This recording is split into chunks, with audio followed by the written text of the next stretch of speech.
Hello? God. Let's see here.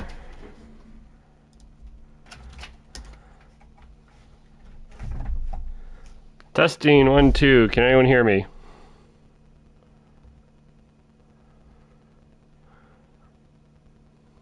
Alright, definitely sounds compressed. But I can hear myself, so that's good.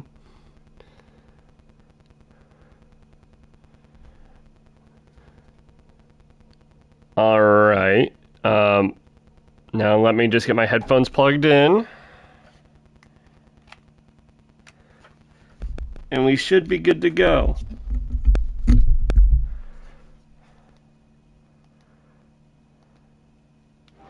That the land of Valisthea is blessed in the light of the Alright, are you guys hearing the cutscene? Let me pause again real quick.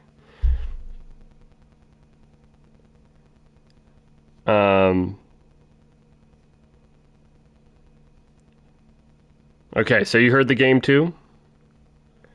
How's the balance? Actually, okay,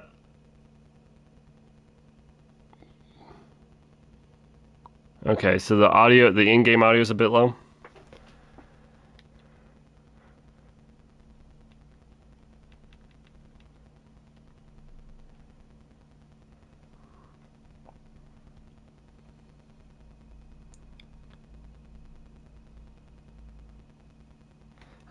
Well, I can adjust myself down. And then maybe you can boost the YouTube stream too. So once we find a good balance, things should be good. But I turned up the game audio, and I can barely hear myself think, but hopefully it's good on your end. What they saw in the light gave rise to temptation. Temptation that ever lures us back into the crystal shadow. And thus did our journey begin.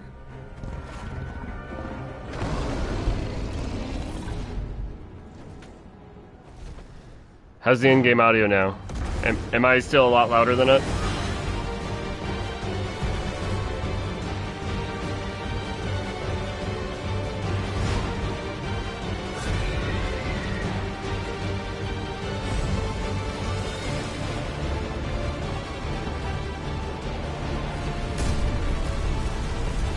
Jesus.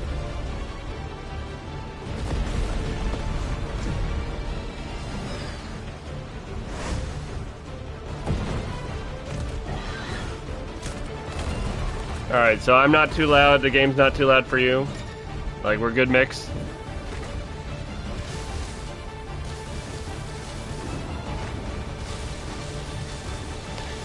I remember this from a trailer. I also remember the song from a trailer. Oh. Can I just hold down triangle? Oh, I can. Okay, I'll just hold down triangle.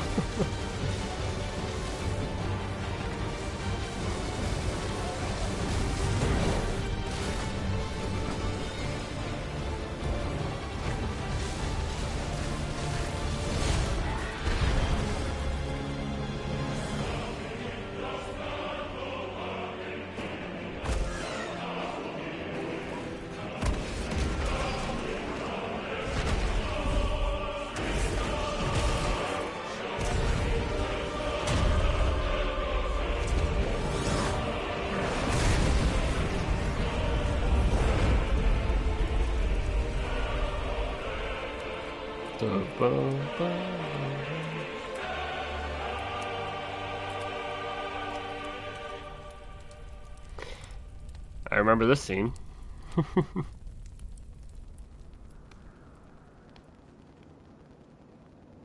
So that Year of the Realm thing that just popped up, I find that really interesting. Because if you think back to the, was it the Dominus trailer? No, it was Ambition. When Vivian's narrating, there's this whole thing about like 1,200 years ago. You know, basically the Fallen fell. It'll be light soon. Both camps have begun to stir. You all know the target. She was dominant. And Only the dominant. No one else. Where's the fun in that? How do we even know the girl will be among them? Our kind do not question orders. We follow them. Try to keep that in mind.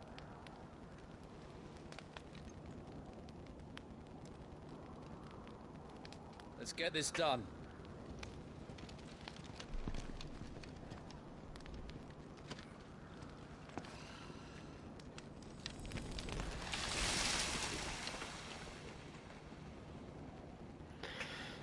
Oh, he's using magic because he's a bearer. That's why he has a mark on his face. Nice touch.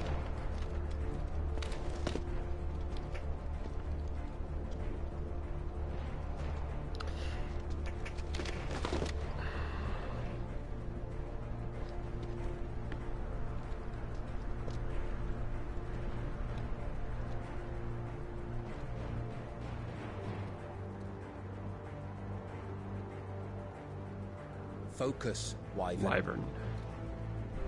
You are key to this mission's success. Yes, Sergeant.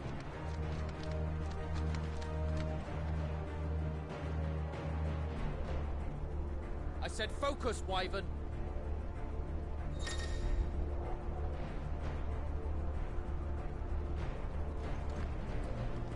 Yeah, it finally works.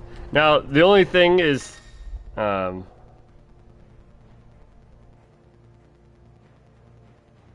Avis. Avis, that's, I'm a big Final Fantasy 12 fan. I think that's a dragon in Final Fantasy 12, if I'm not mistaken. So it probably, I'm sure it comes from somewhere else too. But I do recognize that name. Yep.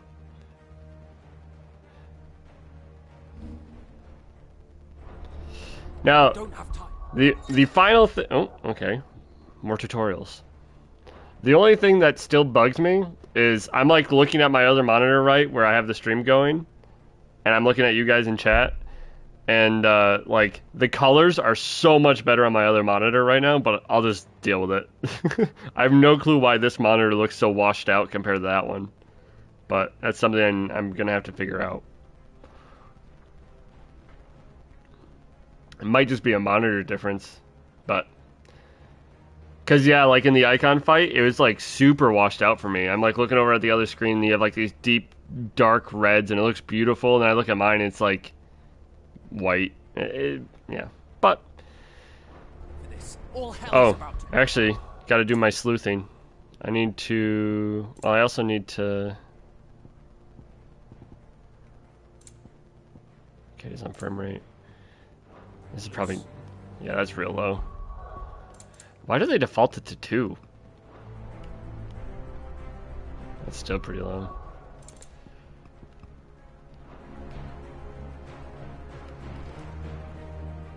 Yeah, there's a decent amount of blur, isn't there?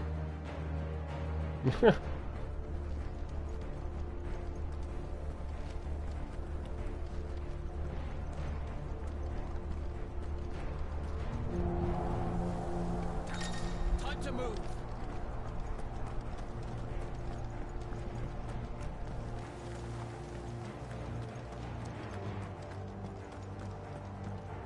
We're just in time.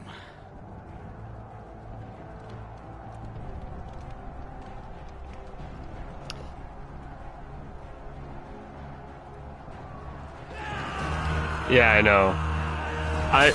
Alright. I've seen this scene a few times. I'm convinced that, I don't think they'll fix the FPS by launch, but I really do hope they put in, like, some of the general toggle standards for, like, turning down motion blur and stuff at least. I think that's, you know... I think that's a reasonable ask that's pretty easy to implement.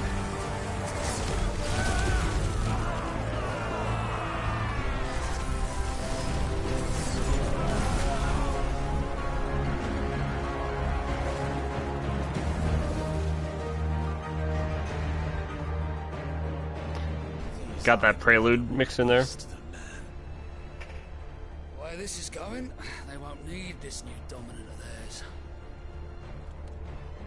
What?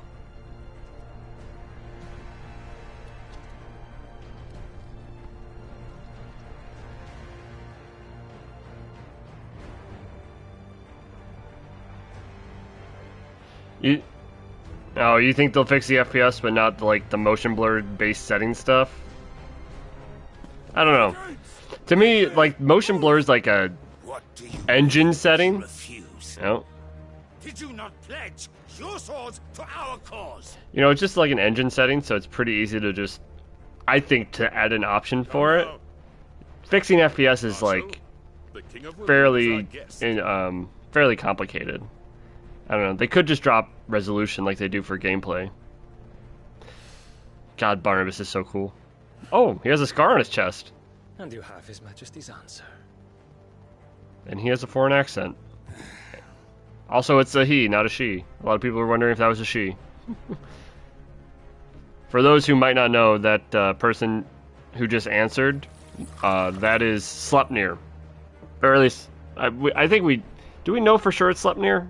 I think we all just think it's Sleipnir.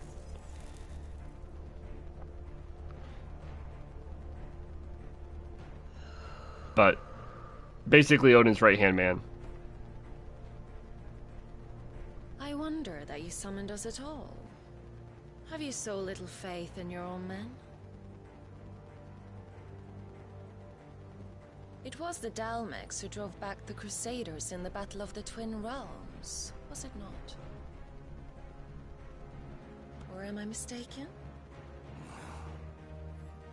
Besides, your dominant has yet to take the field.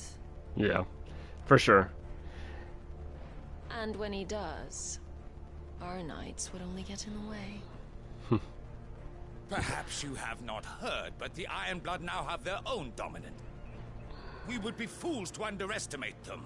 Bugger their knights. What did you say? Should this citadel be allowed to fall? Yeah, so earlier when I don't want to talk of the cutscene, so this is hard. I'll get back to that later. And I doubt the Crusaders will wait for the good king's pawns to line up before taking to the board.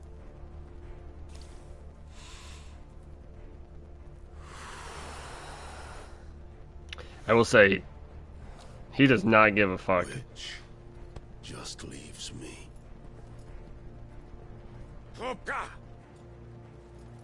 The Ironblood will rue the day they set foot on Storm. This game is over. The Game of Thrones?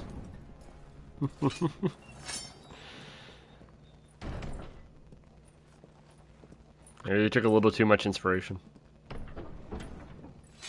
Alright, spoiler, I have seen this scene. This is one of the few scenes I've seen. That, well, other than the trailer scenes. Cock.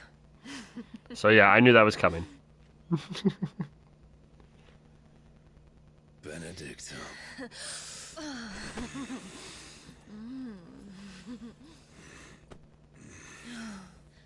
Take care. Does the lion take care when he chases the hare? Or do you think me one of the latter? No, my love. You are a lion. You're my lion. I'm not afraid of a little frost, Benedicta. But I will need someone to warm me when I come home.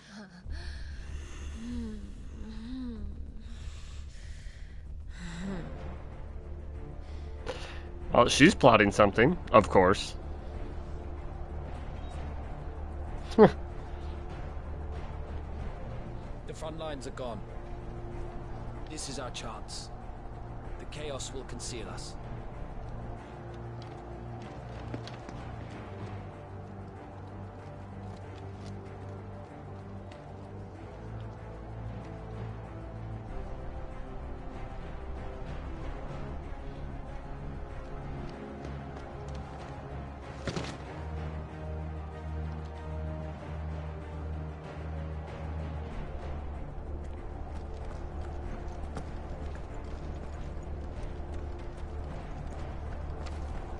Huh.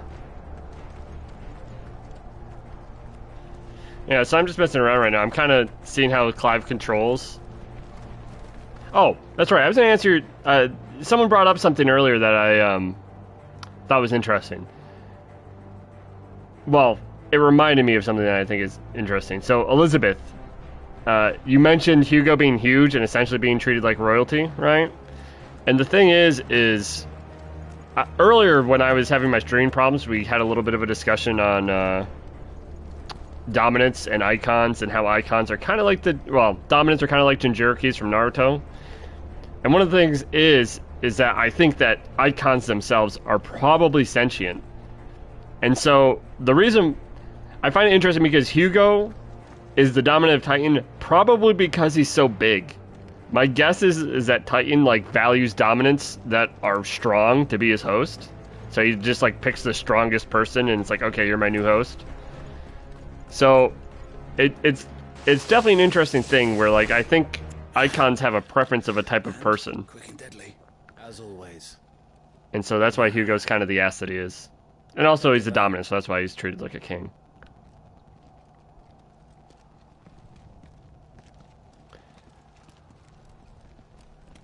Wait. Something's not right. Oh. Titan time.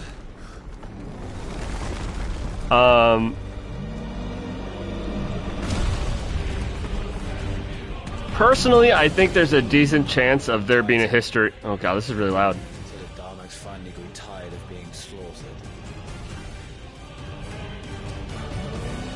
Oh, Shiva time. And look who's here to Oh, the Shiva theme. I think there's a decent chance that Benedict and Sid were together in the past. Potentially. I think Benedicta changed a lot after Sid left. It might have been, for sure. It definitely might have been. It might have been that Sid was someone that she looked up to. But I wouldn't be surprised if it was like her first love, and after he left her, that's what turned her into who she is today.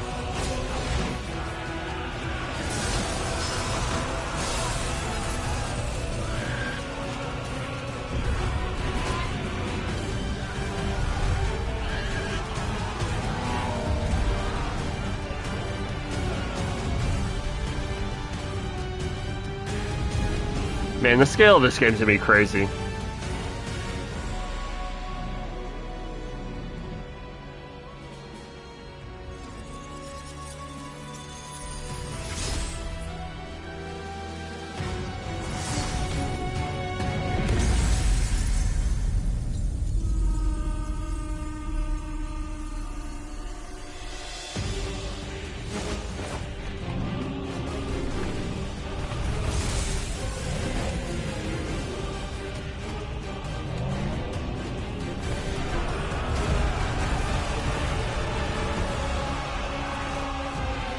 Man, this is fucking crazy.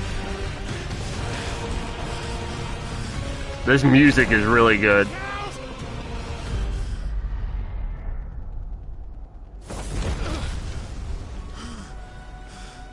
You don't get to die here, Wyvern. Move! And just remember, that's not even his final form. Titan's massive, and it's not even his final form.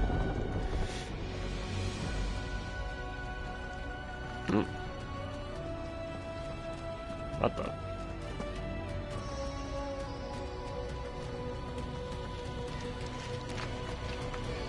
Oh, Jesus.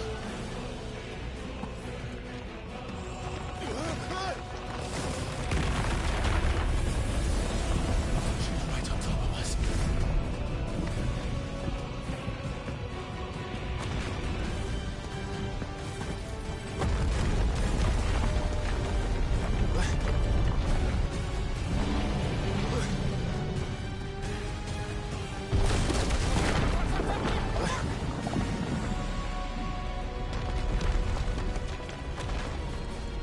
Anytime, Wyvern. Oh, am I not supposed to go that way?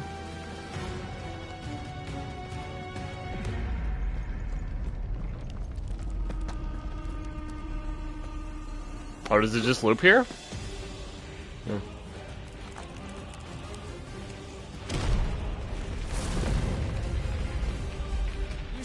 Yeah, that's a bit rough. Why August? I thought they were more available than that. Or is it a money thing? Also, yeah. Soken, I love Soken's work. I love how much risk he takes, but sometimes he, you know, not everything needs to be a banger.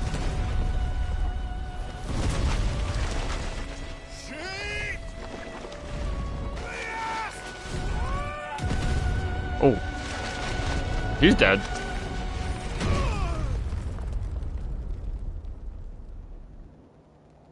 Very money thing, yeah. Sorry to hear that. But think of it this way. If they have patches, you'll play the patched game. So you'll be playing a better version than what I'm playing. You're actually thinking ahead. You're getting the best experience. I told you before, you do not get to die here.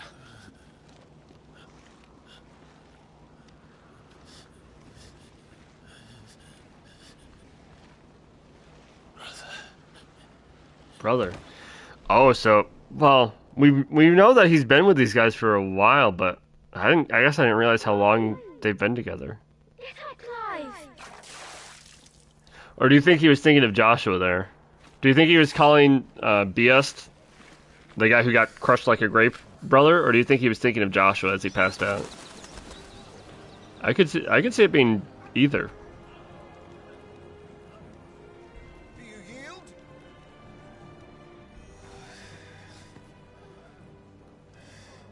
Well, if you're not cut out to be a shield, there's always work for you in the stables. Unless, of course, you think you can defend your master while sat on your arse in a puddle of pig swill. I'm sure he'd find a way. Probably. My brother always looks after me. Right. We've also seen this before, I think, too. Sure I will say one of the things I was most proud of was when you look at the Invictus sword description in like the PAX event or the State of Play, and they mentioned Rodney Murdoch, and I guessed that this guy right here is Rodney. I was pretty proud I was right about that one, because I hadn't heard that one before.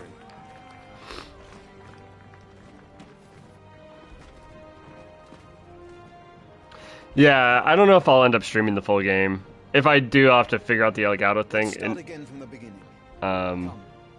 What I think is more likely for me is that I will play...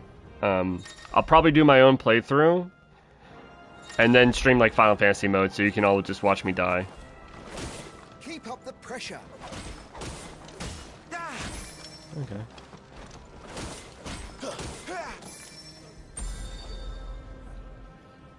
Very good.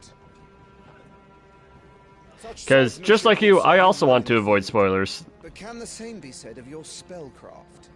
The flames of the Phoenix burn within you. Now let them burn without. Okay, so magic. Rain fire down upon Magic practice time.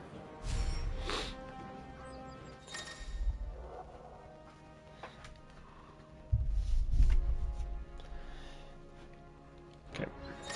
Keep them coming.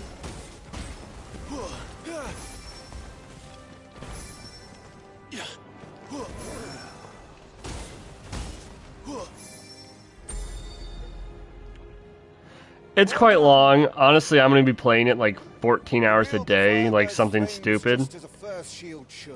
And, you know, I would almost feel bad streaming it, because people would have to like catch up. Let's see if you can elude my blade. After all, so, I don't know. for naught if you don't live long enough to use it.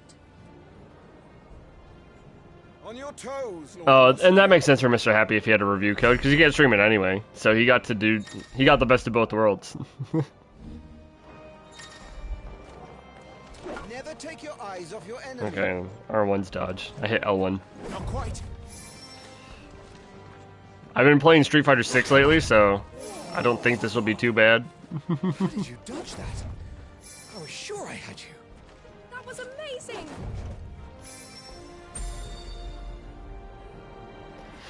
No, you're good, Jonah. It was quicker than I thought it'd be. Remember, It only took child, like a couple minutes to set blade up. is not your only weapon.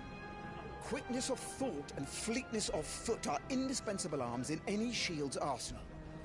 But you are not just any shield, are you? Show me what sets you apart from the rest. You have been blessed by the Phoenix. Granted the use of its power. Call upon that power now to close on me. Well, I'm waiting. Well, you can go back and watch. To be fair, I think a lot of it I had seen. And I'm not gonna lie, I also saw the Hugo Benedictus scene beforehand. It was one of the probably 2 scenes that probably the only scene I've seen in its entirety that's new. And all the other scenes we saw in trailers, so I kind of just, I was kind of talking through it. I wasn't super engrossed. I'm probably actually going to replay this like right before the game releases, or actually maybe even the morning of, just to. I need a Phoenix shift. Was it all our shields could move so just to get a fresh perspective and get engrossed again. Because while I'm playing the demo, I do plan on probably just redoing this part. I really like getting like into it and living it and breathing it. And death may come by a handful of cuts as easily as it comes by 1,000. There is only one way to ensure that you do not fall. Keep your wounds mended and your energies replenished. Speaking of which, so use potions. You seem a little worse for wear. Now that won't do at all.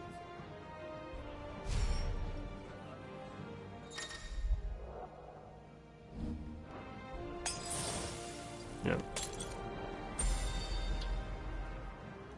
That's better. Battle is a succession of pivotal moments, wherein life and death can be decided at a single stroke. You must be ready to utilize every tool at your disposal if you are to navigate a path to victory, or at the very least, sorry about that. Live to fight another day. Enough practice.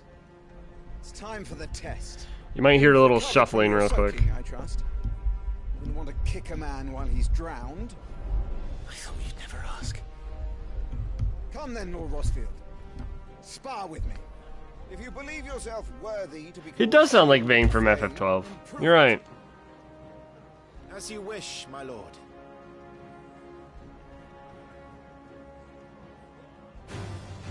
Oh, music time. Make proof of your strength. Okay. Alright, let's see if I can do magic bursts. Go on. I kind of wonder if there's going to be more tutorials. You can do it, Clive.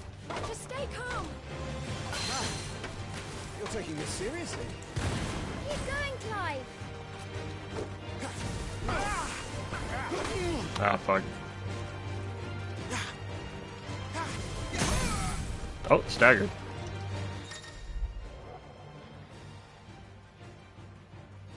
Okay.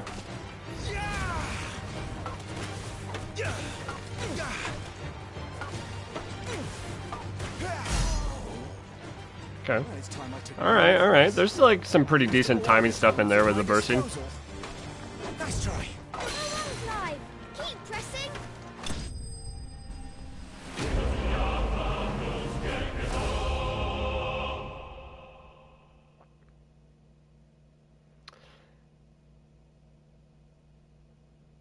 Yeah, FF8 is one that I need to get around to. I have a friend who loves FF8, and it's one that I've never played because no one ever recommends it. I've seen people play it, though.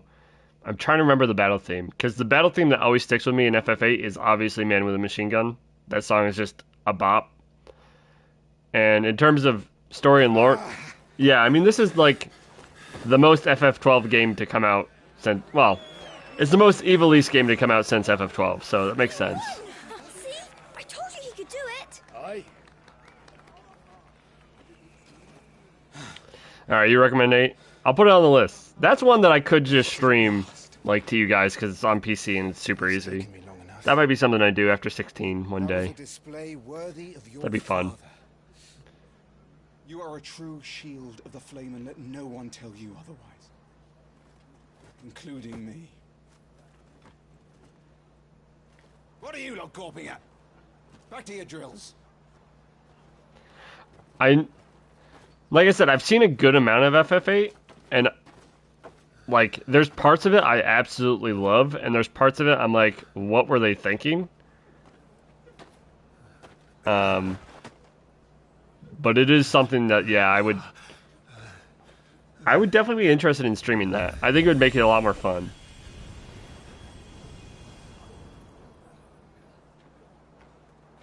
Joshua, I was just tired. The Phoenix's flames are a gift. You mustn't waste them. It isn't a waste. My shields look after me. Why shouldn't I? That's why. You were coughing this morning too. You shouldn't be outdoors. I'll be fine. It's just a cold. Don't push yourself. It's not just a cold. Spoiler alert, it's not just a cold. Father's back. Hey.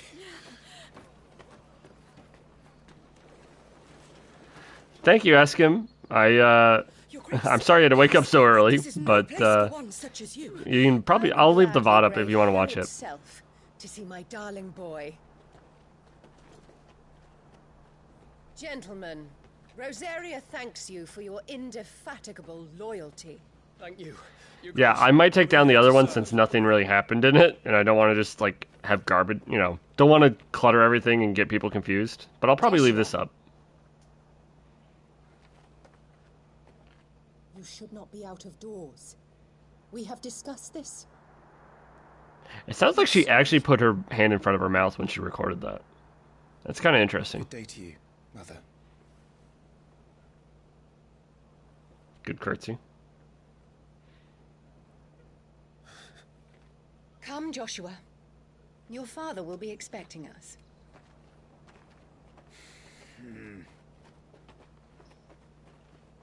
Lord Murdoch? Your Grace. Well, you can tell Rodney really likes her.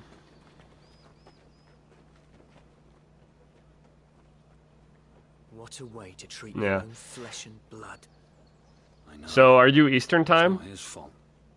Not everyone can be born the Phoenix.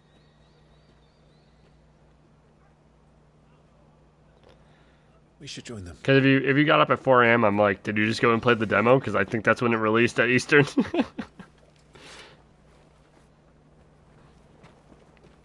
And yeah, I think people are...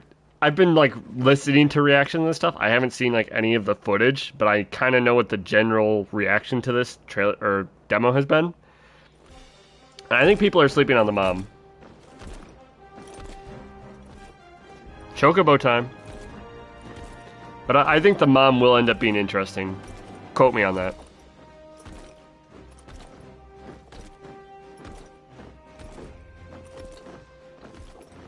Wait, isn't that our Chocobo when we're older? That white one?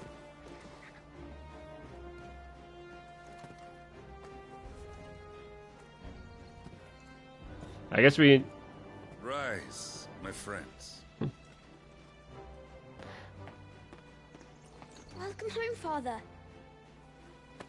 Thank you, Joshua. You are well, I trust? Yes, Father. Much better. Today, Jill and I went to the bay to watch Clive's spa. Is that so? Well, don't get fired, Jonah, but I don't blame you. It's really exciting. You'll make a fine hound one day. Father. Alright, Torgal's really cute. Lift up your head, girl. Thank you, Your Grace.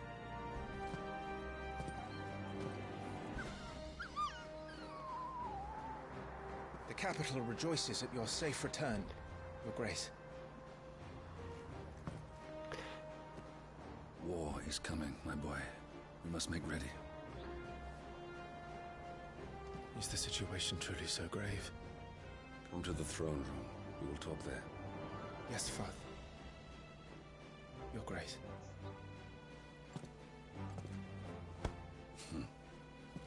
Shields dismissed. Little controller vibration when he punches you in the chest.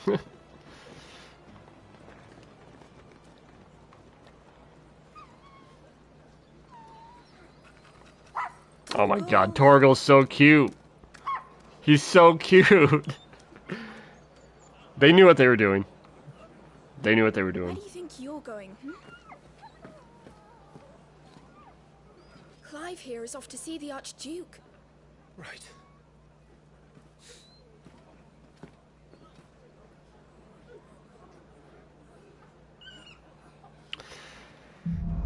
But yeah, I am kind of curious if... Yeah, they got to sell those plushies. The small one wasn't too badly priced. That big one, though. Yeah, I saw that on the stream last night. So this... Wait, L3's... I'm not sure. Okay. I need to speak with Father. Alright. Well, it's time, ladies and gents. Oh, that's right, there's active time lore. They haven't really introduced that to me yet, though. Okay, so...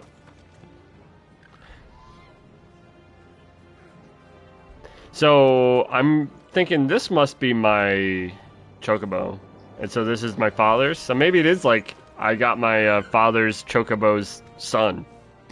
So we're like cousins or something, I don't know. Steed is in fine fettle, my lord. Yep. Isn't that right? Alright, so this is my chocobo. Yep. Yeah, Ambrosia. More refugees. So this is my father's. Oh, this is the guy. We saw this guy in the trailer. This guy right here. I think he must be with us on the Morble hunt, the Goblin hunt. So he's another Shield of Rosaria, I think.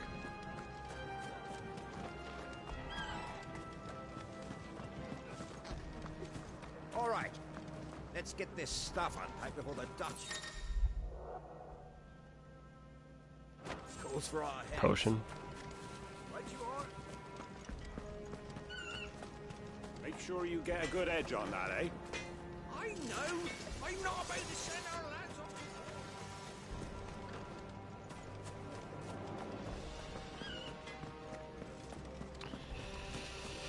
off. Do I recognize this guy? I don't think so. Make sure all Who can I talk to? I've heard that I can talk to people. Like the old FF games. The way I see it, it's us or them. I know my money's on. I'm guessing his money's on us, so people are confident. Oh. Forgive me, my lord, but I need to finish inspecting these crystals. Wouldn't do to give our soldiers spent shards. Okay. Ooh, they give you a little... Wait. Forgive me, my lord, but I need to finish inspecting these crystals. Oh, wow, that goes quite a ways. He's still talking to me. So, wait, if I... Okay, no, it's just during... I just checked the active time lore on that. You put on quite the show for us, Lord Rossfield. Any man who can do that deserves to be first shield. Age and experience be damned. So we're respected by our colleagues, that's good.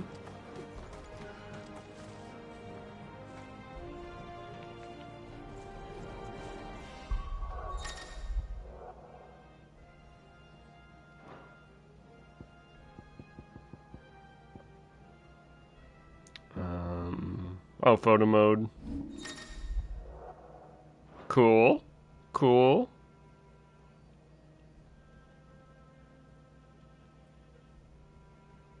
Okay.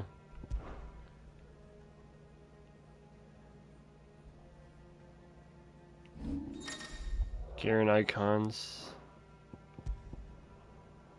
Upon joining the ducal army, all future shields receive a longsword that not only serves as their weapon, but represents the oath that they take to defend Rosaria and her people. The blade of this particular weapon is approximately a hand shorter than those used by most, making it more suitable for the squire not yet fully grown. Nice little flavor text. Yeah, photo mode. I remember seeing that in one of the press events, or not, in PAX or something. People had noticed it in the UI. They never showed it off, though.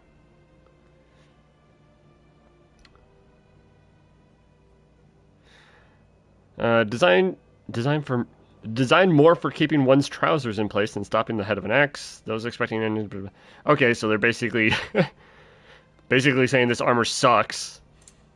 Although, to be fair, we only change our belt and our bracers and our weapon. So, I don't know.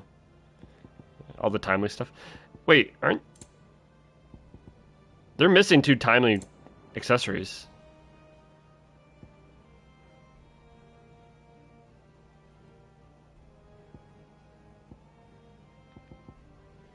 Are they missing 2 accessories?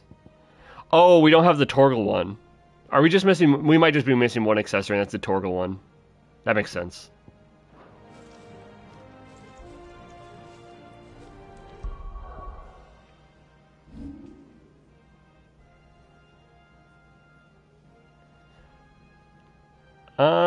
Is the pick a Clive in the menu based on where he's standing in game, or is this like menu art? I think this is an actual in-game. I mean, look, there's Jill in the background. Like they just take a still. Yeah, they just take a still of like what's going on around you, freeze frame, and then you're in the menu. So everything's already rendered, so it's not really taxing, but it is really cool, right? So yeah, when you're equipping Clive, it kind of zooms in a little bit. What's this? Items, consumables, shortcuts. Okay. What's this? What the hell is this? A brazen seal received by all ducal shields.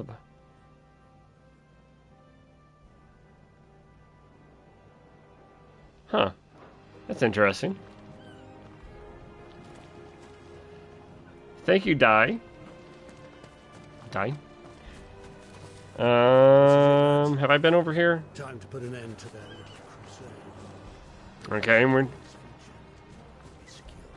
definitely fighting the Crusaders, but we already knew that. So Iron Kingdom, Iron Kingdom.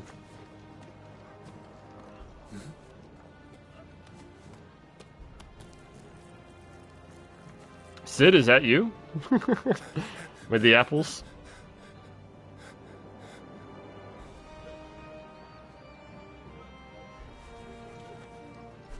That guy looks really familiar. Forgive me, Lord Marquess, pray do not concern yourself with this bungling cur. Bow to him, you fool. Did I say to speak?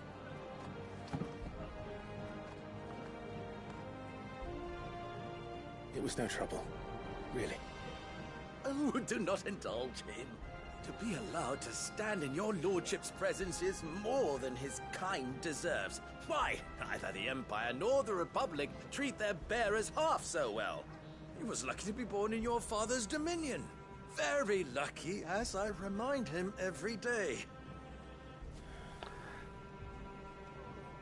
Stand, please. Oh, yep. You're right. That is where I know this guy from. And also, yeah, Blonde Ehrenwald. Not wrong. Although he's not in a wheelchair. Oh wait, too soon? Is your lordship's wish? Don't work too hard. Remember, it is for the good of the duchy that you serve. Yeah, the guy from the bear on the website. I'm pretty sure that's him. I definitely recognize him, and I think that's where it's from. I think Eskim's right. Come along now. Back to your duties. Not only did they put slavery in the game, they made the main character a slave.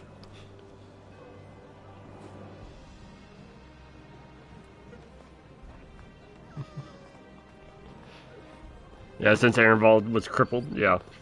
That was really kind of sad.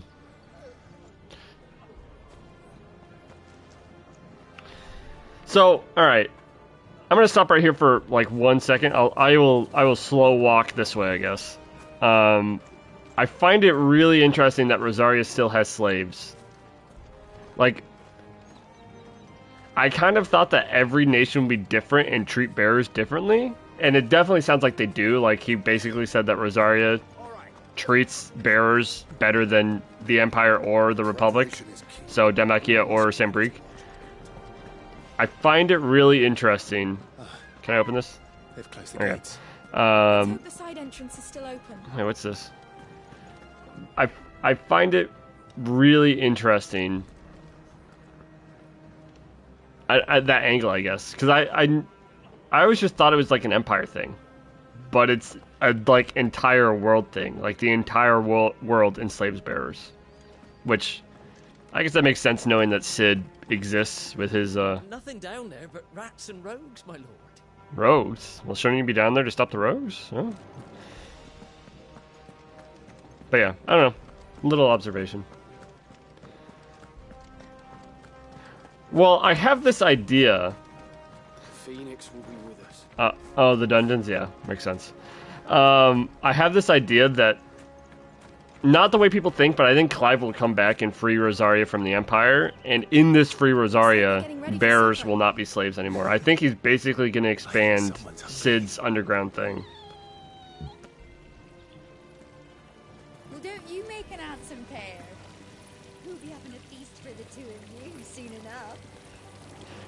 One thing I don't get, although maybe it's like there aren't a ton of bearers, but like, so here's a bearer, right? And here's his slave master. And they're just using the bearer to, like, make water. I find it interesting that the people who use magic are the oppressed in this world. Usually it's the other way around. Or, like, the people of magic are so feared. Like, Dragon Age, right? They were feared, so they locked them all in a tower. But I'm surprised there haven't been, like, rebellions. And also considering that, yeah, they don't have Drake's Breath. Technically, I don't know how that deal works. If the Iron Kingdom, like, mines it, or what. Yeah, you're not wrong, Jonah. But, I don't know, they must import their crystals. Like, buy them from the Empire and buy them from, Dhalmekia. I imagine they are on the best of terms with the Iron Kingdom. I'm having my bearer fill the well, my lord. Best to save what crystals we can, eh? Yeah, so crystals are a limited resource here for sure. I think in general they are, but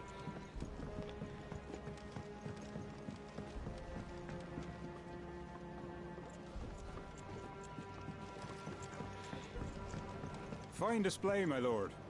I'm just like wondering what like the we don't know for sure who rules the Iron Kingdom, but if you watched my last video that I just posted 2 days ago, I think, or no, I posted it yesterday. Jill mentions the Patriarch, and the Patriarch is the guy, I assume, who we see in the trailer, the Ambition trailer. Yeah, check it out. I kind of go over some of the Iron Kingdom stuff because they come up. I will say I did make one mistake. Apparently Jill somehow saw the race at Phoenix Gate. I never thought she was hit there, but I guess I'll find out.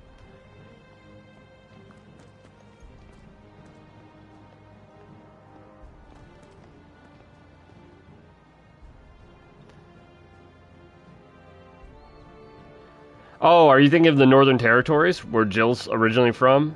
That's not Jill's not from the Iron Kingdom. She's from, basically a country. Is there a world map? Probably not, right? Yeah, there's no world map yet. Oh, journal.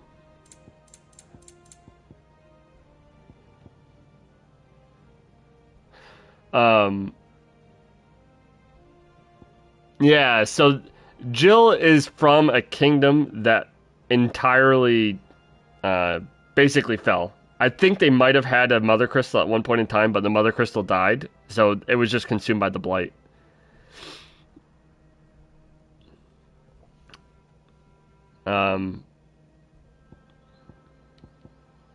So let's see, journal.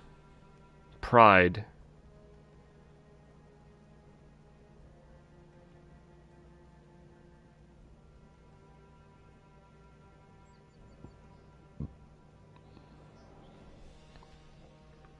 Oh, I guess I should read it out loud. As dawn breaks over the Nasa Defile in the 873rd year of the Valistithian calendar. Okay, like I said earlier, it's weird that they keep bringing up the year on the calendar. I think that's important, but I digress.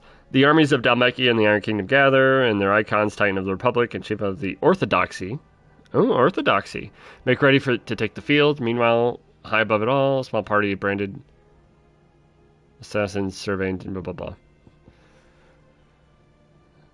The night burns red as twin titans clash, dressed in flame. They vie for dominance. One beacon of hope, the other an aberration, an affront to the very laws of nature. Oh, the very laws of nature, you say?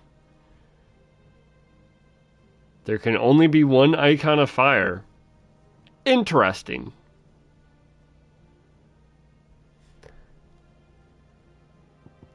So, yeah, no, Jonah, that is the exact question I brought up when I went over the Ambition trailer where Vivian kind of gives the years. Like, what was the year 0? Like, what happened here?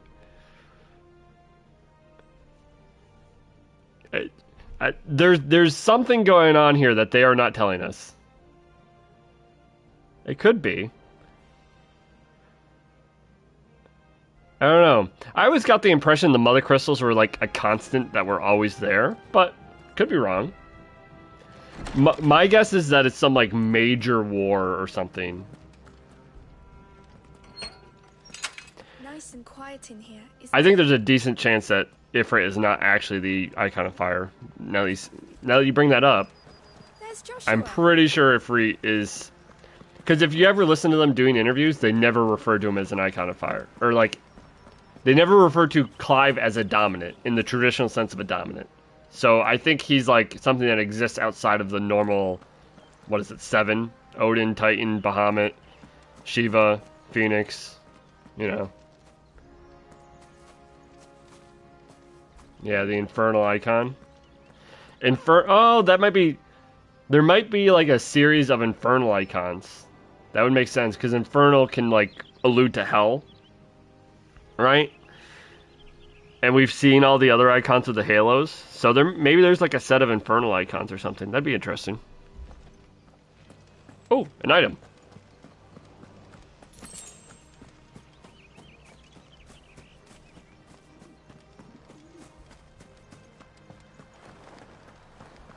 Marquis, forgive my man. He'll be done in a jiffy. Just getting the place tidied up for the big procession. Oh, he's using air magic to trim the bush? That's cool. Yeah, I always got the impression that, I don't know if the crystals were always around. I don't know if I'd go that far. I don't know if they existed when the Fallen existed, but I think there's something that's existed as long as humans at this point in time remember. Because I think there's like a whole era that's lost to the history books, you know? Clive, Are you worried about the war? The soldiers will expect the Phoenix to help them, but I don't know if I can. Don't worry, Joshua. Father will guide you. And I will protect you. Always. You can tell that this wasn't mo-capped. Thank you, Clive. But it's fine. Actually, it doesn't look too bad.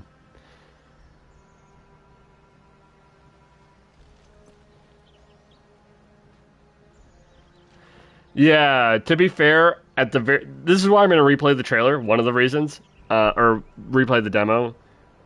I kind of missed the very beginning just because I was trying to figure out what was going on with the stream. So I'll have to go back and re-listen to it, but I imagine there were some moon references and other things. Do you understand? The power of the Phoenix dwells within Joshua, and Joshua alone. If any ill should befall him, it will be on your head. Do not neglect your duties again. Yes, Your Grace.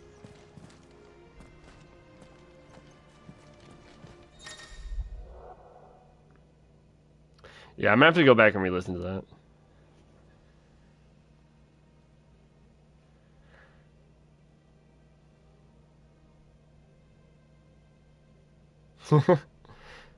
It was one of those things where I was playing it and I was like, man, this is probably really important, but also getting my stream to like function is really important. So I'm gonna focus on that for now. I'll come back to it.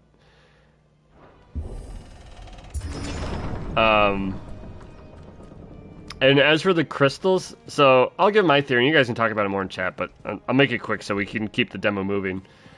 I think the crystals exist to further the goals of some antagonist. So basically, I think, as we know, they draw in more ether than they give. So someone's using them as similar to the towers in Endwalker, someone is using them to basically fuel their goal, which is probably some form of world domination or like reclaiming their fallen glory or regaining their lost glory for the fallen or something like that. I think it's something where they basically tricked humanity into thinking they needed the mother crystals in order to in order to use them. And the climax of this story will revolve around that. I'm almost positive. There's no way it doesn't.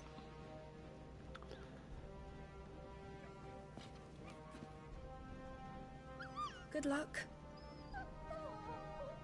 Cute. But yeah.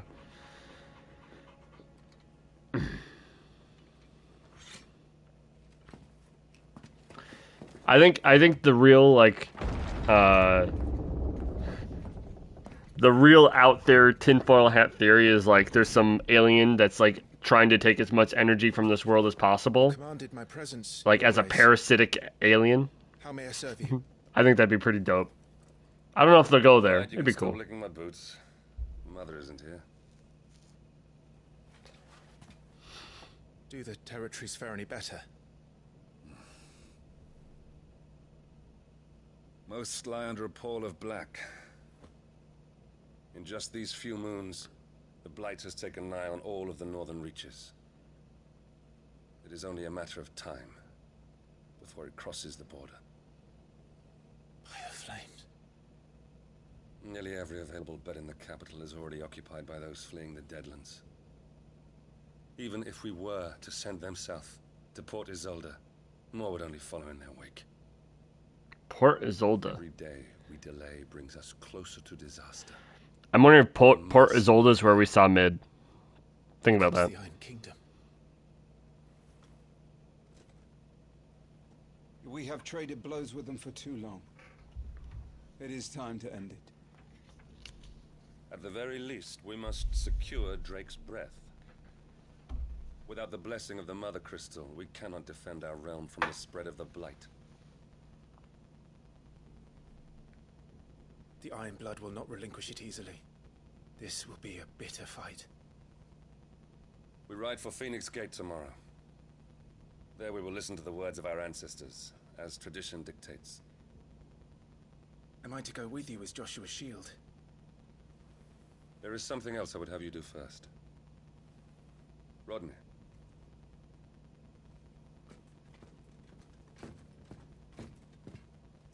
You will have heard the reports, I am sure, of beastmen from the north being sighted within our borders. Goblins in the Stillwind marshes. I know of the rumors, yes. Then you know what must be done. I will give you 2 good men.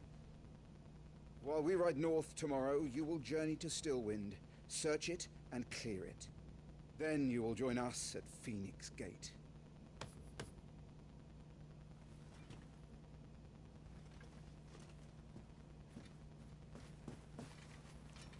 It is time to prove your strength. And shut your mother up for good.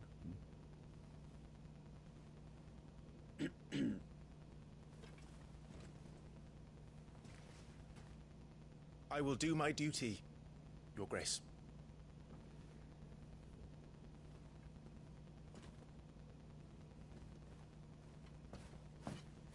That will be all.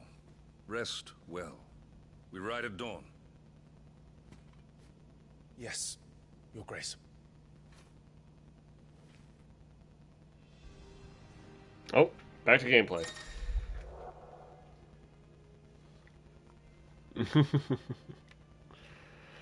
Yeah, I'm not sure on the Annabella thing. There's definitely a lot going on with the mother. Oh, Rodney. This war we mean to wage, it isn't only for control of the Mother Crystal.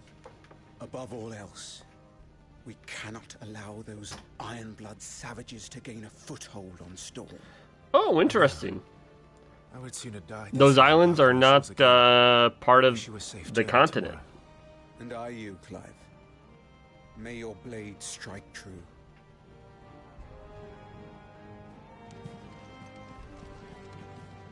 We drove the Iron Blood from our shores once before, but their patriarch still dreams of spreading his message to Storm. And when the Crusaders march, they move a damn sight quicker than the Blight ever did. So we recapture the Mother Crystal, end their ambitions, and secure the duchy. Only the light of the Phoenix can guide us through these dark days. But that does not mean I'm happy asking this of Joshua. Look after him, won't you? Even if it costs me my life. Let's make sure it doesn't come to that.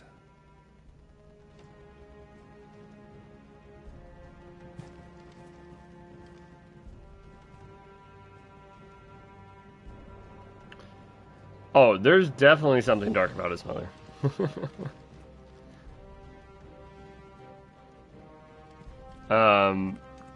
The thing I don't get... So here's the thing.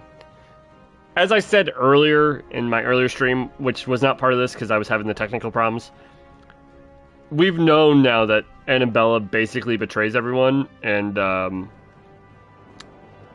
you know, causes the incident at Phoenix Gate and defects to the Empire and brings Clive with her and enslaves him. The thing I don't get is if she just hated Clive, why would she do that? If she loved Joshua, why would she do that? Like, there's obviously much more going on with the mother than they even let on. You know what I mean? And I think there's a lot to be explored there. One thing I'm going to do real quick. I'm going to try to switch monitors really quick. It should take like 2 seconds because the color saturation looks absolutely awful on my current one. If it doesn't work, I will switch right back and we will continue playing. So, listen to this music, I guess, for a moment.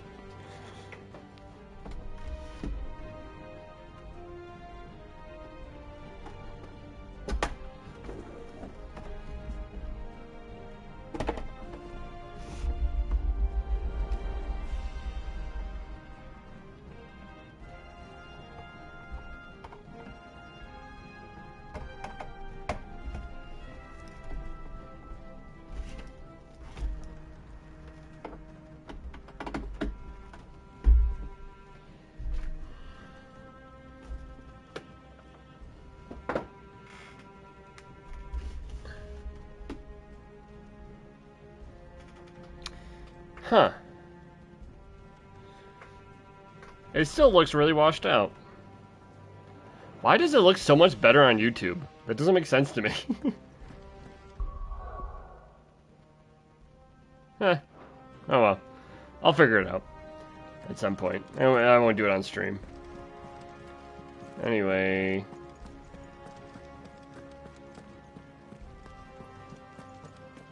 So I will say,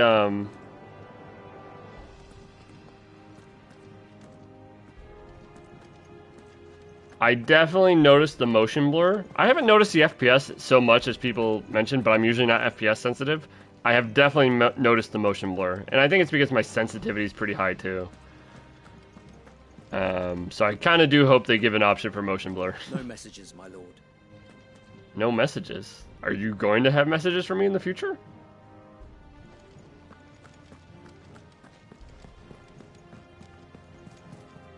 Oh. This is the moon gazing balcony, where we see Clive sitting right here. And I also think this is where we have our midnight chat with Jill. So, cool.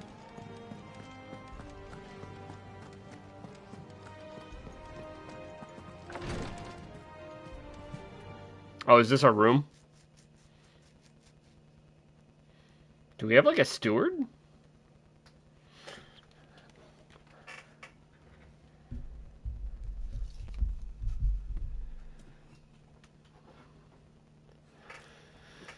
New outfit. Looking casual. How long will you be away this time? Not long. 4 days, maybe 5. And you will be taking Joshua? Well, I can't exactly leave him behind, can I? The blood of the Rosfields runs in his veins. Before going to war, we perform the rite at Phoenix Gate. It's our way. You know that. And only the dominant can enter the apothecary, so yes, I'm taking Joshua. Oh, to hell with your way! The boy is ill. You think I don't know that? But the boy is also the Phoenix. The heir to the throne. You can't keep him in swaddling clothes all of his life. Elwyn! Don't worry. Clive will watch over him. Though he is a youth of but 15 years, he's already a fine soldier. He will make a splendid shield. You see more in him than the Phoenix did. He was rejected, Elwyn. Our household has no place for such a failure. He is worthless, a man like any other. As am I, my dear. Nonsense. You are the Archduke of Rosaria. Oh, not this again. You know as well as I do that I only sit upon the throne because my father was taken before his time. I am merely warming the seat till Joshua comes of age. You are your father's firstborn son, and you sit upon the throne. All is in its right place. Unlike some, you have not disgraced our noble blood.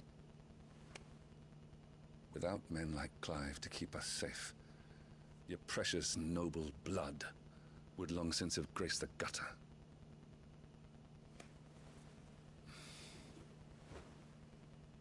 We have an early start. I'm going to sleep.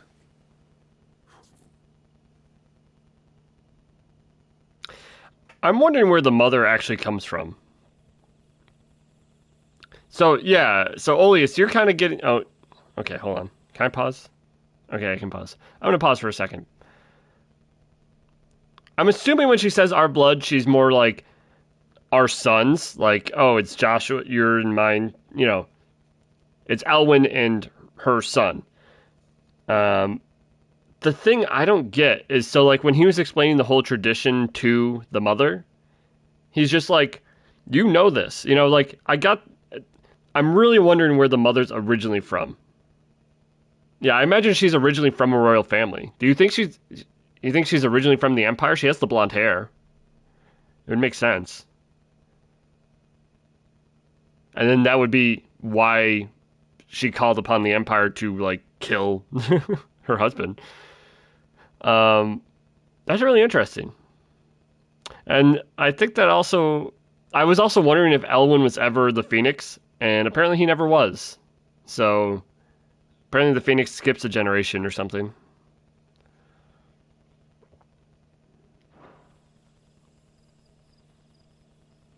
This is the moon gazing scene. This is it then. Time to prove yourself. Wishing on a star? I'm a little old for that. I should get some sleep. Right.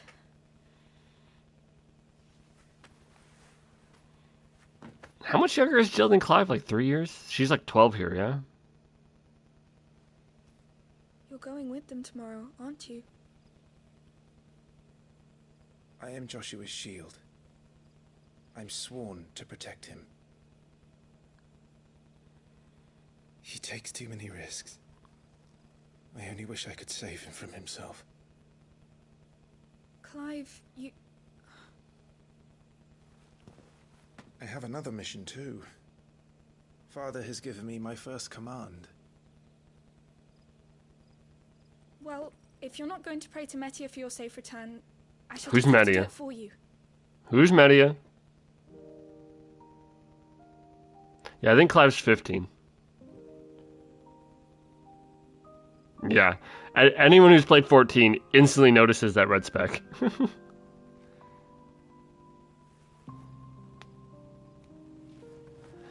Oh. It's the red star. There's going to be another war, isn't there? It has a name. Oh. Since coming here, I've begun to take peace for granted. I assumed the war between our nations would be the last. Wait, how do I... Oh, you hold it. Oh. Oh. Oh. Guys, I think the red star is important. I think we might go to the red... I think it might be important.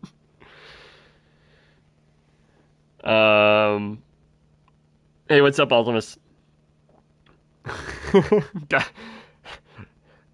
Guys, this is like the third cutscene in the game, and they already gave the star a name.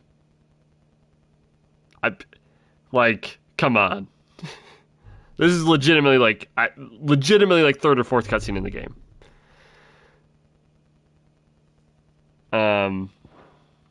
Yeah, let's see. Does it say anything? Oh, yeah. When I play it the next time out, I'll have to see if I can get an entry on the mother or something.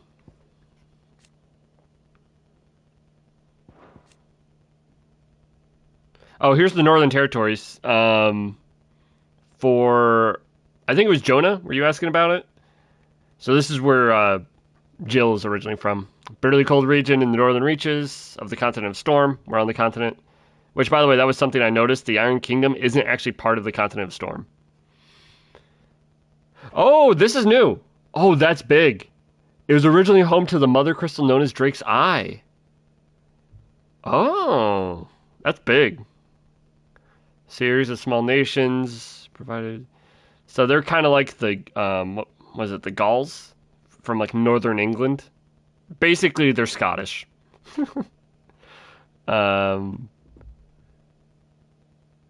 In time, dwindled, yep. Yep.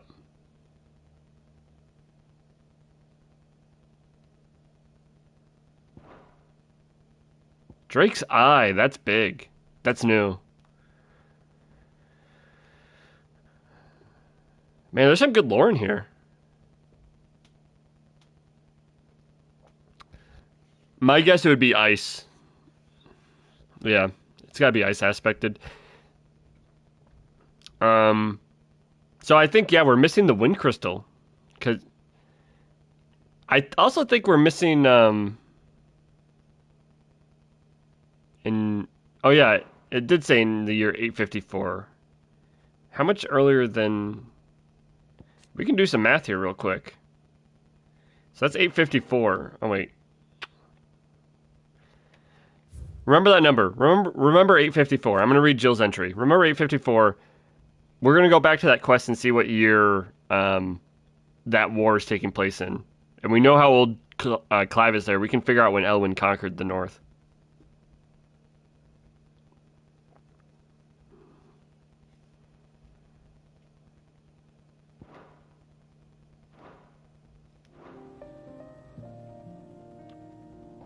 But it never really ends, Yeah, I think we're probably missing Dark. That's my guess. Because Sid is originally from... No. Alright, gotta pause again. 28-year-old Clive is 873. And so 13, that makes it... The current year then here, in this cutscene we're watching, is 860. So the 6 years prior to this. Yeah. Yep. Okay. But yeah, so I'm almost convinced the Waloed, I think they pronounce it Waloed. I think the Waloed Mother Crystal is almost certainly lightning. It's gotta be.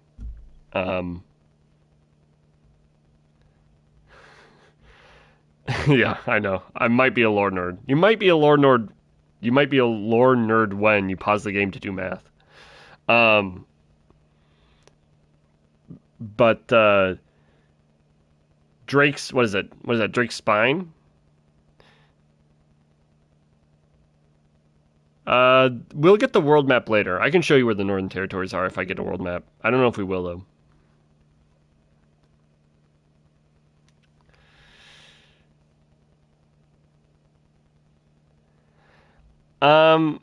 Jordan, I've been playing it. I will say it feels video gamey. It doesn't... Some of the character models do sometimes feel off. I think some of the art direction was a little off, especially when you look at the original art. But all that said, it's definitely not as polished as some other AAAs I've seen. But it still looks good enough to me. It won't bug me too much.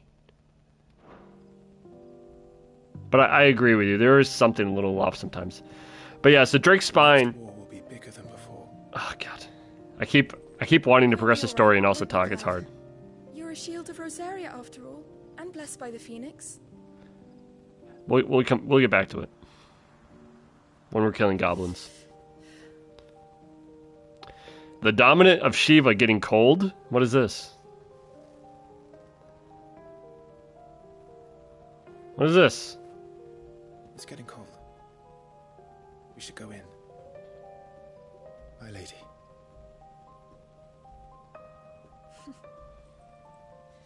Good night, Clive.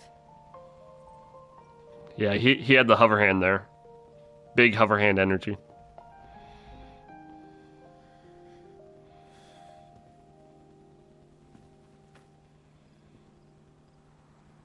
Actually, those mountain peaks that we see, I wonder if we're looking north. That might be the north, those mountain peaks. Honestly, Elizabeth, I don't think she is the dominant yet. So I'll talk about that in a little bit too. Oh my god, there's so much lore here that I can just dump onto you guys. But there's a decent chance that she is not a dominant at this point in time. Hunting today. Hunting? Don't worry. I'm sure you'll do brilliantly. I'll try.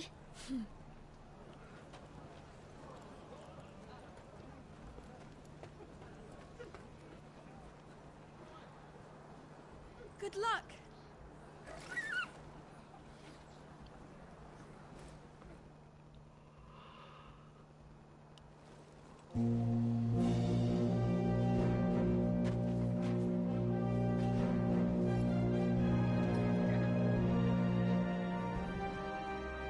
Friends, we ride for Phoenix Gate. May the blessing of the crystals go with us. Okay. Shield the Firebirds flame forevermore. So Clive gets there later than everyone else. Open the gates. Because he's off doing his hunt. Meanwhile, the king and Joshua, or the duke, sorry, and Joshua just go straight there. Okay.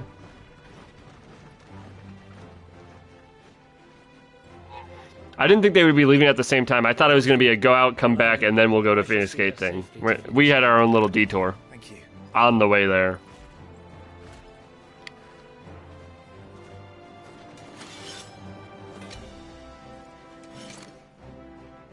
We're ready to depart, my lord. I love the magic sheaths these guys have on their backs. That just like attaches. That is very Final Fantasy.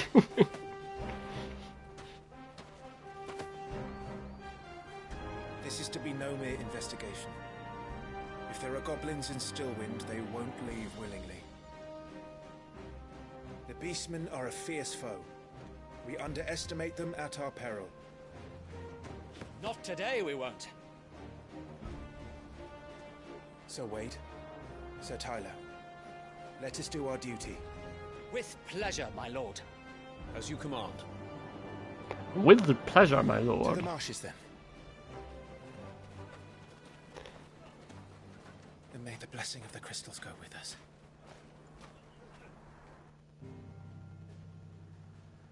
Oh, world map. Okay, perfect. I can show you the Northern Territories. Perfect timing, game. Thank you. Honestly, I think Biggs and Wedge are going to be bigger characters than those two. They probably saved them for somewhere in... Oh, I can't show you. Okay, thanks a lot, game. Well, see how there's these chains that section off different parts of the map? You'll like my cursor is really close to one here. It's just like northeast of it. So those chains divide. We've seen it before. The chains divide the different areas. The emotions. Yeah, no, I really like the I do like the writing so far. I like it. It's, you know, it. How do I put it? The game. Yes. I guess I'll say the game has been good so far. I guess that's all I'll say. But getting back to my lore tangent that I was ranting about, the chains divide the areas. So just to the east of us, there's that chain running north-south. That's the Empire. You'll see where the hideaway is supposed to be, kind of to the southeast. There's that big circle. To the south of us is Dalmekia. But you'll notice that there's a chain to our north here with some mountains in the way. They were there for the PAX East map reveal. If you go back to it, in fact, I think I talked about it in my video, because there's also someone on Walud. But yeah, so the Northern Territories is just north of this chain. No, I haven't finished the demo yet. I'm still super early in the demo. That is where Jill's from. Yep. And also the fact that it has a chain like that, and the chain continues north. Guess where I'm almost positive we're going to visit in this game. The ice biome, which is the Northern Territories. Go see Drake's Eye. You know, check it out. Yeah, I don't think anyone really lives up there anymore, other than maybe some secluded towns or something. But I could see us going to see the Mother Crystal. Will I do an analysis? Will I do an analysis on the Ascension trailer? I've thought about it. It's a short trailer, but it has a lot of new stuff in it, and I don't know if I have the time, honestly. What's your step, my lord? Because we only have a week and a half, man. It's gonna go by fast. So I may or may not. No guarantees on that. I have another video idea that I kind of want to do. I kind of want to try to do a video where I explain base level lore to people so that they understand like things coming into the game, so they don't have to spend time. Like obviously you have active time lore, and I'll explain that in the video, but I do want to make a video where I'm just like, okay, here's the nations, here's the rulers of the nations, here's some names you should know. So they at least like get base level concepts so they can just like start the game, and or it could be a refresher for people like you. And you know, it help you save time. Not exactly the most well-maintained path. And who do you imagine would maintain it? So, I don't know. I kind of do want to do that, but we're getting really close to release date. Let's check out the environment.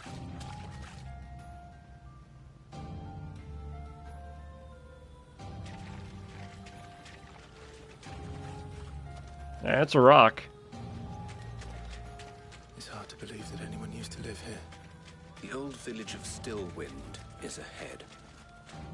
Not that there's a lot left of it.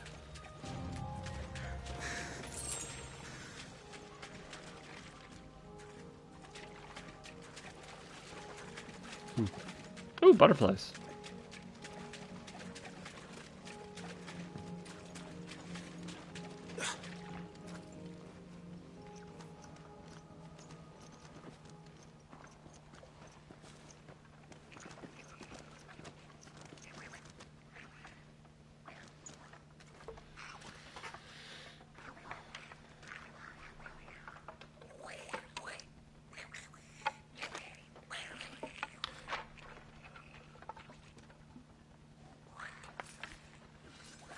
I don't think the Clive level will reset.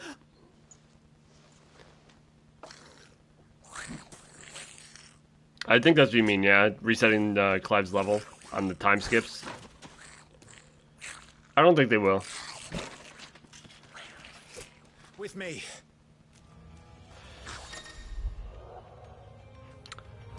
Oh, they do teach you magic first.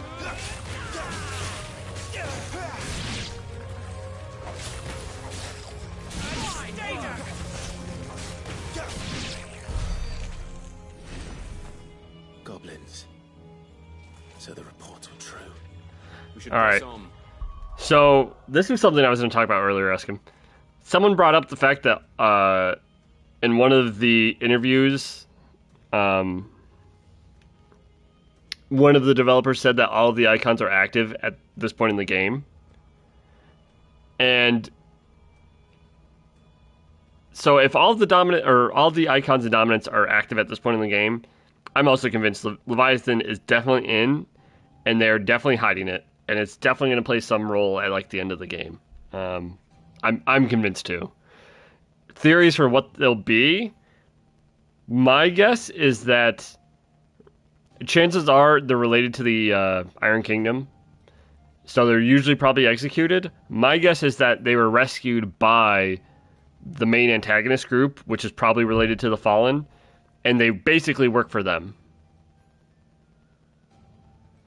Yeah, there was an interview, Blue, where I think the director, Takai, said that all of the icons have dominance at this point in the game. Because this was the discussion we had earlier where, technically speaking, right, like, so Elwyn was never Phoenix's dominant. Honestly, I think they're just going to be a tool of that group. Basically, they saved his life or their life or whatever, and they'll, kind of manipulate them into thinking that they're good people and that they're doing the right thing, but ultimately, they'll just be a tool for this, like, shady organization. But yeah, so, got off track. So, as we know, Elwyn was never the dominant Phoenix because his father was still alive, right? But every icon has different requirements for, like, being reborn. And they've already said that, like, an icon can be dominant for 100 years. They don't know. It just happens. So, my guess is that, like I said, my guess is that the icons themselves are sentient and they pick their dominant the best that they can, according to probably some certain rules. Like, I think Titans is, like, the strongest man or something. Garuda maybe is, like, a wanderer. Odin is, like, maybe the strongest swordsman or something. I don't know. But I do find it interesting, and I don't know what Leviathans would be, but I do think that Leviathan's going to be, like, the secret icon at, like, the end of the game. Or, not the end, not the very tail end. It's not going to be final boss. It's going to be, like, you're 60% through the game, and, oh, by the way, here's Leviathan. Oh, and they're evil. Welcome to Stillwind. And then you're going to find out they aren't actually evil, they were just manipulated. That's my guess. Heard it here first.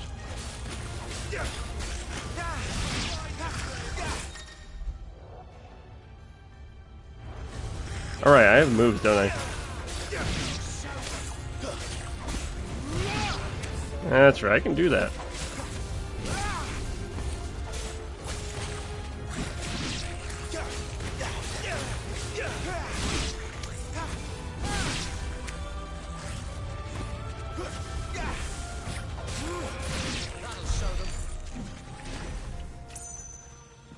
For Phoenix fighting Bahamut, either Joshua never died, or is somehow reborn because Phoenix, or there's a 15-year time skip between when these events happen and when we fight Bahamut, right? We know there's 2 time skips. There's the 8-year that we've already seen, and then we know there's a, 33-year-old Clive? So there's like a 13 or a 15-year time skip. I think there's a possibility that Phoenix then picked another person to be their dominant.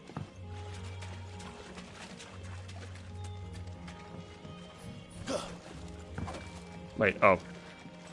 I was doing Xbox controls. Funnily enough, I think Dion is another person. I don't think he's manipulated, but I think he's sometimes complacent, and he wonders if what he's doing is right or wrong. I mentioned that in a previous video, too. I think he's going to be a conflicted character. I mean, you can see it on his face. Can I jump out? Oh, I can.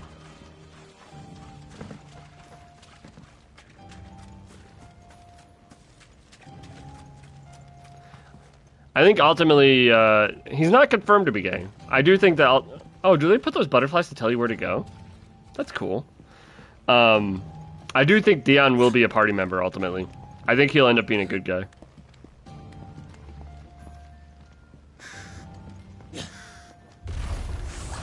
Watch out, my lord.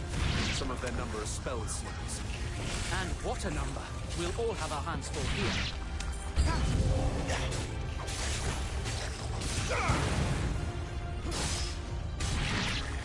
Executed.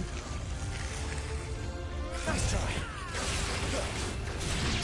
Ooh.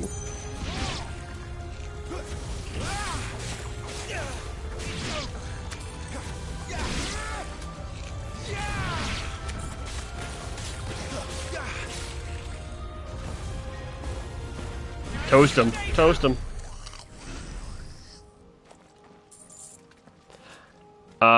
Wait, are they confirmed cousins? I missed the active Time Lord during that bit. I don't know if they're actually cousins. I think when she's talking about our family, she's just like talking about, you know, Clive and Joshua, who is part of their family. I'm pretty sure, I'm not positive. I think she might be from the Empire originally and married in. You know, she was a political marriage. It's hard confirming in ATL they're cousins? Okay. I missed that.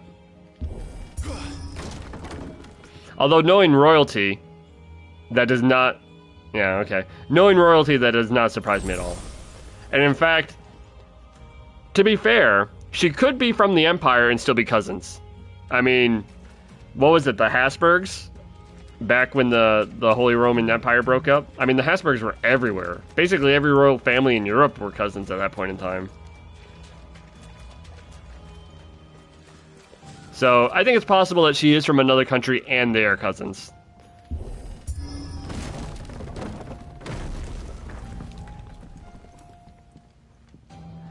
I don't know who that guy is who turned to stone, but, It might not be has it been confirmed if, Oh,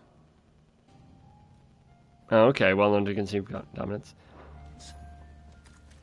I wonder if it's like the father's sister or something, like the father's sister's daughter, if that makes sense. That'd make them cousins. Or, not, Oh, that could also be why she internalizes Clive's failure to be a dominant, because she failed by Clive not being a dominant. That makes sense. Right? She failed at her duty of making a dominant when Clive was not a dominant. Yeah, Sid's arm was turning to stone, but there was a scene that we saw, I think with Sid sitting at some guy's bedside, and he like was completely turned to stone. And that's the thing I was going to ask you guys. Do you know, has that been shown in the active Time Lore yet, if bearers also turned to stone, or is that only dominance? I think it's only dominance, right? So the guy who turned to complete stone had to be another dominant, or was another dominant. If I were to guess, it's probably the old Ramu before he died. That would be my guess. Yeah, okay. I didn't think they would show anything like that yet, but...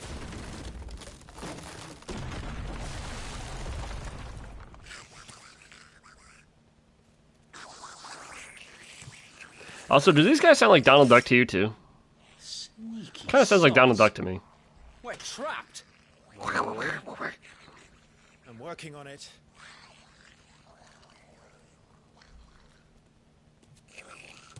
He's the leader.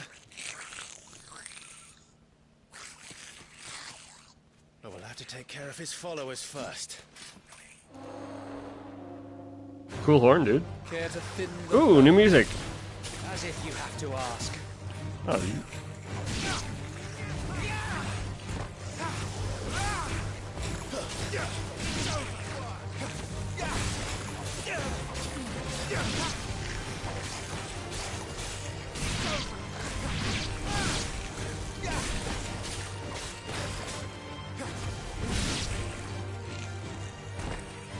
And there was one. you coming down, big boy?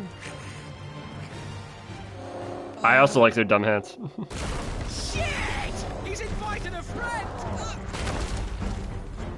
On your feet, Sir Wade. It's possible, Krozik.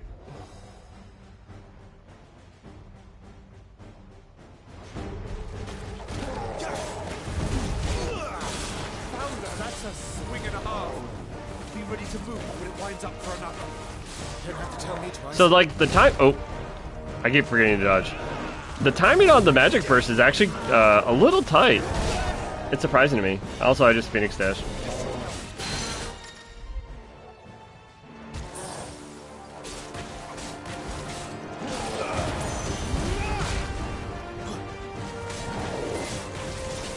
Wait, can I parry this guy? Maybe not yet. Maybe my parry timing's down. Alright. I'm gonna stop trying to parry. This seems like a good idea.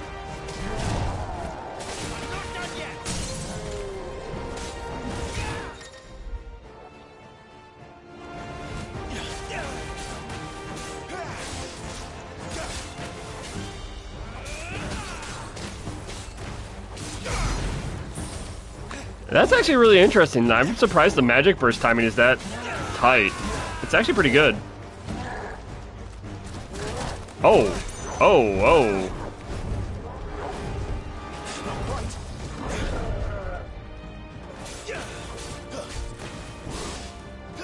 Yeah, maybe she was too good at birthing dominance. That's why Ifrit exists.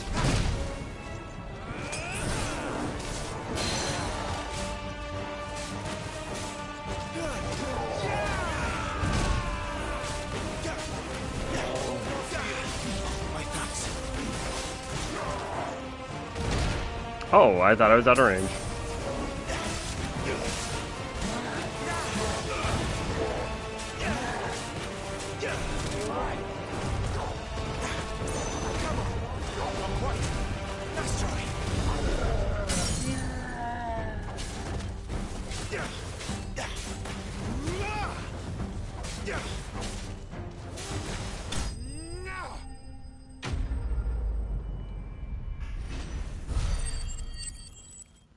Yeah, I think calling him a dominant would be a little misguided. Oh, you start at level 5. Interesting.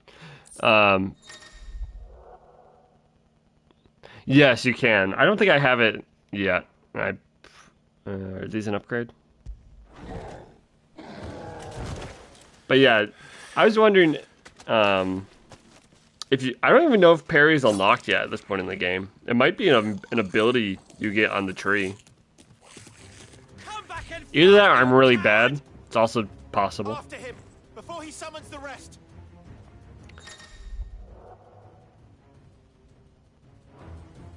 Oh. Interesting. It is just a base gameplay mechanic. Maybe I was just bad then. Maybe I have to time my attacks earlier. There he is.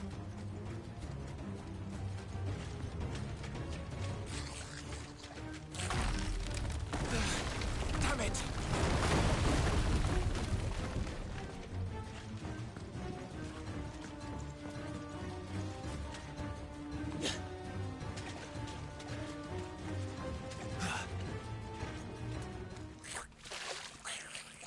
You know what time it is, guys? It's Morbin time. This ends now.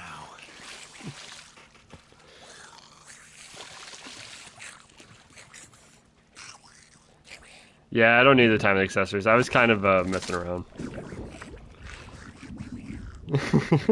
What, you don't like Morbin? What in the...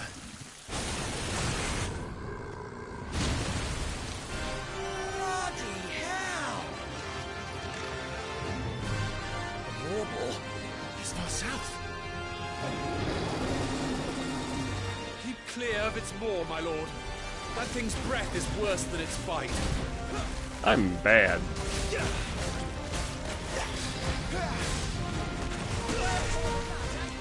Animations are slow. Oh, that reeks! I said, stay away from its mouth.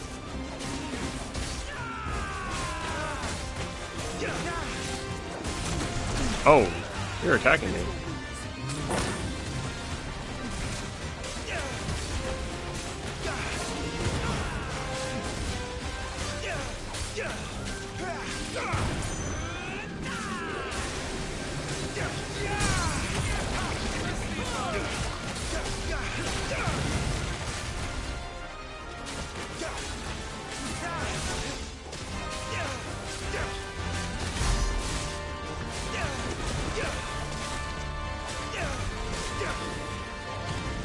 Where's it going? Your guess is as good as mine. How long do these potions last, do you think? I use the stone skin just for the fun of it.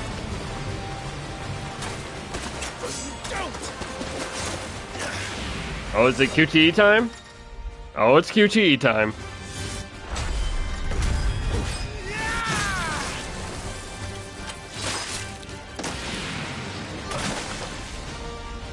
Now! Before it recovers!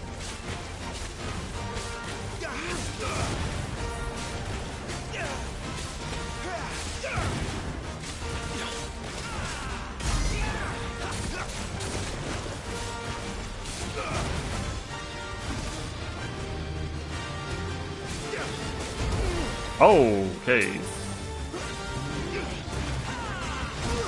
Okay, buddy.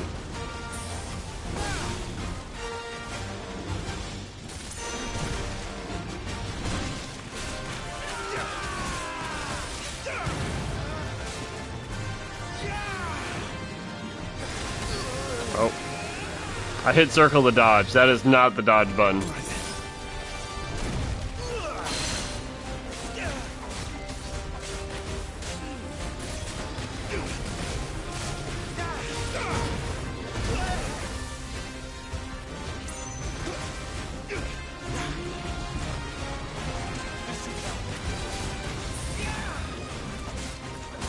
About to stagger.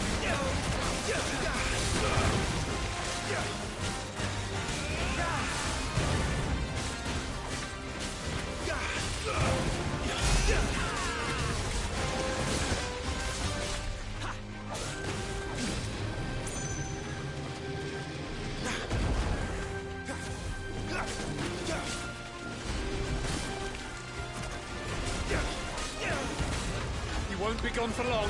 I think technically right bumper's probably a better button, so you don't have to crab claw it, because you use dodge so much, and you don't use your iconic ability that much. But, or when you are using your iconic ability, you're generally not attacking, like you're blocking with Titan, or you're you know, grabbing with Garuda because they're staggered.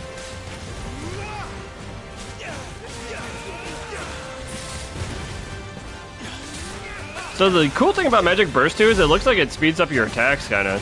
You're like animation canceling. Maybe not. Oh, I'm gonna get hit by this.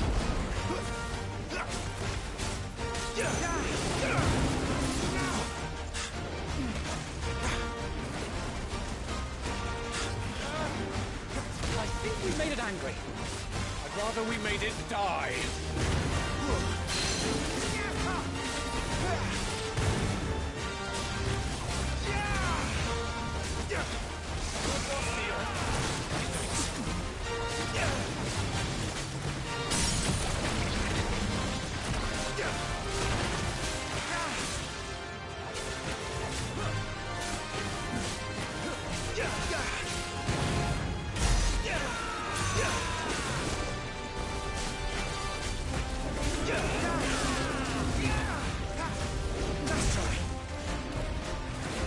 Man, it's amazing how many iframes they give you. Oh. I tried to perfect dodge that, it didn't work.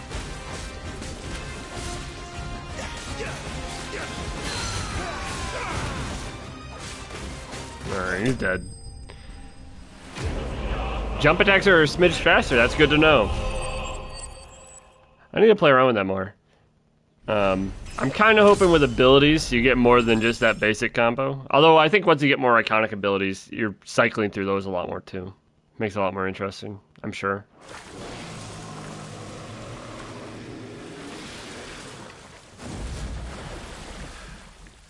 But yeah, I think circles dodge for me in like Dark Souls, which is where that muscle memory is coming from. Dark Souls muscle memory. Never thought I'd see it. Not just goblins in Rosaria, but oh yeah, I'll petition His Grace to send a detachment. I'll buy them right after this. If we don't stop them here, they'll be at our gates before long. For some reason, I'm still in tutorial mode, and I'm not even thinking about buying abilities. We don't want to be caught out here after dark. If we set off now, we can still reach Phoenix Gate before nightfall.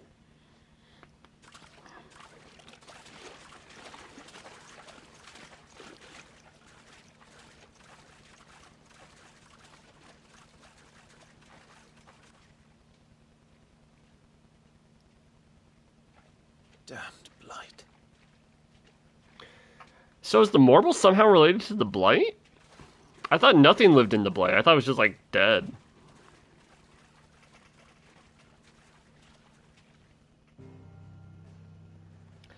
Excuse me.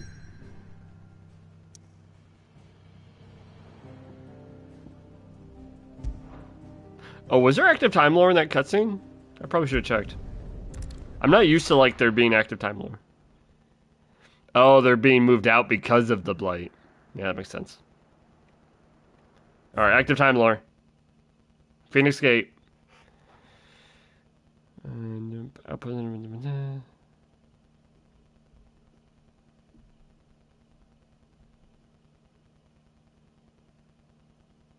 Oh. Yeah. Yeah, no, that makes sense.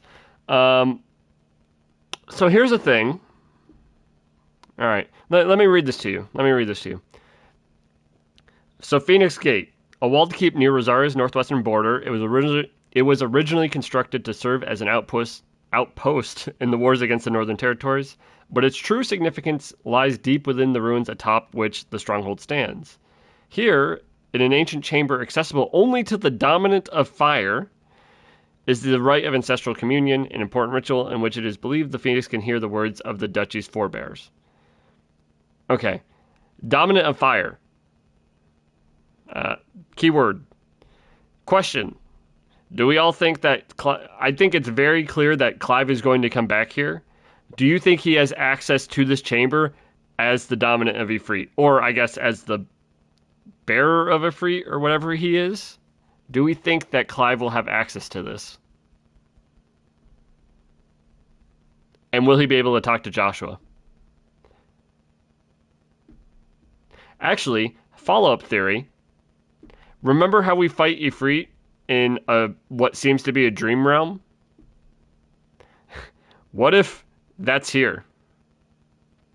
What if we come back here in right after we deal with Benedicta and the Empire, and we come back to Rosaria, right? Because we're heading to the Drake's Breath. And you know that scene where we see Rosaria burning in the background and we're fighting Ifrit? What if that's here? I don't know. I like that idea. I like that idea. Because he's talking to the Duchy's forebears. So, I don't know. Yes, we do fight Ifrit for control. I think that's for sure when we unlock Limit Break. For sure. 100% that's where we unlock Limit Break. I could see it possibly being here. Yeah, Phoenix fight Ifrit at the end of this demo, right? Or near the end of it. I don't know if it's the very end. However, later on, if you look at the trailers, there's a scene of us fighting Ifrit. And then we transform. There's actually an Ifrit versus Ifrit fight that takes place later on in the game. So, I don't know. I think that's interesting. I see us coming back here. I see this being important later on when we come to terms with Joshua. Because if Joshua's really dead, theoretically we could talk to him here, right? Because he was a bearer of Phoenix. I think I already read that.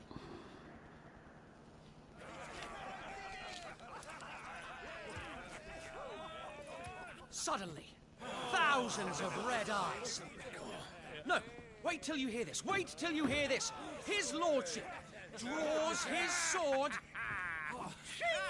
The goblin chief runs screaming. All right, hold on. He just drew the sword from his hip. Clive does not wear his sword on his hip. This is a lie. I can't believe he's lying like this. Straight down a Mormo's gullet!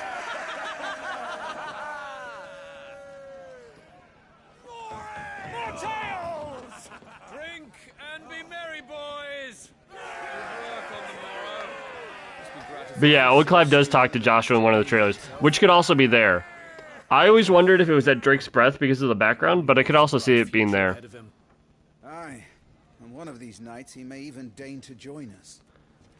But it does make me wonder. I think the red eyes, he was talking about the goblins. He was just exaggerating the number of goblins a little bit. Although they technically don't have red eyes either, do they? I don't know. I wasn't really paying attention.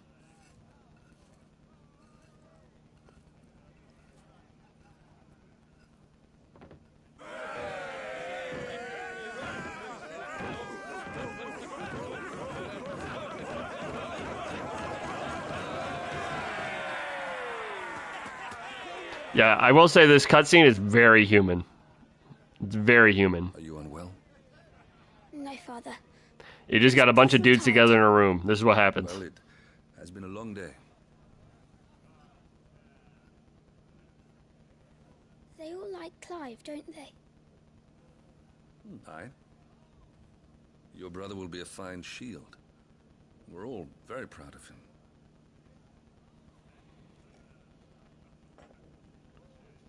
Father, why is it that the dominance is always born into our family? It doesn't seem fair. That's a good question, Joshua. That's a good question. We Why? cannot live without the blessing of the crystals. And the crystals work their magic through us. Yeah, some of them might get naked. You have been blessed, Joshua. Blessed to be a dominant, to wield the power of an icon. Our family has been chosen to share that power with the people. So that is what we must do.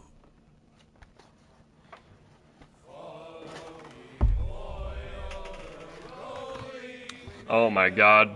You're right, they are definitely getting naked after this. Like, if this continues much longer. They're singing songs while drunk?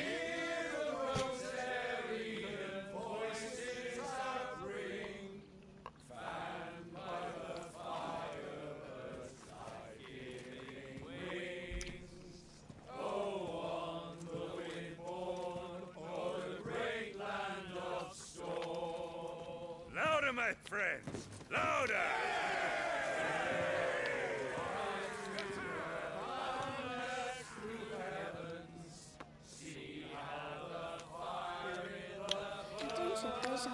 Do you think this is their national anthem? Sounds like a national anthem.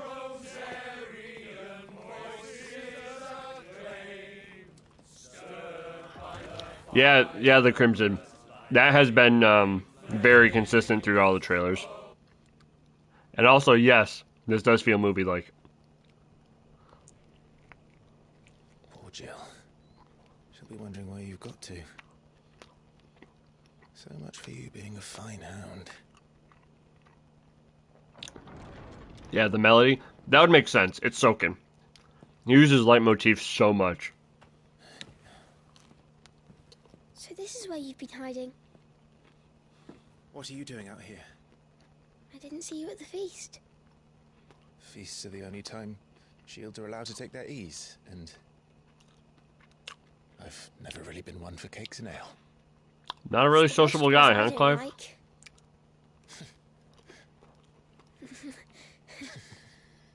I feel that.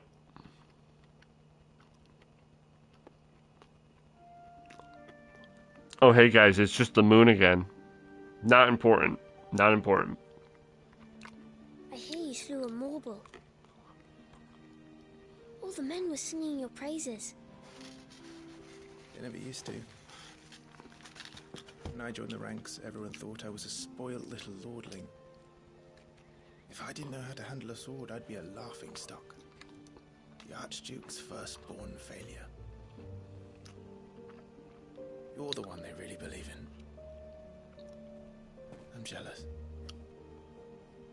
That's not true. Here's another leitmotif. Believe in This sounds me. really good, this music. I believe in the power of the dominant. This is Find Your Flame. Brother the Phoenix, This is Find Your Flame. ruler over life and death. It isn't fair. It should have been you. I don't have what it takes to lead our people. I don't have the strength. But you do.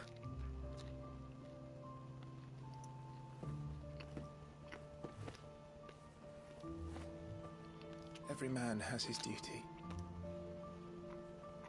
Ours was decided long ago, when our ancestors chose to instate the dominant as the Archduke of Okay, Rizzaria. so El Tigre. Hold on, I'm gonna pause for a second. To ensure 1 second, El Tigre. If you look at active time lore, someone told me this. That the name Media isn't referring to a goddess. That is the name of that red moon. That red star's name is Media. that whenever our nation stood on a precipice, the Phoenix would rise from the flames to drag us back from the brink. The fate of Rizzaria sits on the dominant's shoulders. It is your duty to bear that burden. But what about you? I was born to be your shield. That is why I was given the Phoenix's blessing. To keep our future rulers safe. No matter what. However hard it gets. I'll never let you down. Oh, good question. Good question, chatter.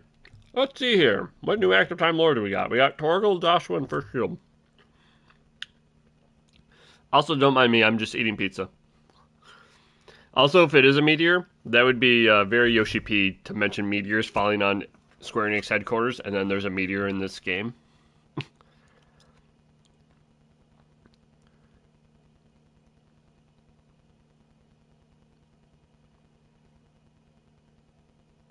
Okay.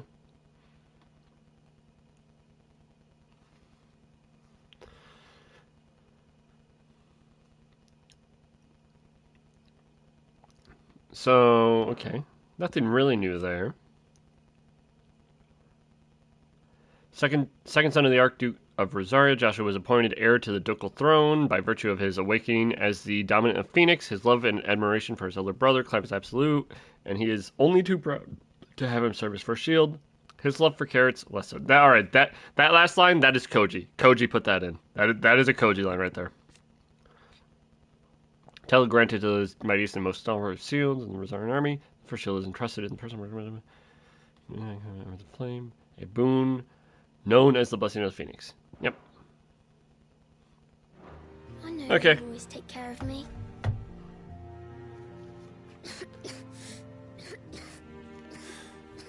Before I can do that, you need to take care of yourself. Right?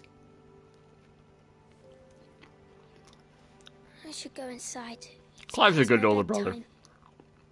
Good night, Torgal. I will say that will be kind of crazy if that's where this goes.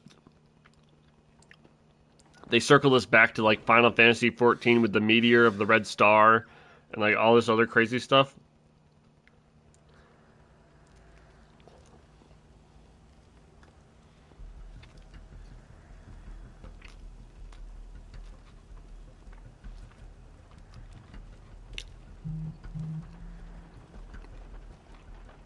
Oh.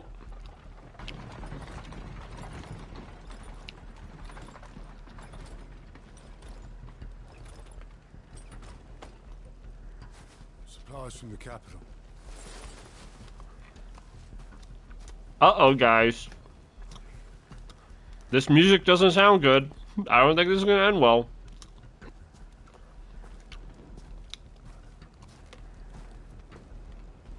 You took your time sampling the wares, were you?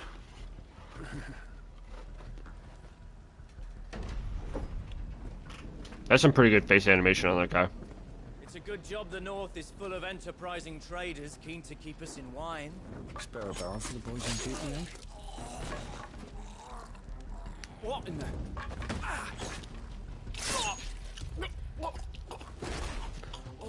Well, they're dead.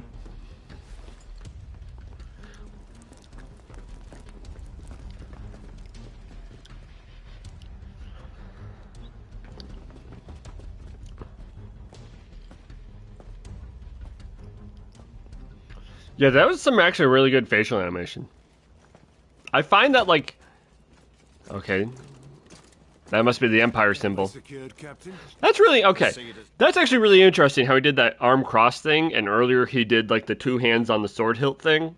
Like, it's cool how they gave each nation, like, a symbol. Yeah, exactly. Each nation has a different salute. It's pretty cool.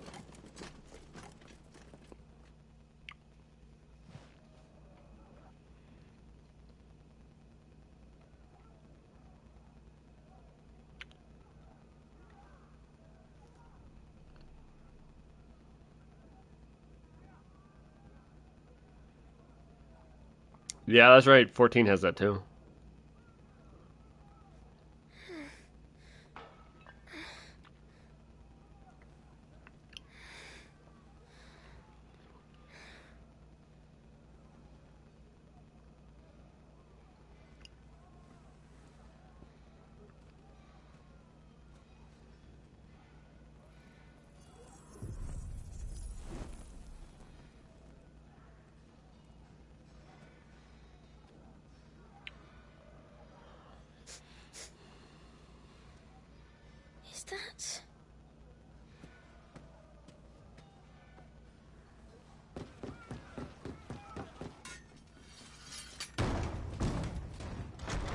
Forgive me, my prince. It's me, Wade.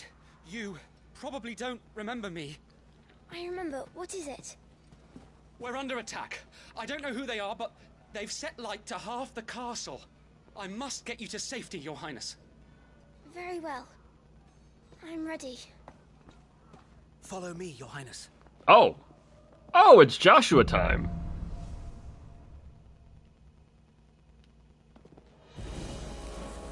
Alright, I'll be right there. Any items? Did I forget anything? Forget to pack my, No? Okay.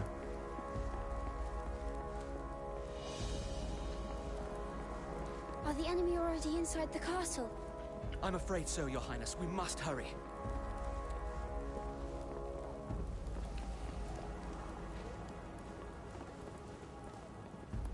So yeah, oh wait.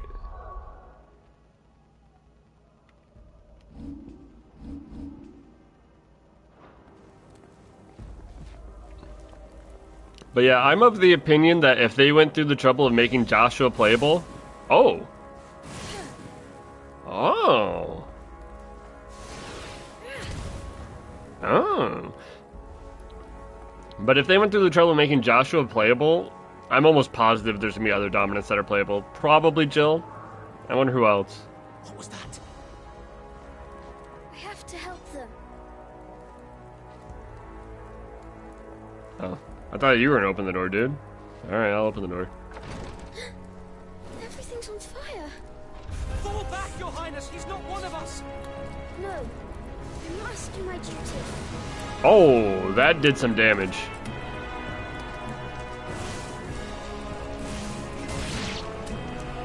Yo, Joshua, you kind of sucked. Yeah, Dion would be really cool with, like, Dragoon jumping.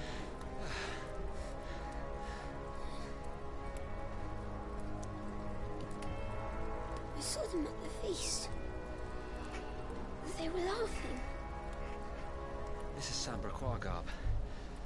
But why would the Empire... We must find my father. He had a pretty interesting reaction to that, Joshua. Like, he kind of knew what might be happening.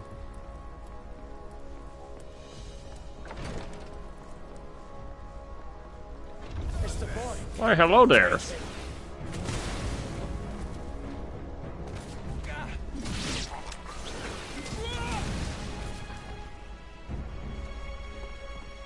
Yo, what's up? Damn it, the bastards are everywhere. Why would the Empire do this? Yeah, that's what I'm thinking, Majora. I'm almost positive he knows.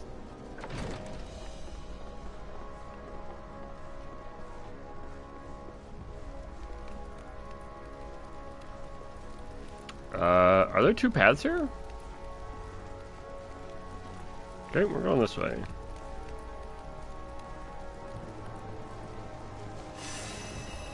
Oh. Oh, 999. It just gives you full health instantly. It's because you don't have any potions, so they didn't want people to die.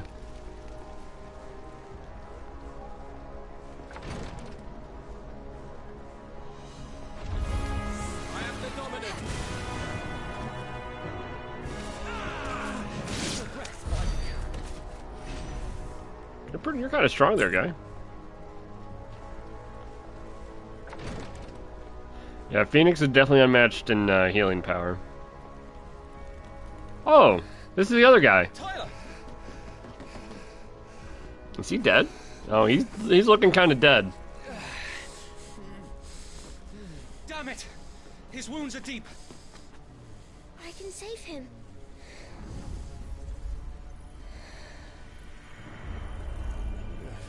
Your Highness,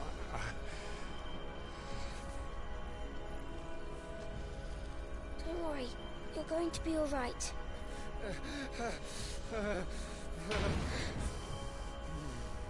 I'll hold them off.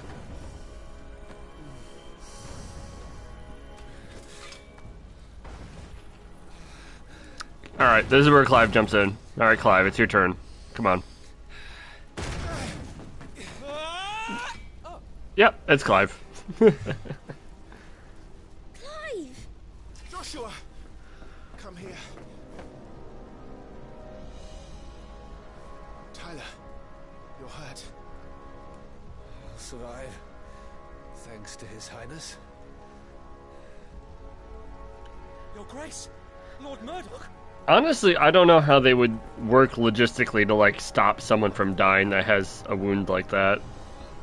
I would almost think... I think there was a Final Fantasy... It could be cell reproduction. There was also a Final Fantasy, or was it an anime or something, where healing magic was actually just time reversal magic. Actually, wasn't that Bleach? Thank you, Your Grace. You could, in theory, have, like, healing just be time reversal. We cannot stay here. We should make straight for the rear gate.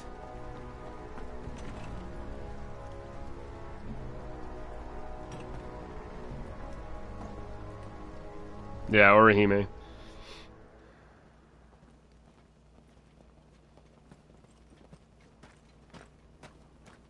Oh, yeah. Yeah, I watched a little bit of My Hero. I haven't watched it in a long time. Is that man speaking Elvish? What is that?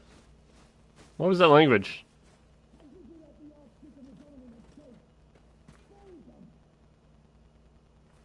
Also, who's he sending that bird to? Who could possibly be back in Rosalith? Other than... Chocobos in the stables. Alright. Owls capable of thoughts of others. In response to an ancient incantation, their lithified third eyes. Lithified. Sort of thoughts in the form of ether. I don't know, going to be passed on. And only to the alright, that's OP. Only to the intended recipient.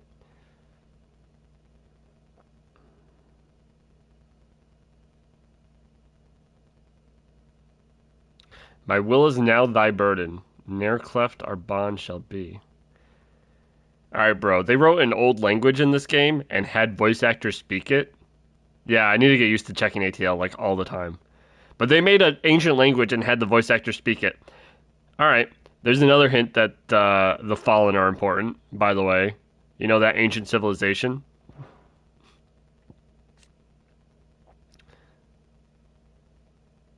Yeah. Yeah, no, it's kind of OP. And I would think he would send it to his wife, but part of me wonders, so if the Duchess Annabella is actually from the Empire, I wonder if he does not trust her, and he actually sent it to someone else. That's like what I'm kind of thinking about.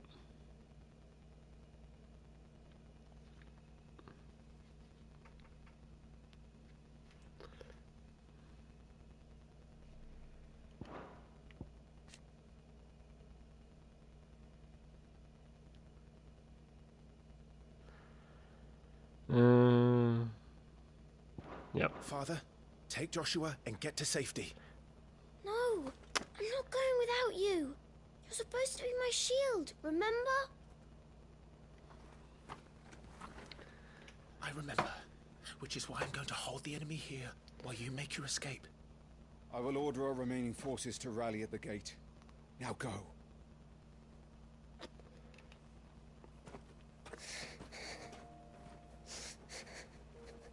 I will do my duty. You must do your duty too.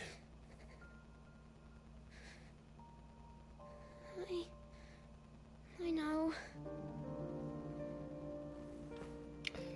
You have to keep Father safe. This music, though. I'm counting on you, Joshua.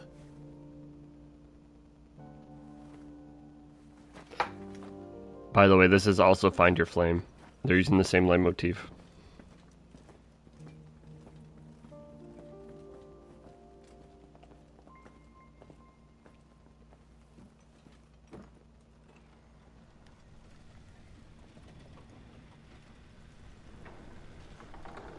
Closing the door. Huh. That's symbolic. Alright, Rodney. Let's go kick some ass. I'm ready. Oh, FPS just got a little choppy. I think we're back to normal though. Had to load in assets probably. I think the fire's killing it a little bit.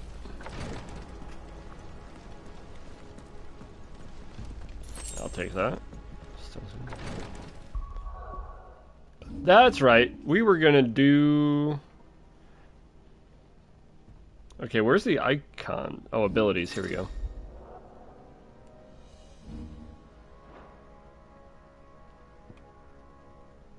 So precision... Oh, you can upgrade it? What does upgrading it look like? Oh, didn't want to do that. How many points do I have? 200? Oh, okay.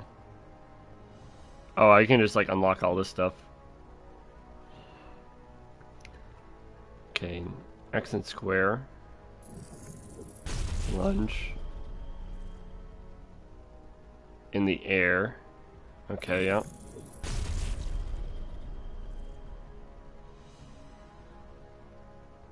Okay. This seems okay. Oh, triangle gives you more info? Oh, details, I see. Bonus points are... Oh, it gives you bonus points at the bottom for when you're in score mode. Huh.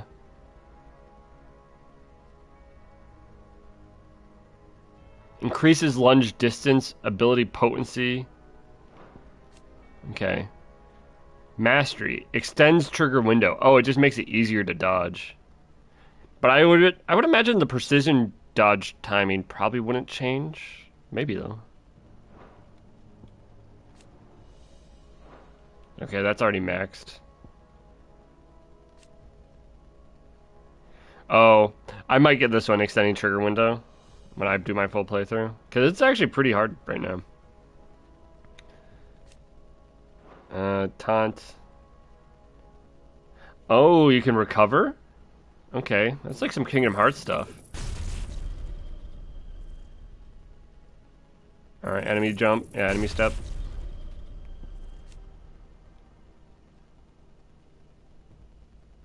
Oh, it allows you to jump more. And charge.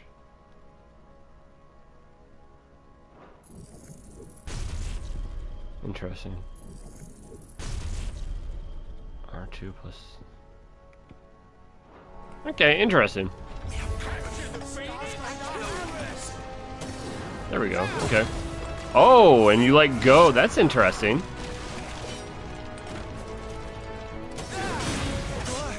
Oh, it has long recovery frames.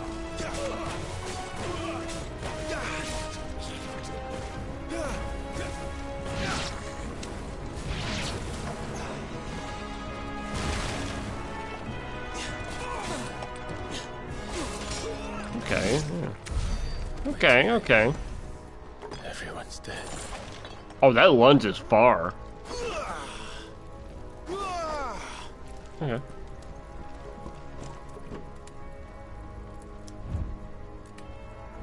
Oh. Yeah, there is a way to... I was actually just trying to think of that.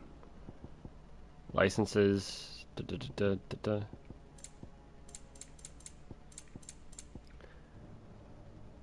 Taunt, animal instinct. Lock on L1. Okay, L1. Actually, what's the other controller schemes?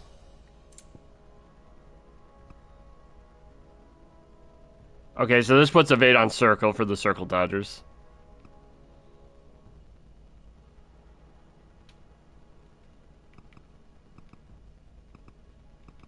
Alright, and this moves magic to L1 and lock onto L2. What's iconic feat? Oh wait. Cycle icons. Oh, okay, that's circle. Huh. Yeah, if you're a Dark Souls player, you Yeah. Dark Souls player, I think you use Type B. Type C, I think, is maybe more optimal, because you really only have to hit square and X consistently, and then circles every once in a while. Although I don't know, I think once you get into the game, cycling icons is gonna be pretty frequent. So I don't know. I think you just kind of learn one.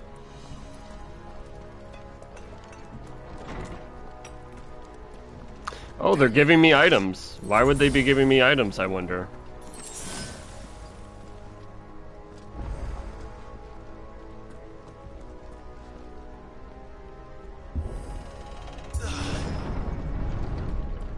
Yeah, I could see that. I do think they probably designed a lot of the controls around A and just gave other options for people who wanted it.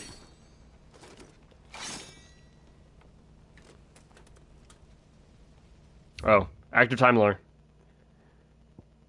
Sambrique.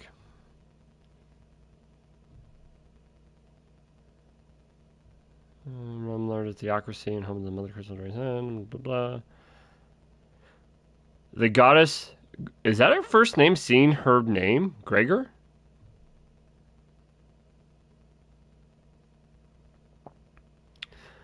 Yeah, I don't know what that was either. Province. I know what you're talking about though.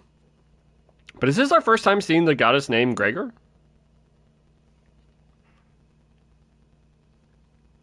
Oh yeah, yeah, I know what you mean, Iskim.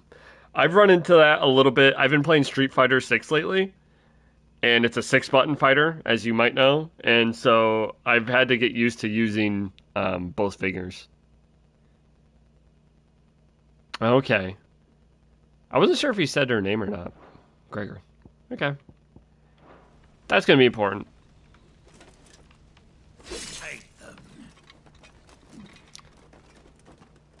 Yeah, I know there's that chapel that you fight Benedictus sisters. Superna and what's the other name? Whoa, FPS.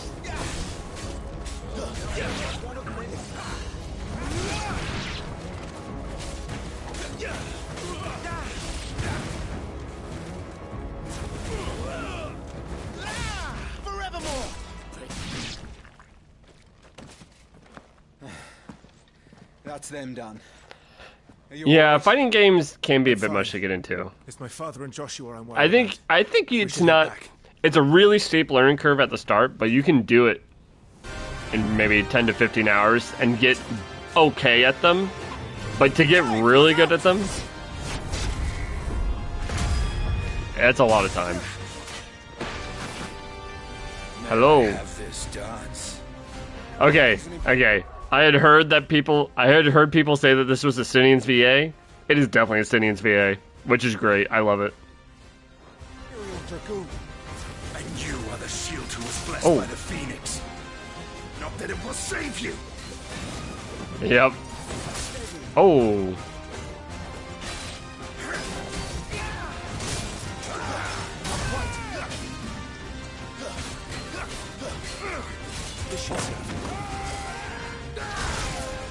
Stay still, damn you!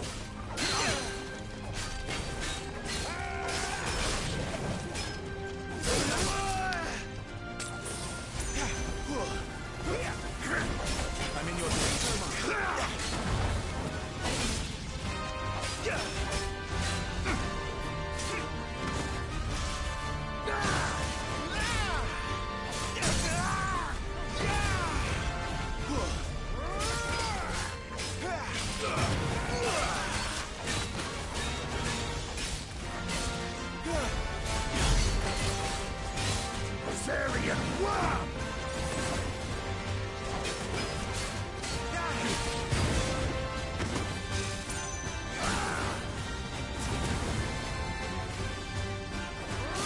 Oh, that like staggered him a little bit. God, Dragoons are so cool, man. I played Dragoon in Final Fantasy XIV. Now, Clive! Have at it!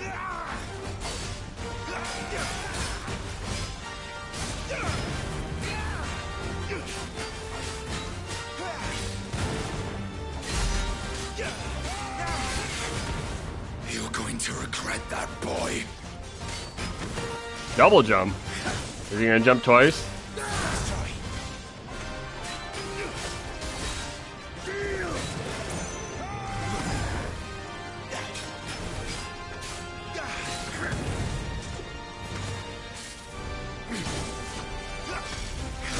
Oh, okay, that was faster. Oh, I just parried him on accident.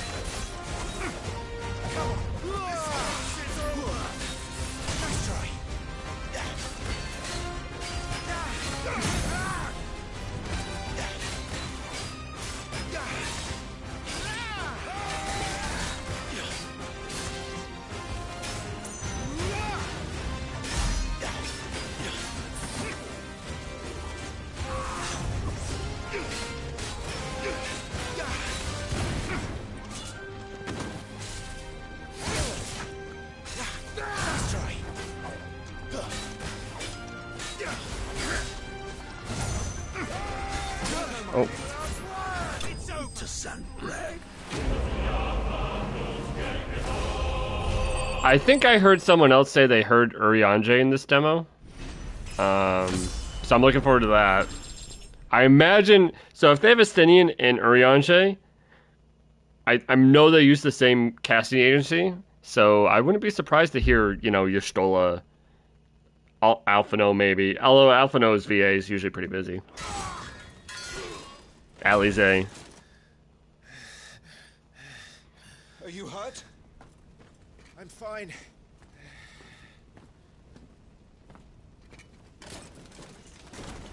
So, Imperial you sent in Vipers. the dragoons. Imperial Vipers. Do they really? Oh, Xenos would be fantastic. That would be great. Their numbers were too few. They were not here to take the castle. They were here to take heads. Our work is done. I have seen Urianger's VA singing My Milkshake Brings All the Boys Here. We issued these sashes but yesterday. In Rosalith. If they were already among us, what if there were others? Father and Joshua are in danger. We must hurry. Take your steed. Yeah, that's kind of sus.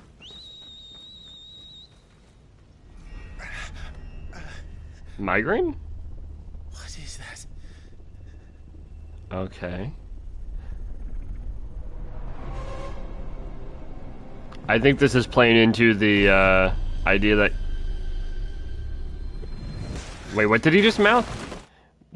What did he just mouth? Also, where's my active time lore?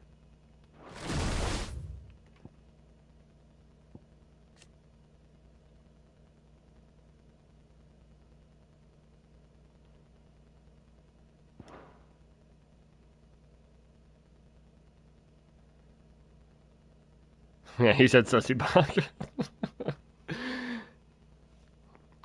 The whole... Oh, it could be I found you. That would make sense, because that's what he says, to... Oh god, that's totally Clive, isn't it?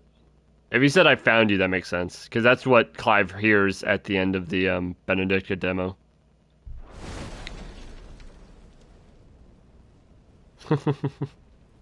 Yes, please buy the game. Oh, also buy some merchandise, please.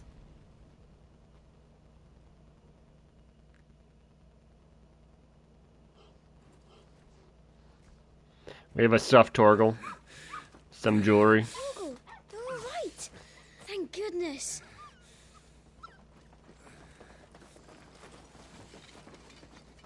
Your Grace, is everyone safe? For the moment. We ride for Rosalith to rally our forces. I will need your help to see Joshua safely back to the capital. Yeah, I think I've seen this scene before. Doesn't end very well. Oh! Father? I'm sorry, Your Grace, but that won't be possible. Okay. That's Urianger's VA. Right there. So. This guy right here, Urianger VA. You honorless snakes! Stay back! I'm warning you! Run, Joshua, run! No! Pig! Oh, God. Oh. Oh. Traitors! Your Highness!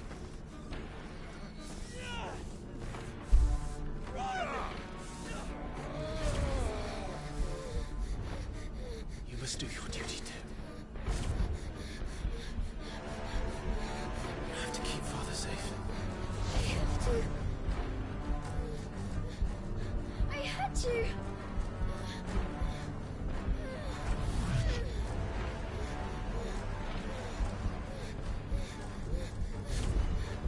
Clive, I'm counting on you, Joshua.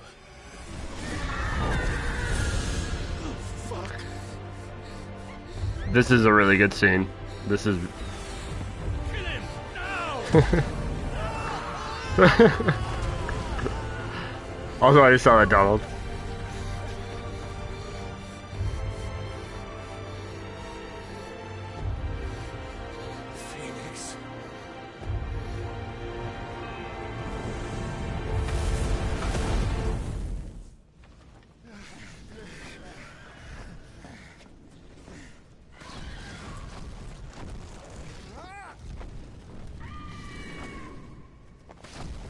Phoenix!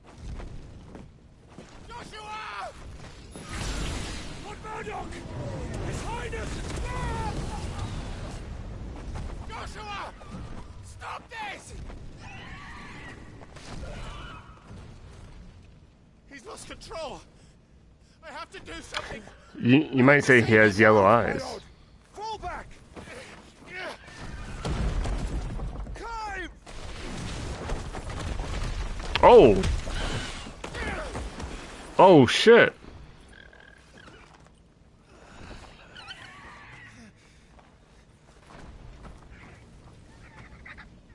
Thank you, girl. You saved my life.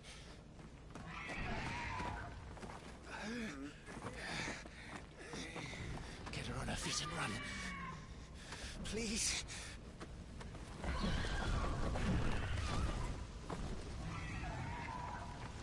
Joshua, are you in pain?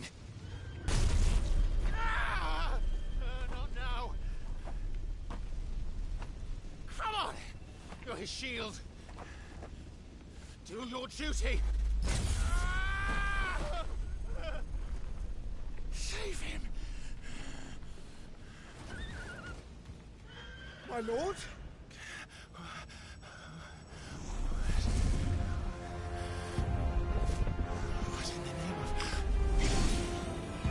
Okay. I'm sorry. This is a really good point, but I'm stopping for a moment. Rodney did not look at that figure at all, even though it was appearing right behind Clive. For the record. And all these migraines and shit, I am now on the train that the hooded man is a figment of Clive's imagination. 100%. And that Clive actually kills Joshua.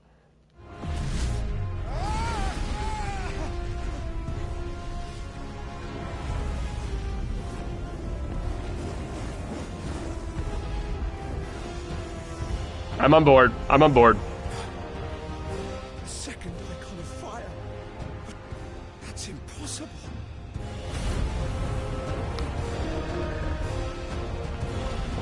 That's Clive. That's gotta be Clive.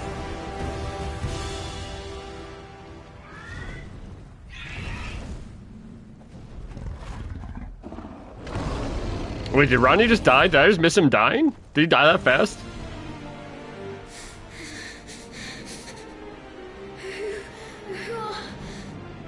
Who are you?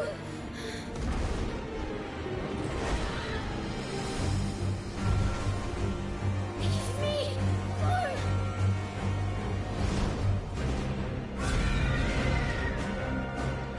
Leave me alone!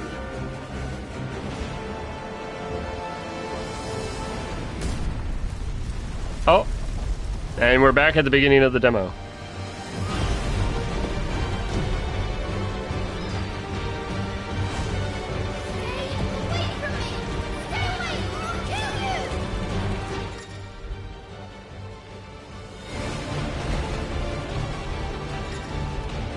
So that, all right. So someone brought up that Sid saw the hooded man, and yes, I agree.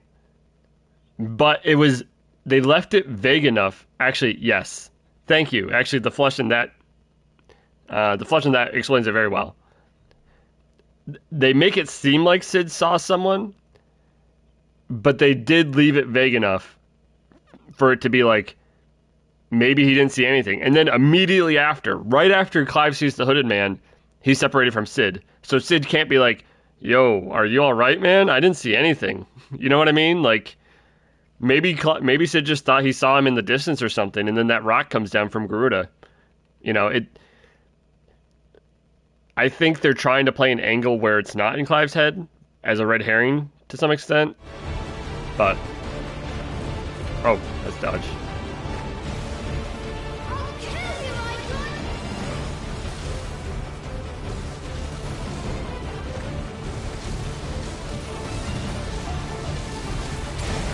I might have evaded a little early there. I'll kill you. Wow, Joshua's saying I'll kill you? Wow.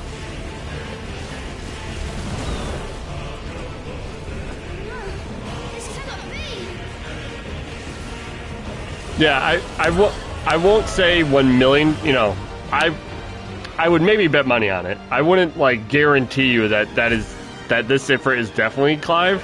I'm just pretty sure. It is possible that the Hooded Man is someone separate.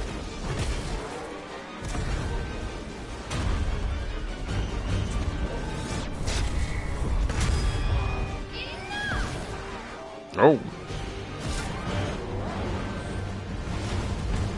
Oh. Oh, this is the apothecary? This is the place that was in the thing we talked about earlier. Where I said Clive might end up coming back here.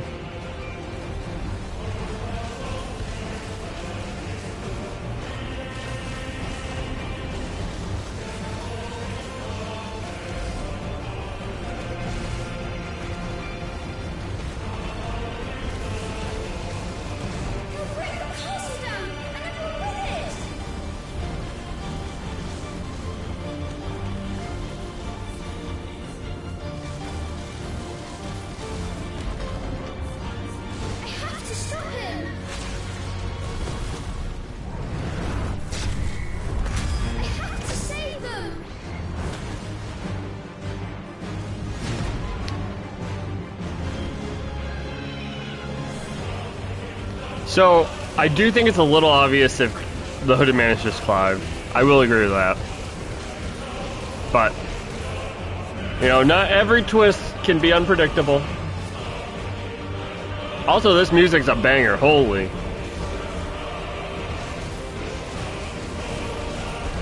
Find your flame.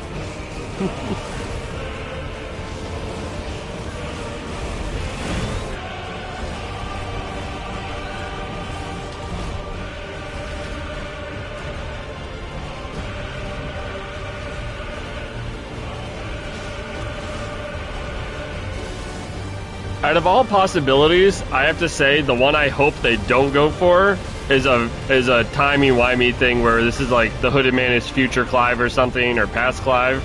I will say that. I'd rather they like make that like Clive's clone or something. Like that'd be interesting. That'd be some Zidane stuff. I made a promise to my brother. But that's just me. And I mean to keep it. Yeah, exactly. Even if it's not super surprising, if it's handled really well, it doesn't really matter. I will do my duty.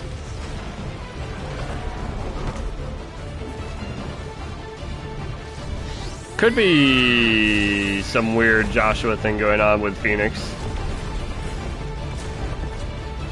Possible. Well, if it's Joshua, it would still be something timey-wimey. I don't know, but like I said, it doesn't have to be. Or like you said, it doesn't have to be. It could be, I don't know. That's the thing. I will say,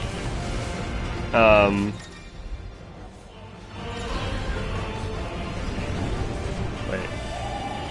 They've done a good job at,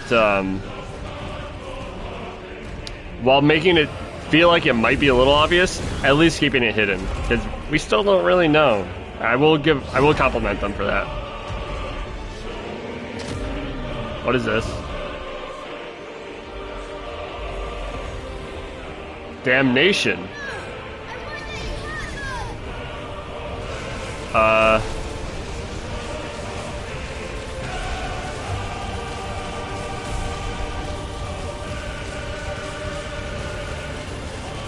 Yeah, this is a long one.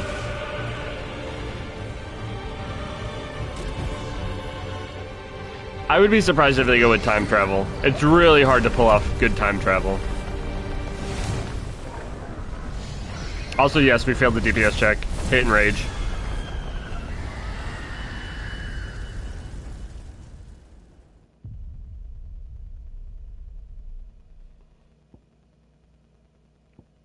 Oh. Oh, I'm Phoenix. Oh, that's cool. Oh, no, never mind. I actually just failed. I didn't think you could. I hit dodge at the very start. I fat fingered it, and it was like, nope, you're dead. That's actually kind of funny.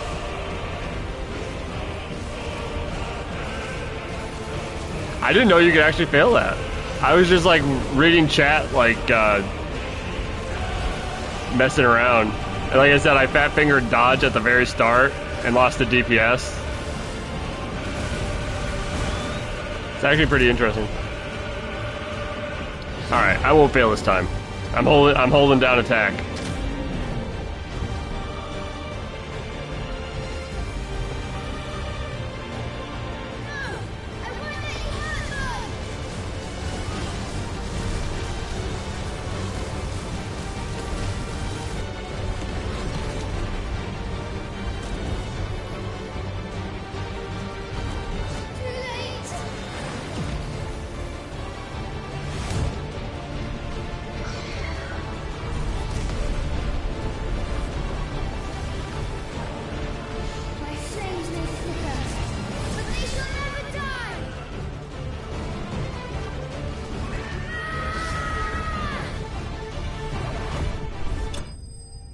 Oh.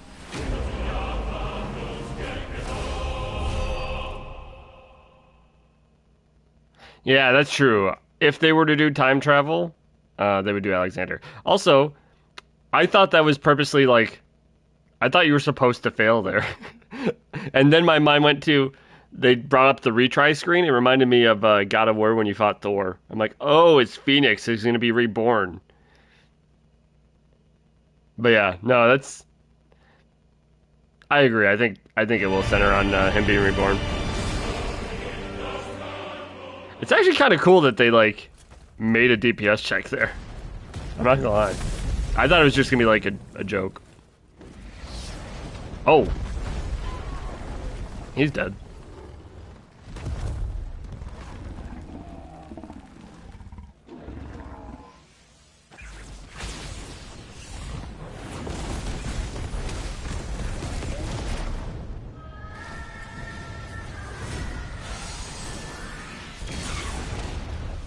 What was that? Also, someone did ask a good question. Why is that thing below Phoenix Gate? Those are some fallen ruins there.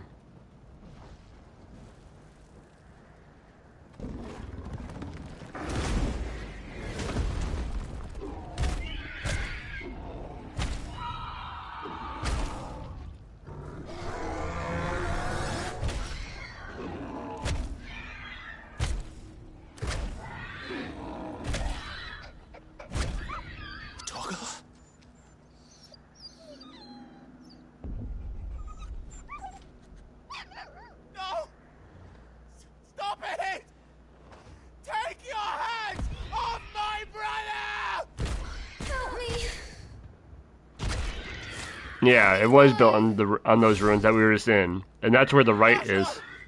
Stop it! Stop it! I swore I would protect him! That blood still looks a little weird. I think it looks better than the first demo we saw, or the first trailer we saw. That blood's still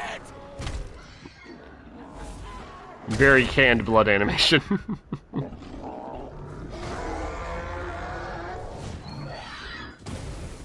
Oh, his eyes are blue again. Oh.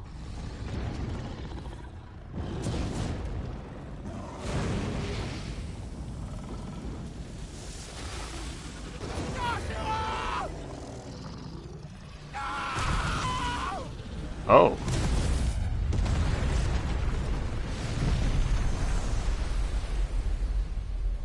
It is hard to make look good in games, and to maintain consistent frame rate too.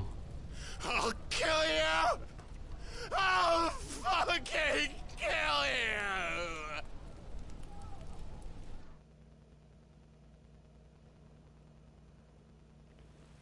Yeah, he really put his heart into that line. Walking on the banner. Symbolic. Yeah, Ben.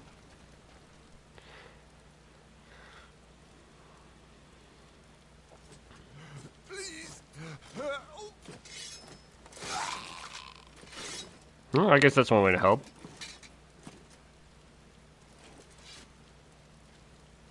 Quite a mess that monster made. Damn shame about the Phoenix, but can't be helped.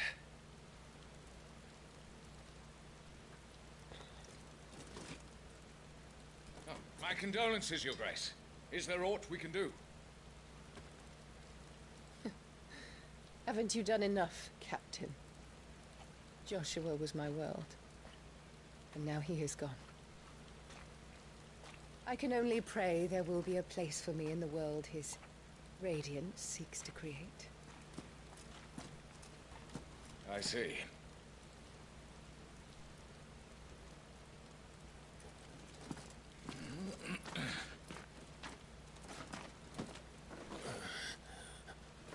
Your Grace, over here.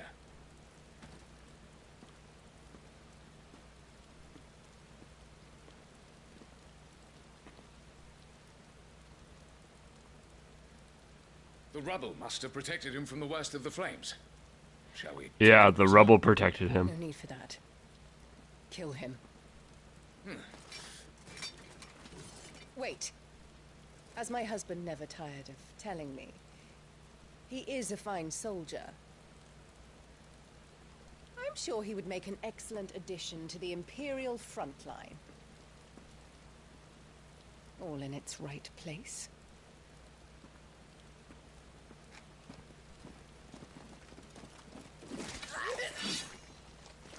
Take this one. She is ruthless. Holy. Lad.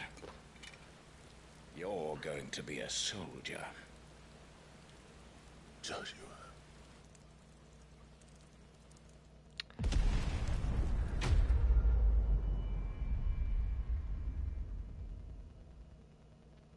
So,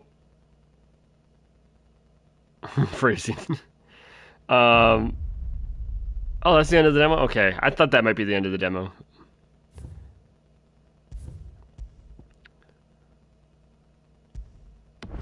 Even though I probably won't use it.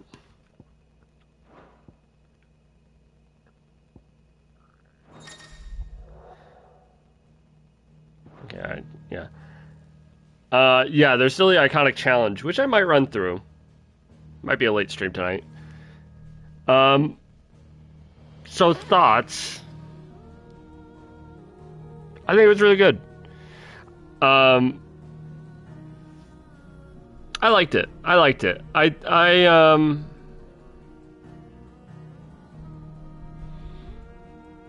think there were some lines that missed, but a lot of it felt pretty good. To me, anyway. I will say at the end there, the thing that probably threw me off the most, I liked what Ben did, but the fact that it's like 15-year-old Clive and he's like making this like adult-sounding guttural sound while he's like, I'll fucking kill you, it threw me off a little bit, I won't lie. But that's really only a problem during young Clive, which that's done at the end of it. I would definitely say it's better than most games coming out today. I'm more invested in this story. Well, obviously I made a YouTube channel about it. But I'm more invested in this story than any game I can think of in like recent history. I like it more than like... So, I like it more than I would say even like God of War. I really enjoyed God of War's story. But this has, I think, a better setup to it. I don't know. Both God of War games had hooks at the beginning with the really cool fights and like this boss that you would then fight at the end of the game, which actually I don't think we have here.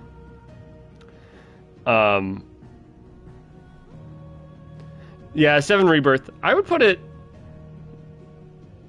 in terms of interest in the story, I'd put it on a similar level with Rebirth, probably. Maybe this one a little more because it's brand new versus Rebirth. We know Rebirth is new, but it's retreading a lot of the same steps. And we know that is true for sure. So this one actually interests me a little more. In terms of writing, sending him to the wall, I mean, Brandon, doesn't make any sense. I think it does. A little bit. Hear me out. So... the mom obviously never liked Clive, right? Because he wasn't a dominant.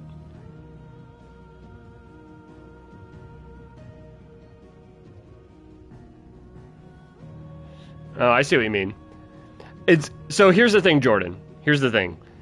I think she sees being a literal slave on the front line as a worse fate than dying. That's my guess. And she probably just thought he would die there anyway, because she never believed in him in the first place. And true, and that's the thing. She never wanted Joshua to die anyway. That was like the one person she cared about. I don't even think she cared about Elwyn, to be honest. I think she was just using Elwyn. That whole scene where she climbs up on top of him, you know, trying to get freaky. I think she was trying to use her womanly wiles a little bit too.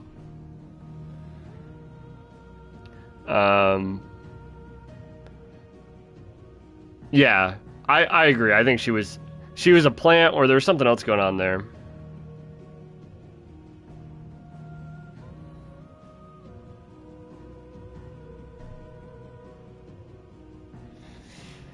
Yeah, you're kind of right. She didn't seem super upset about it.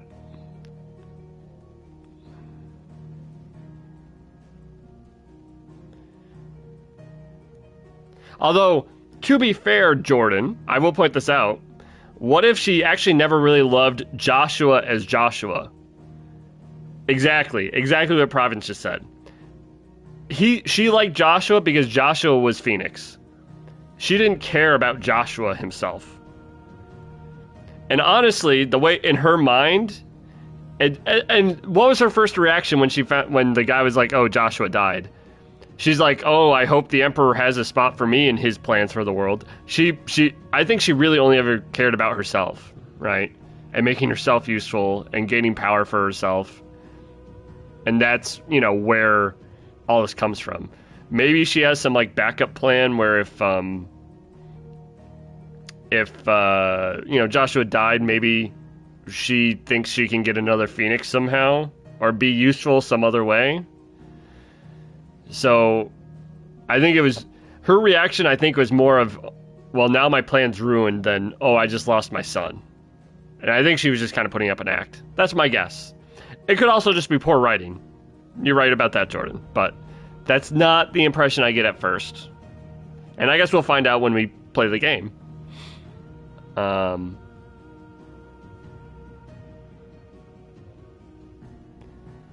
Well, I think so the big question now is, okay, so Phoenix has always stayed in the Duke's bloodline. Where does it go now? Who inherits it now? There's no heirs left at all. Unless it then jumps, like, so we know Annabella's the Duke's cousin, right? Yeah, and by the way, Jordan, I don't want to rag on you as, like, the streamer, like, looking down at you. Like, this game's not going to be for everyone. That's just the way it is. But yeah, I mean, when the game's all said and done, we'll all have our own opinions. And chance, you know, while I'm arguing, like, my case, I think there's a good chance, like, everyone experiences story in their own way, right? Like, everyone has their own perspective, and everyone takes in and processes it differently. Like, we just saw that with the way you saw Annabella versus how I saw Annabella. So it's really going to be person to person. And that's the thing with story-focused games, is they tend to be more divisive because there's no answer to what's good and what's bad. Also, I would agree. I think Annabella probably wanted Elwyn's father to die. Yeah. Yeah, I like that. I like that idea, Prov. And also, just remember, so now Elwyn's dead, Joshua's dead, Clive can't inherit Phoenix. Yes, it did say that in the active time lore. Well, her bloodline was good at birthing dominance, is what I think it said. So, if you also remember, Annabella was Elwyn's cousin, right? So that means that Elwyn's father has a brother or sister who had Annabella, obviously. So that, by extension, means now that all of the heirs are dead in Elwyn's line, Phoenix, I think, is going to move. It says they're cousins, yeah. So Phoenix is going to move to another side of the family, I think, to another family branch. Which could be Annabella, someone related to Annabella, because Annabella is a cousin. Hell, it could be Annabella herself, theoretically, if you think about it. That would be kind of nuts.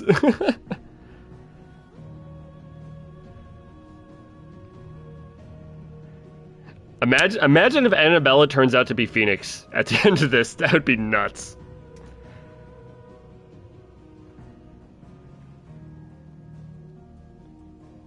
But yeah, that's what I'm thinking. It's gonna move to that side, and that would be interesting. It'd be an interesting dynamic.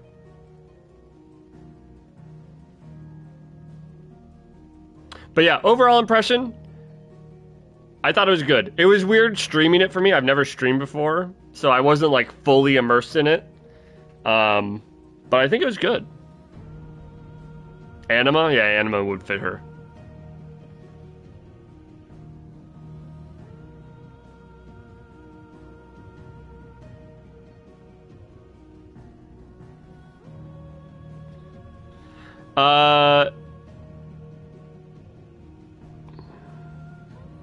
That's true. That's a good point, Prav. That's a good point.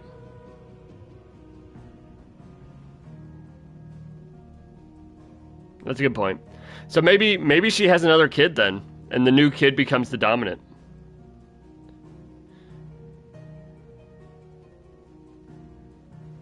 Wait. Okay, I just had a thought.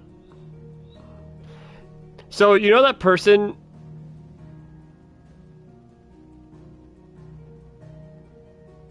Oh, no, you're good, Eskim. You're on my channel. I already knew all this stuff before I even started playing this demo, almost. You know, it's not a big deal. Now, if this was the full game and you told me the ending, yeah, but that's kind of why I'm not going to stream it. Well, one of the reasons why. But you know that kid that's sitting on the throne in the Empire's main hall? In the throne room? They're in, like, the front and center seat. What if that's Annabella's kid? Post time skip. That could be Phoenix, potentially. I always thought it would be the reincarnation of the goddess, but that would also make sense if it was Phoenix. Oh, where? I'm streaming from my PS5 right now, or else I would tab over and show you. Go to... Alright, if you want to see the kid, he shows up in a couple places, but you'll see him if you go to the... Actually, I'll promote myself. Go to my last video, and if you skip to... Hold on, I will find it right now. And I can actually link it. Let me find my own channel first.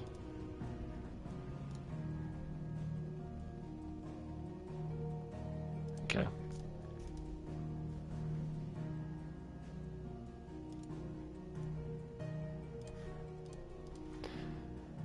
All right, self-promotion time. So that's with the right timestamp. That scene that I freeze on there, you'll notice if you pause it right there, there's that kid like sitting sideways on the front and center throne. And we see them in another scene too. And that kid would be about the right age with a 8-year time skip potentially. Like if they're 7 years old or something, that could be Annabella's kid and like the new Phoenix dominant. And that would make her useful. And also that would explain why she's sitting on the right side opposite the Emperor, right? Because why is she in the throne room? Because you remember a long time ago we all had theorized that looked like Annabella. Like why is Clive's mother in the Imperial throne room?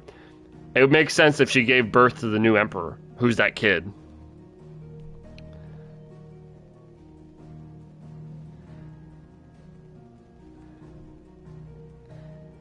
Right, exactly. That's a good point, Eskim. That I don't know. That I do not know. Maybe the kid ends up not being a total asshat. maybe they're actually just a good person. Possible. But that's a really interesting idea. Endgame, I think no, I don't think anyone in... Okay, I shouldn't say anyone. No one knows what Endgame's going to be, including myself. It's going to be some off-the-rails bonkers shit. It's going to be, like, we're going to go to the moon. The red star is going to, like, become a meteor and going to fall on the planet. It's going to be nuts. You know, that's where my mind's going. I don't see them staying totally on this, like, super serious medieval rail the entire through line. Could be wrong. But I think with The Fallen, it's going to be... I think they're going to find a way to build up the narrative in a way to make what seems impossible, possible, given their setting. Like, all the things I just described, given a gritty medieval setting, should not be possible.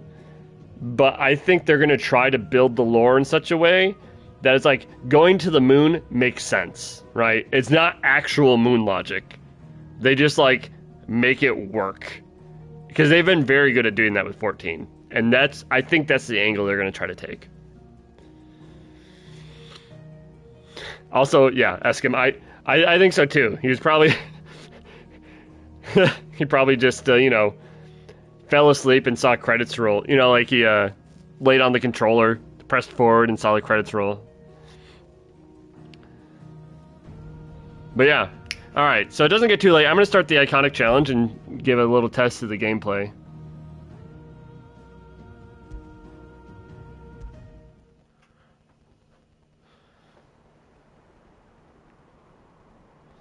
But I will say, so this is even my opinion. Yeah, I know. And so just so it's not just my opinion, like I said, I like it. I think it's good and solid. I will say, from what I've been seeing online, people love this demo. It's been selling a lot of people on the game. But anyway. Okay, you can take them off. I thought I had heard that you couldn't, but if you can, that'd be great. But anyway, let's listen to Benedicta. Oh. One of our sentries has failed to report, my lady. Your orders? Pull the men back inside the care, Geralt. He is here. I mean, that's the thing. I think even if the story is a complete flop, I think this gameplay, from what I've played, and I'm going to see what it plays like with 3 icons. I have a feeling I'm just going to love doing the hunts. It's going to be like Final Fantasy 12, where I just, like, love doing the hunts, and I just want to do, like, the hard content. Have them lead Cid and his little pet to the chapel. I shall entertain them there.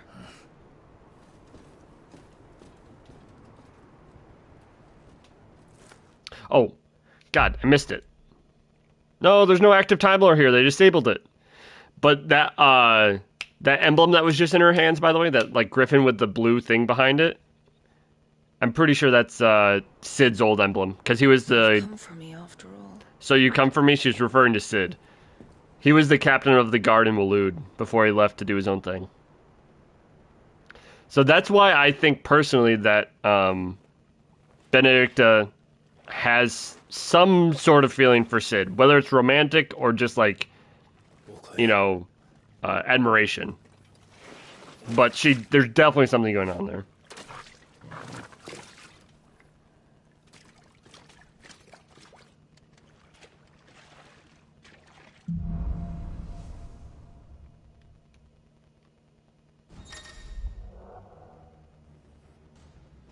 Okay, yep, cycle. Oh, that is a really smooth cycle. Holy. I like how they don't play the animation for a second, because they want you to be able to cycle on the fly without it being, like, chaotic. Alright. So, let's go to gear, get these accessories off. What is this? Increases attack. Do I have any other accessories? Increases defense, okay. I think everything else is timely. Unequip. Wow, they give you better gear and they don't equip it from the start? Wow. I want people to play on hard mode. Oh, let's read some flavor text.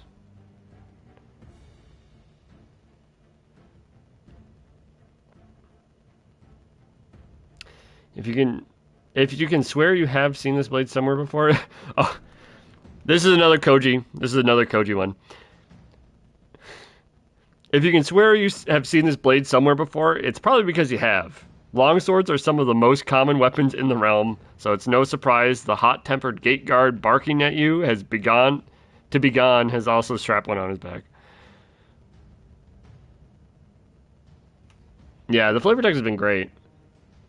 I wonder why they equip you with worse gear. The Bastard Sword is popular choice amongst mercenary and alliances because it is sized, not too long, yet not too short, not too light, yet not too heavy. It accommodates a variety of fighting styles, both with one and two hands. Anything good here? An otherworldly luster complements the silky smooth texture of the sash. Sash is dyed black so deep it might drive a man to madness. Wow. If not, render him slightly more inconspicuous in a darkened room. Okay. This is some good flavor text, offering at least something in the way of warmth, camouflage, and protection that it did the wolf that once wore it. Oh, poor wolf. Unlike most protective wristwear, steel crowns actually provide a fair amount of protection to the wearer. Unfortunately, the added protection is achieved through added weight, ensuring that only the most muscular might effectively wield them. And travelers' bands, oft gifted by knights paramour on the day of their beloved's first foray into the wild. Travelers' bands, a little more than pretty shells, broken glass, and shards depleted, or depleted crystal affixed to the lead band. But it's the thought that counts. It is the thought that counts. All right. What do we got here? Okay, so they did lock... I think these are the... Oh, wow, this zooms in more than I thought it would. So they locked all the ultimate abilities, and this is an Ifrit one. Oh, that's cool. Like, it goes kind of out of phase here. Huh. Okay. So what do we got?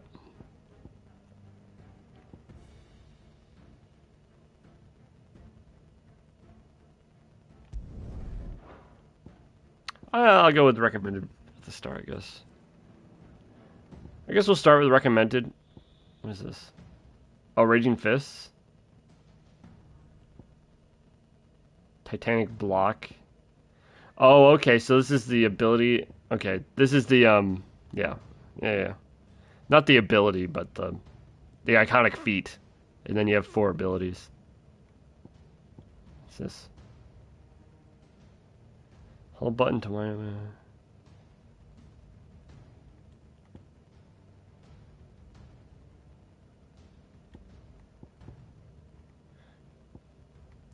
Okay, so I think we want a build that does...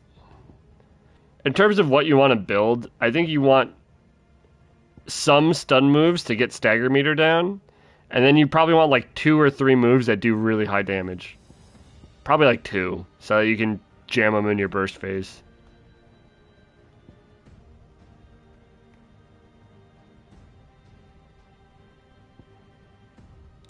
Do you think Typhon is second icon of lightning, like if it is to fire?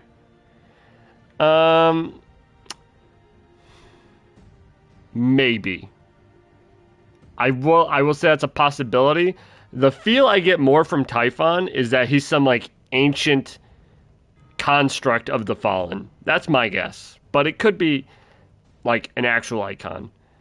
My people are saying that the devs refer to it as an icon fight, but I'm almost positive that they just kind of refer to all those larger than life battles as icon fights, like when you're controlling the Ifrit or whatever.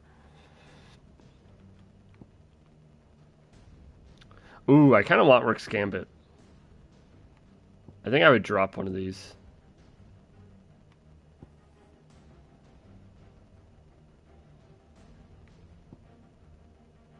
I think I'm going to drop... Oh, can I not drop this?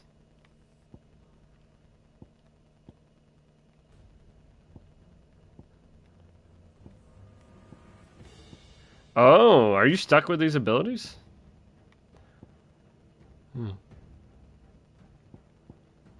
You found Wicked Wheel harder to hit? That's what I would...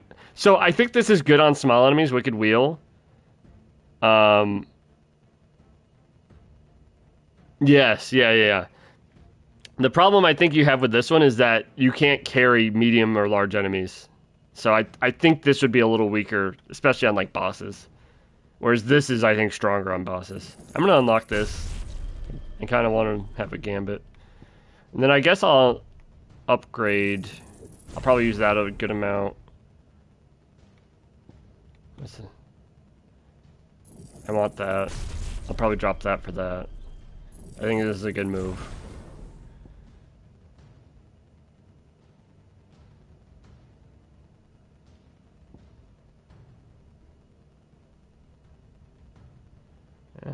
Do I have...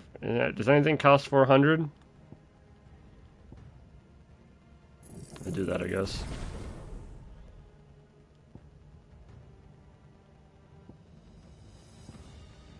Okay, congratulations, you're gonna upgrade.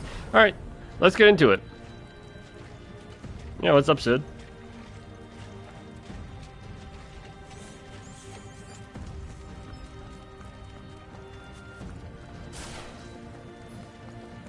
Oh. I unlocked the abilities, but I didn't equip them. That might be a problem. So, Wicked Wheel for Rook's Gambit. Cyclone for Heat Wave. I think I left those two, yeah? Okay.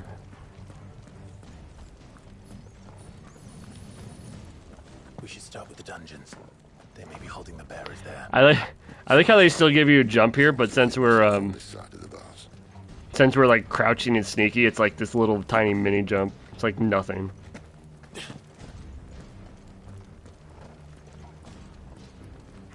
In here.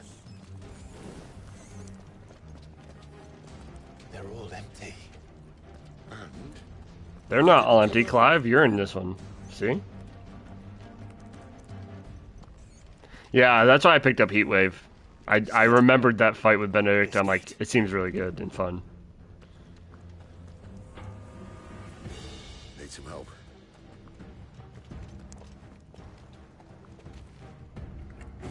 What do you think? Oh, gotta do it multiple times.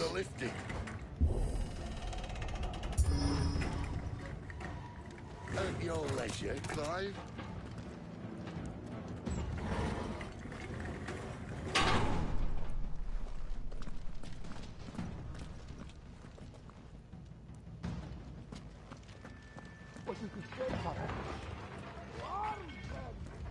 Did you hear that? Unfortunately. Details on limit breaks? Where was that? Was that in here?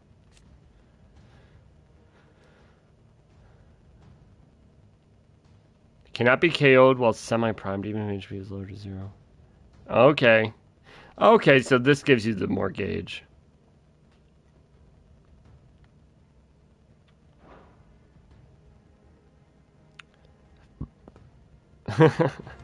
Yeah, I don't know if his shirt will make it. I don't know, maybe he takes fashion advice from Barnabas. Yeah, Barnabas influences him later on in the game. Good news, lad. Your search is over. Oh.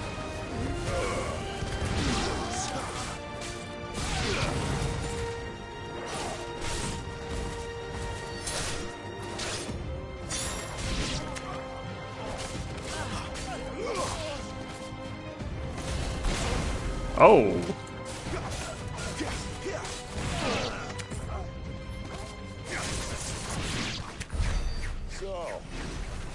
Wait, so there are. So on this,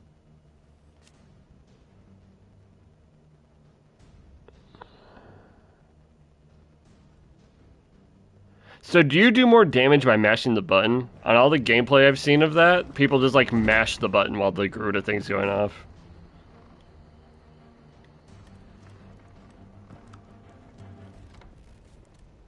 Oh, the Denver Nuggets won. Well, congratulations to you. You seem very excited. I've never been a... Unfortunately, I've never watched that much basketball. And if I did, I'd be a Celtics fan because I'm originally from New England. And that did not end super well. I did hear about that. We were close, though. Bloody show off. Yeah, he gets more total hits by mashing, yeah. That's kind of what I figured. But which way's the right way? Alright, that's the right way, so we're going this way. Well, we found the Imperial garrison. Right where the Royalists left them. Wait, is this the right? Are there two paths here?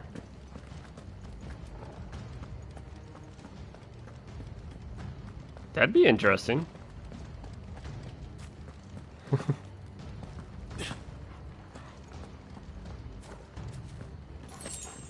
A Forspoken diehard fan? That's a pretty rare title.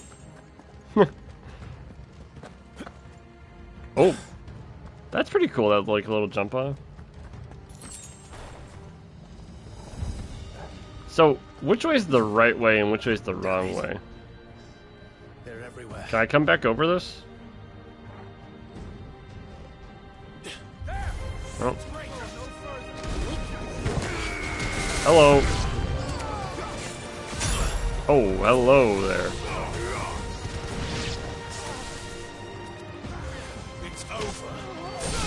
Oh, that's a nice execute. Yo, there's a lot of execution animations.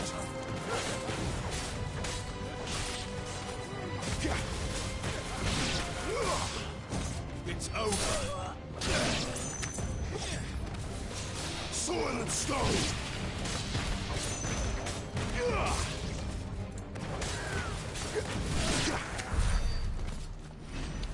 All right.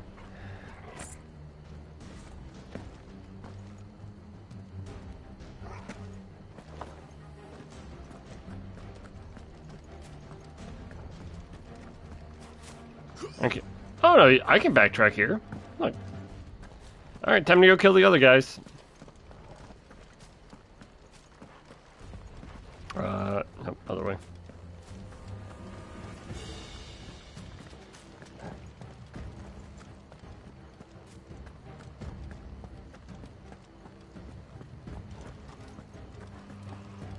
Hello. It's a me.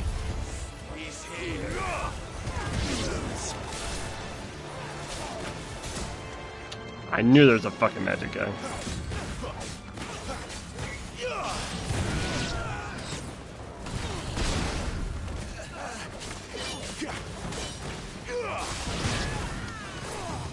Stay down.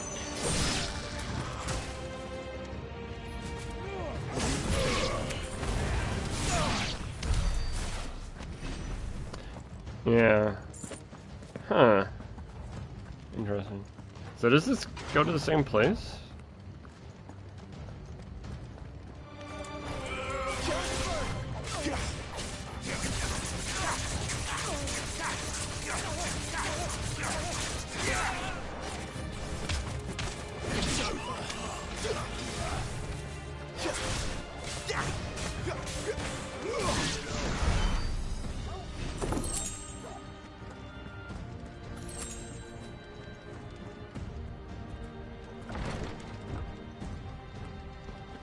Alright.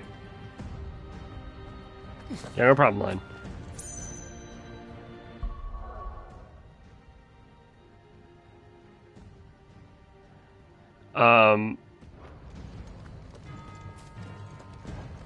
Let's see here.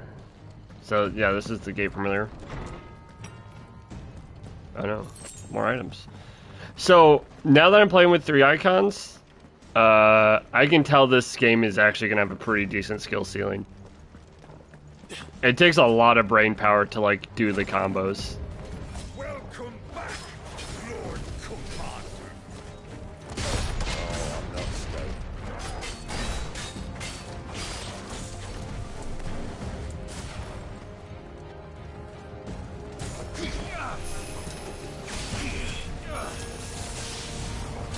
Oh.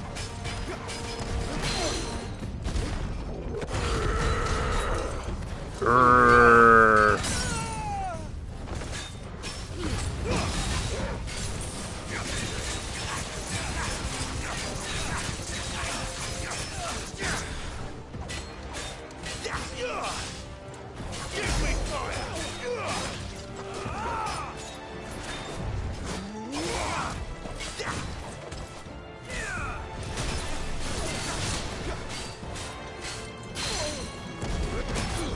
Remember to hold that down. Satisfaction.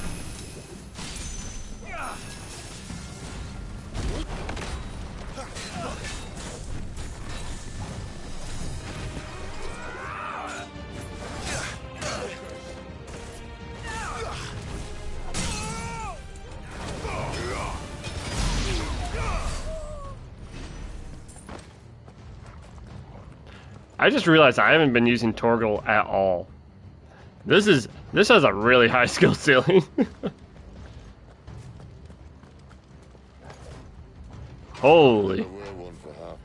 This is gonna be a good game, man. This is gonna be a good game.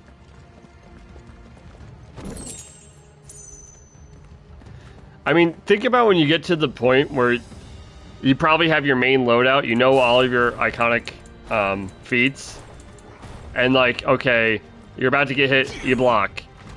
You block, oh, they dash past you, you just instantly shift. And you're just on it. It's gonna be crazy. All this bloody running. After them. I don't have any accessories on now. They're all grayed out, but I can show you. I just have these two, this increases my attack, this increases defense, that's empty.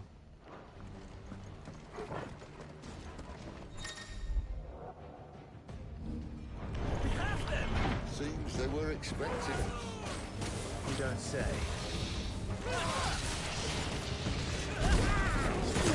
Ow. Oh, you don't lose the charge. That's enough.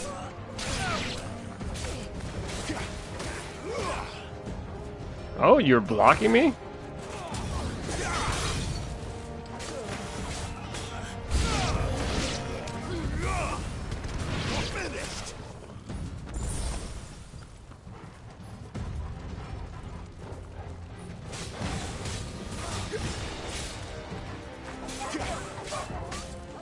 Stay down.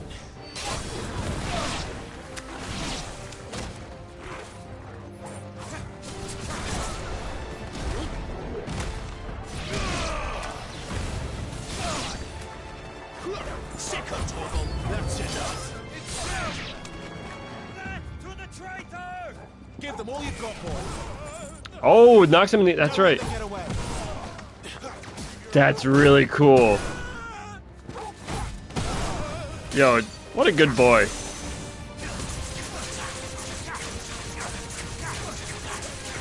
Yeah. That's gonna be, that is gonna be crazy though.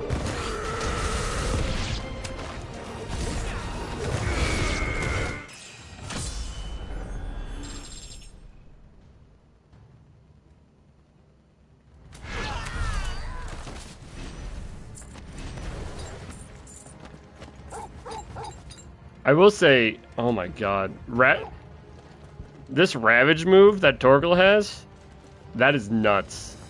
You can just like air combo people and keep them in the air. I wonder if they're gonna have to have on like humanoid bosses. They're gonna have to have like combo limits, if that makes sense. Kind of like how in Kingdom Hearts, after I forgot what the technical term is. But when you like do enough hits, like the boss resets.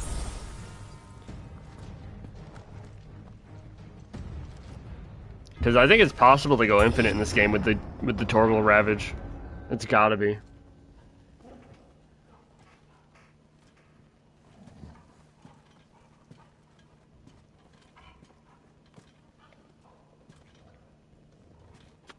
What the hell happened here?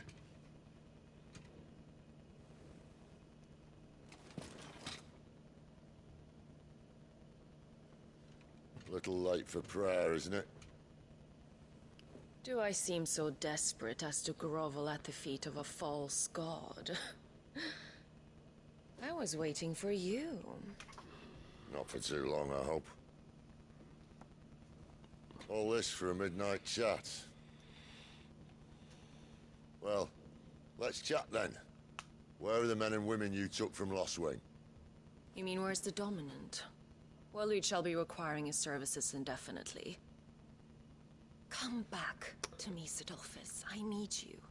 Think of all the things we can create together. Pausing for a second. I just had a thought. So this whole time I've been thinking when she's talking about the dominant that she captured, for some reason I was thinking of the Hooded Man, of Ifrit's dominant. I don't know if that's true anymore. I'm starting to wonder who they're referring to. Need me? Your king needs me. I'm all for building a new world. Just not his. That bastard's dreams are as twisted as his promises are false.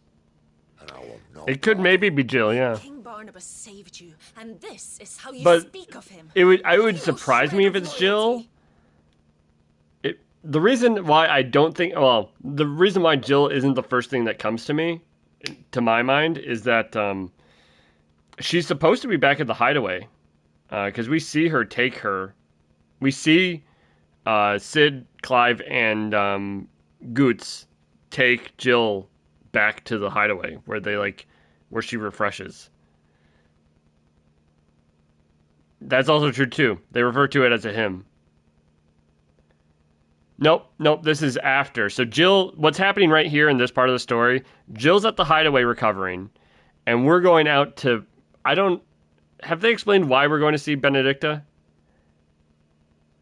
Yes, so Jill's with us when we go back for the first time, because, so right after the demo ends, like that first part of the demo, right after that ending where they play the title,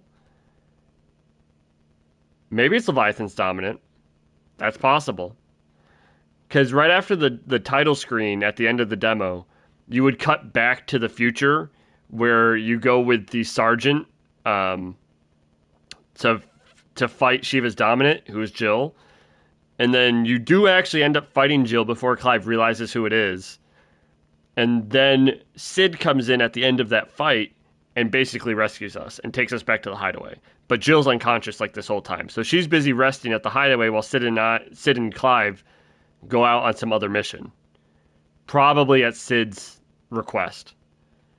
And yeah, so that's right. It's for the Icon of Fire. What if that's Phoenix? What if she has Phoenix? I don't know. I'm confused. I'm wondering now. I don't know. This is what I mean when I say that they do a pretty good job at not making it totally obvious. I think that Clive definitely killed Joshua. Yeah, no one knows that Clive is Ifrit yet. That Sid finds out when he fights Benedicta, or Garuda, really, later. Who is Benedicta? What? To a leader who'd use me? Like he uses you. You know nothing of me, Sidolphus. You're right. I don't know who you are anymore. Or what you want. I only know what you used to say. That you were tired of running. That you just wanted to be free. Free of it all. You weren't lying to me then, so what changed? What made you think you had to sacrifice who you were to get what you wanted? Oh yeah, Clive definitely didn't consciously kill Joshua. He would never do that. What I think it is... If there's no shame... This is a good cutscene, and I don't want to pause it, but I also want to explain stuff. Speech, Lord Commander. Although I guess we've probably all mostly seen it. Is you. I can't do this anymore. Yeah, I mean that's true too.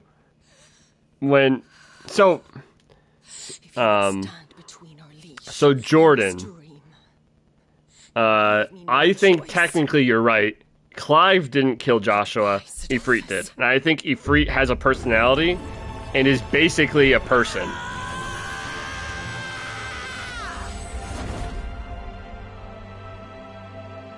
Stand back, Clive. I think all the dominants, or all the icons, have personalities of their own, or are basically their own people.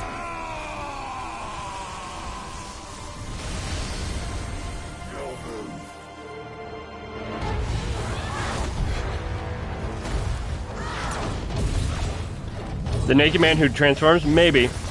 I think the hooded man is like Clive's mental image of Ifrit. That's my guess. And maybe Ifrit is some like fallen guy from 1,000 years ago who was turned into ether to be used as this weapon or something. It could be something crazy.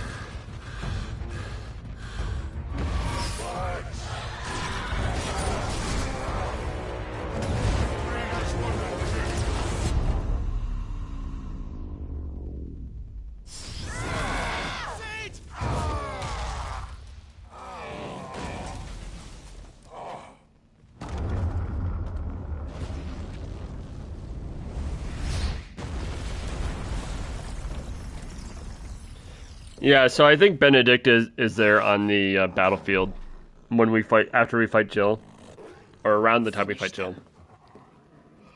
That'll be the first time we run into them. Either that or out in the woods, maybe. Well, Sid. At least it's not 3 against 1.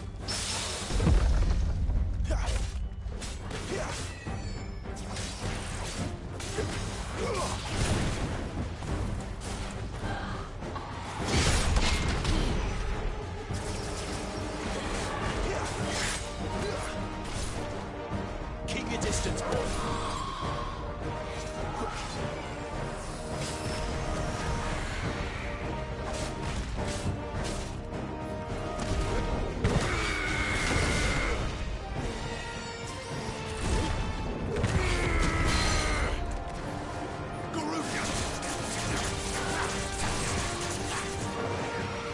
Okay, you can cancel out of the moves. That's pretty good.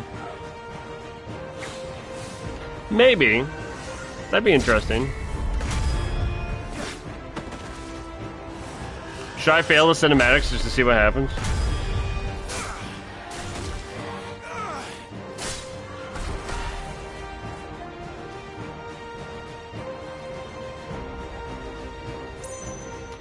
Oh.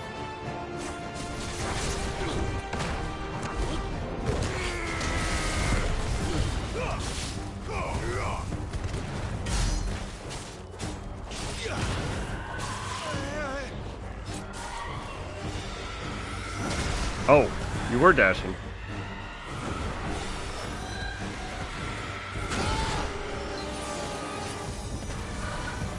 You got this time.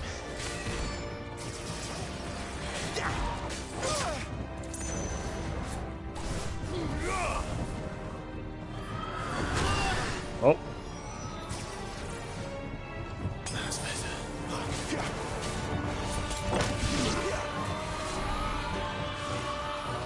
Oh. She doesn't look happy, Tom. Okay, so she just got more powerful. Nice.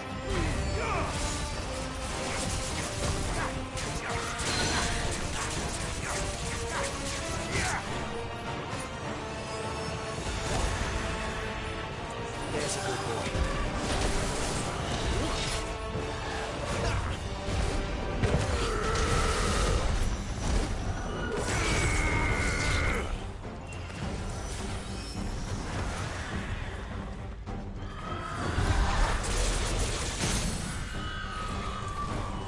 That should help.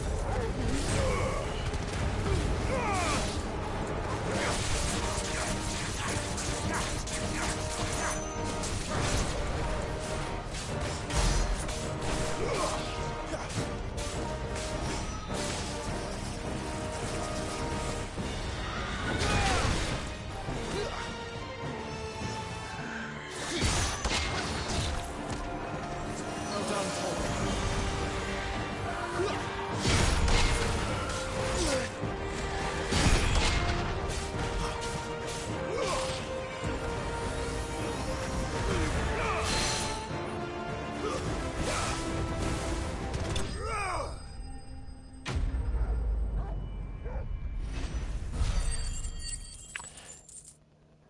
Yeah, I miss Rodney getting vaporized. Feels bad.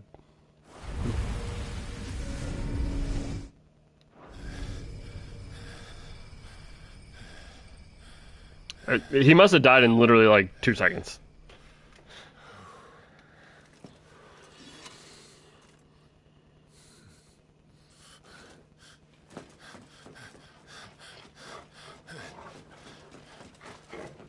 Sid, are you alright? Oh, thank you for reminding me I can help you. I actually did forget. I would have done that in that second stagger phase because I didn't have any iconic abilities. I'll have to try to remember that for Benny. That's the thing is, there's actually a lot of tools in this game. Like, a lot. Benedicta will be on her way to collect the Dominant, if she hasn't already. You can't afford to let them leave. Remember, she has wings. Yeah, I think I looked away because I thought I had already seen that scene. Apparently I didn't see all of it. So I went to like look and read chat and he like died in 2 seconds. Come on, Torgal.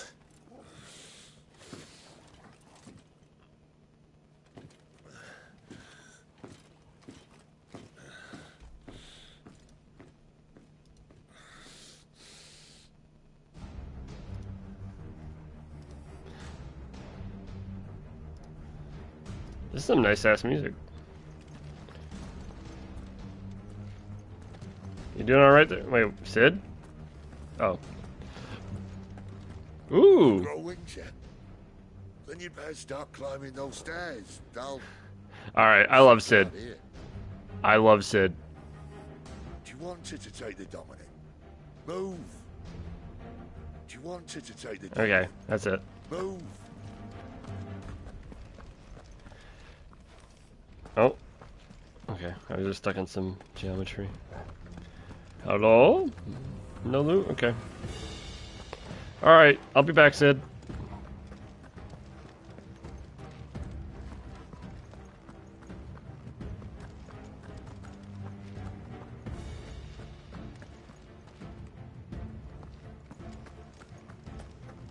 Hello?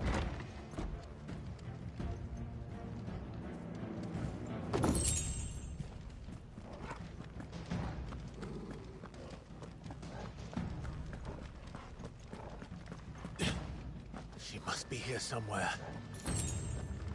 Can you give me a strength tonic, please? I wanna... Okay. I wanna do burst damage. Strength tonic? Nope. Oh, I did pick up an accessory? Let's see here. Oh! Oh, and I just got 2 accessories from... I don't think I'm using Scarlet Cyclone, but I am using Heatwave. What else do I got? See, alright. This is one thing I will complain about. They did the Ring of Timely Focus, or they did the timely stuff, right? I really wish it was an accessory, in part because I hate how it clutters up my inventory. And it's like... Oh, can I... Okay, if you sort it... Alright, sorting it helps a lot. Because I was like, it was all mixed and matched and awful. Like, ugh. Okay, that helps a lot. So there's a sort button. That makes me feel better.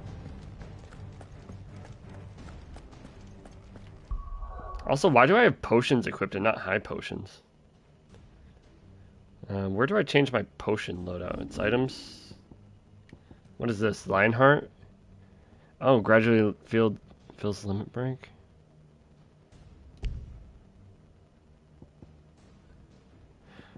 Oh, you use this out of battle?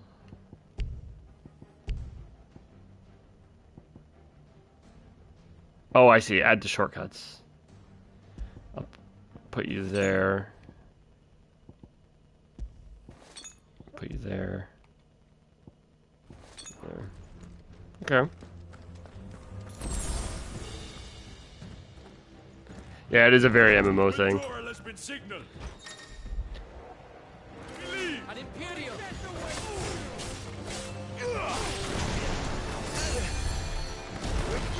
Oh.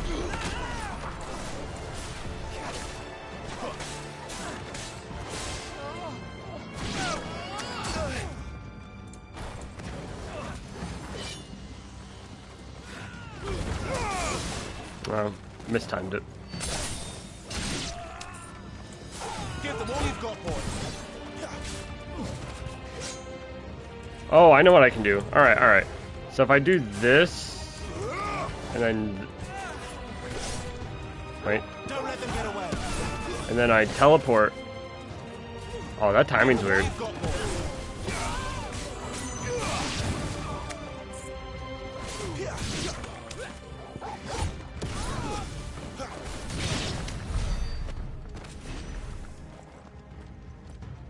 Okay.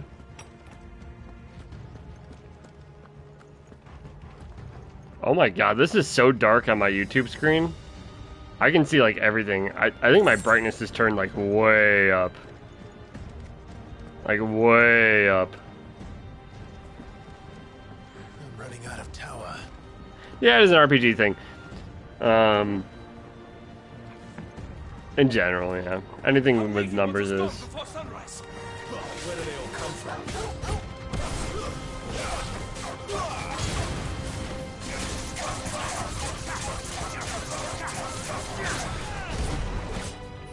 Alright, alright, alright. This time.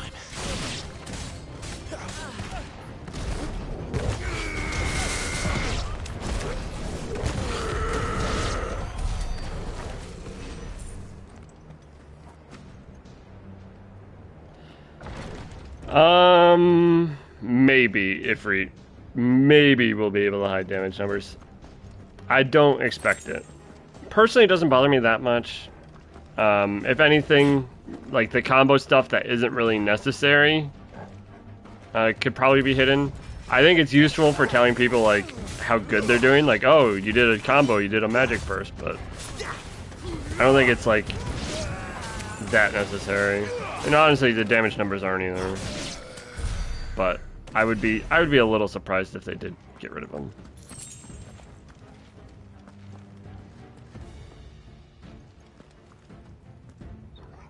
Yeah, those guys are dead.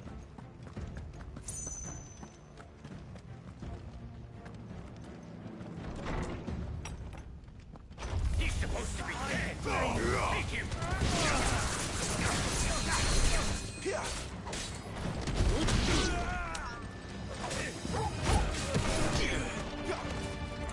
Stay down. Don't let them get away.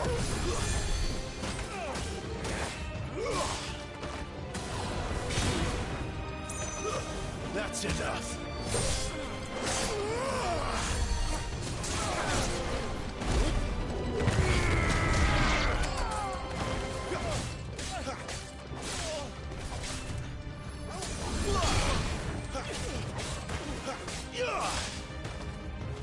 It's over.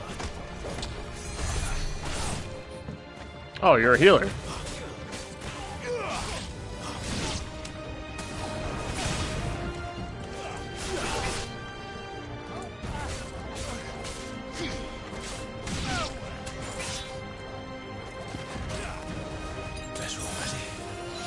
Man, I need to get used to like buttons.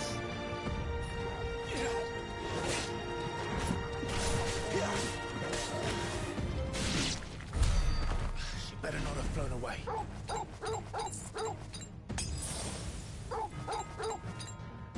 I keep trying to like change over to Torgal and I hit my iconic switch button. It just like throws me off.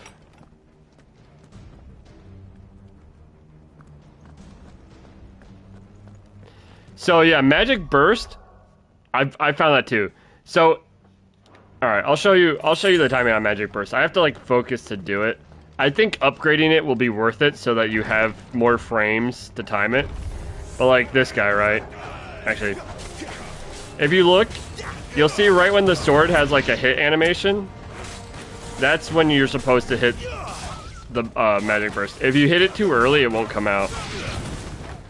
So you actually have to like time it, which is more than I thought, honestly. Lend me your strength.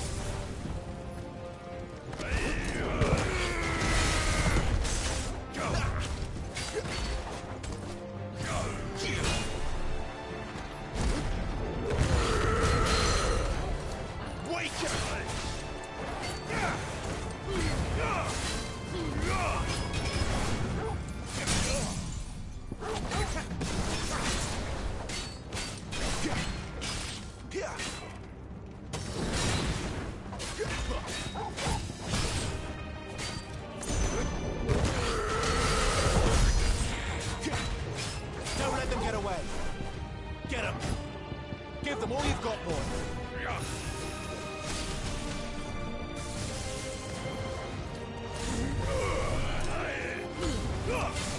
Too slow.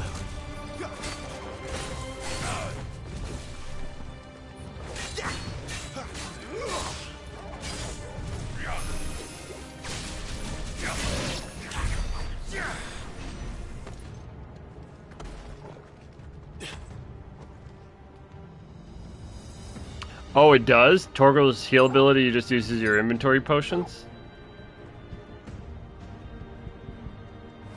Huh.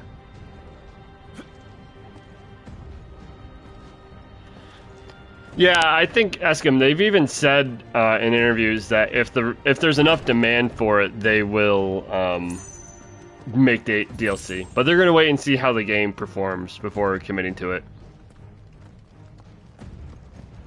I'm guessing, well, so maybe he doesn't use inventory potions. They might just put a limit on how much he can heal, so it's not busted.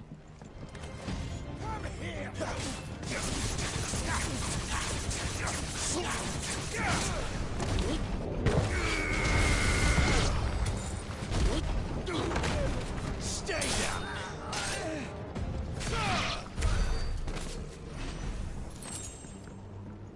Okay, that makes sense. Torgo's heal is recent. That makes sense. I would say, because if they gave you an unlimited heal button, it would be broken. But if it's recent damage, that makes a lot of sense. Finally.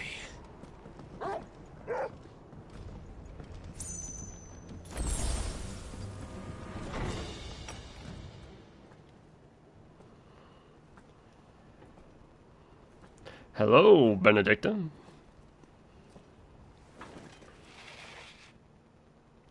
I confess I expected Hey, there's the moon again. from the old man. And less from you. This is the second time you've bested my sisters.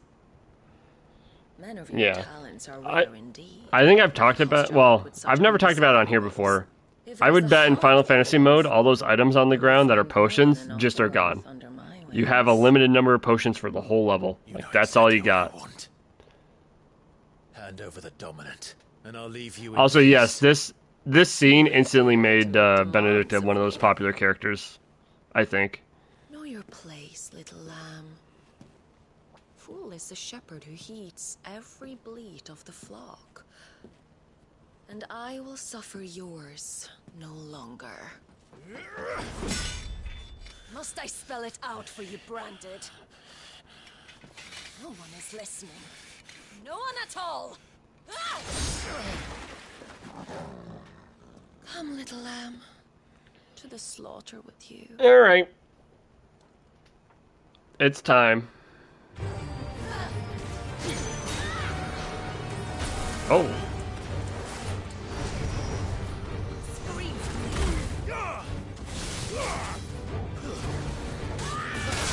Oh, hello.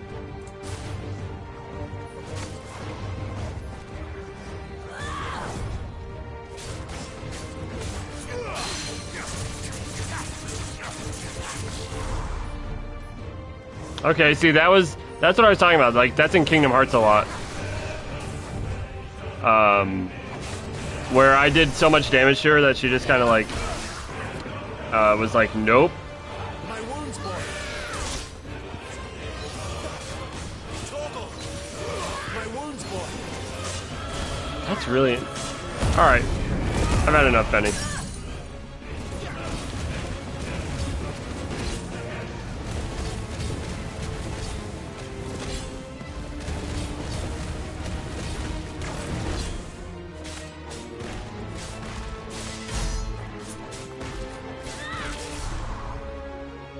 Flames to me.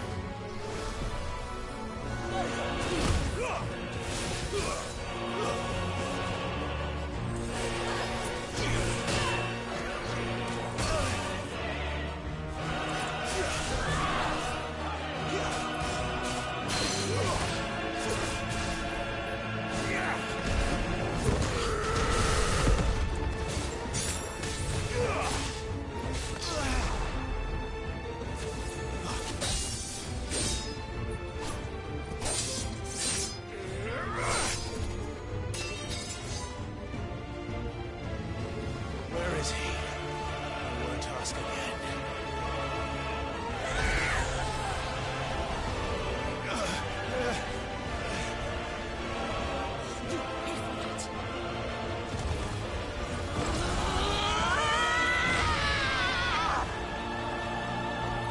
I never looked at her teeth. Been looking at all the wrong places, I guess.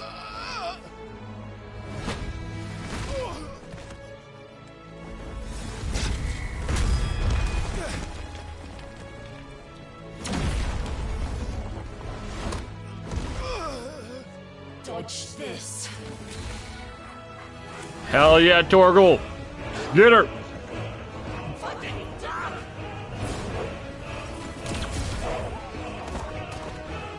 Oh.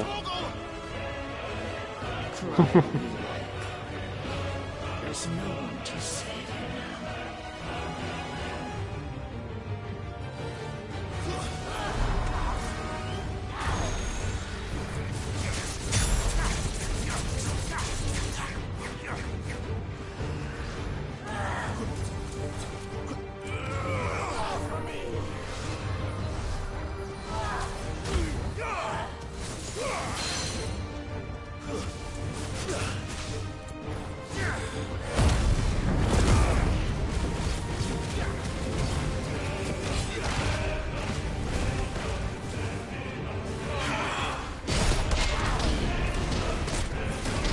Oh, what the? That was cool. Did you guys know that that happens?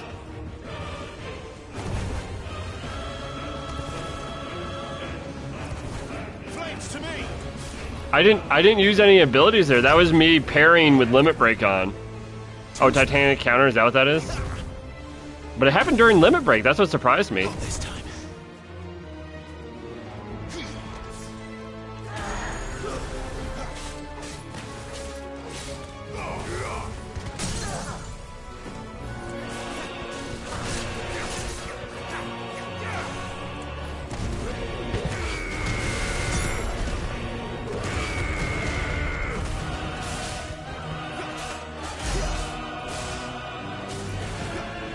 Yeah, I don't have the aura equipped. Although that's good to know. Yeah, the iconic ability. I know what he's talking about, the aura.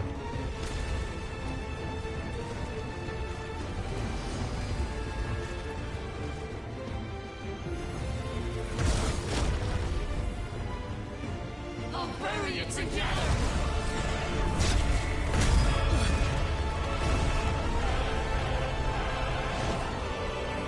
Stay down.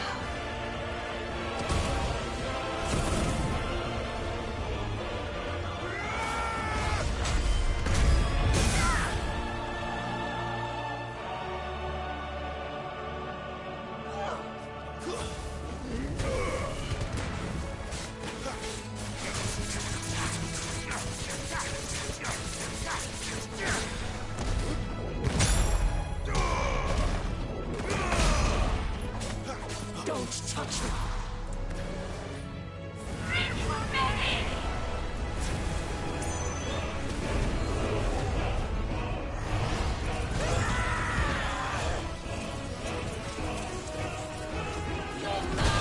Ow. Oh, God.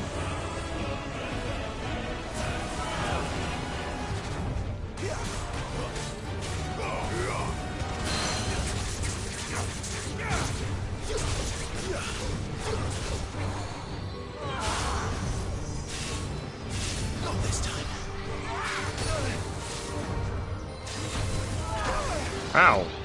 Alright. That was kind of rude.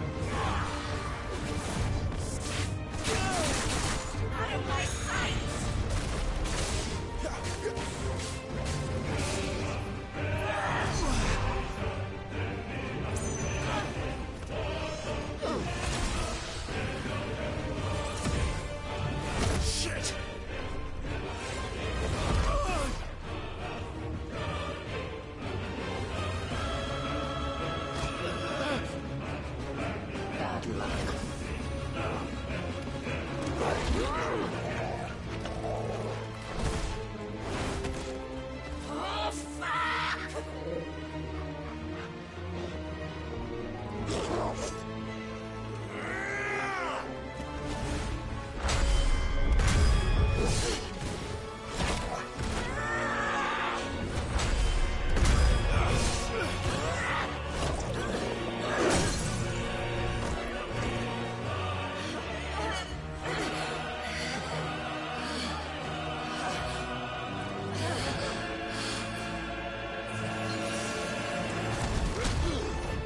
I messed up. I messed up. I messed up.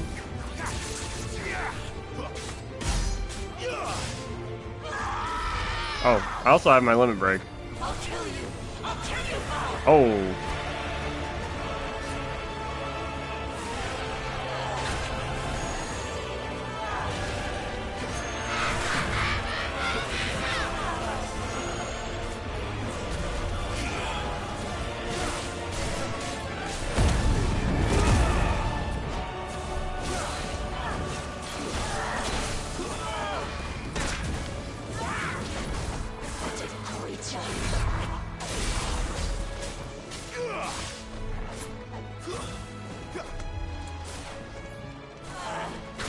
Oh.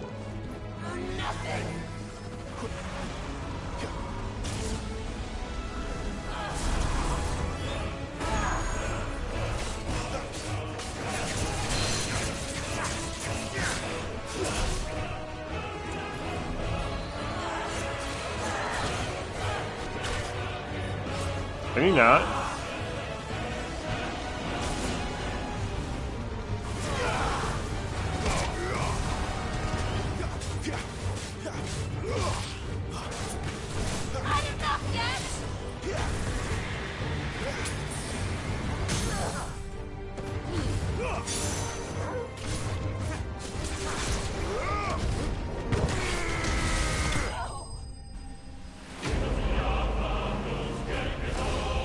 Oh, man, I'm really bad at this game, but it's still really fun, and I think that is, like, a key element of being a good game.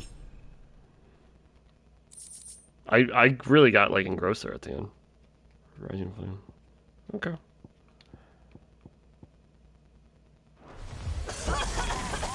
Alright, let's watch the final cutscene. You are but a branded! How? How did you do it? How did you even survive? How? The answer is simple, Benedict. Yeah, I know. Well, that's the thing, we're all kind of noobs. And in terms of Ultimaniac, it's gonna be limiting resources and improving AI and making harder enemies. 100%. Now tell me where he is. And it's just gonna be... It's gonna demand perfection. Or near perfection, anyway.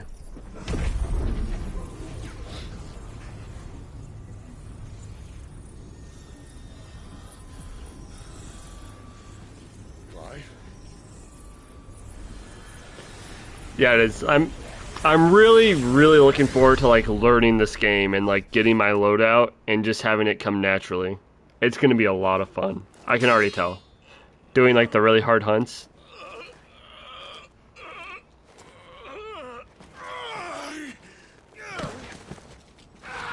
Yeah, that too. I was thinking about that. Like, how much harder this would be with just Phoenix. Like, it would be a lot harder. Like, your damage is so much lower.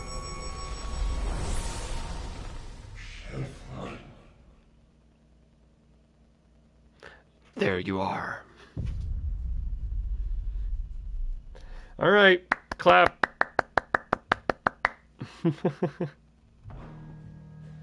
That's it.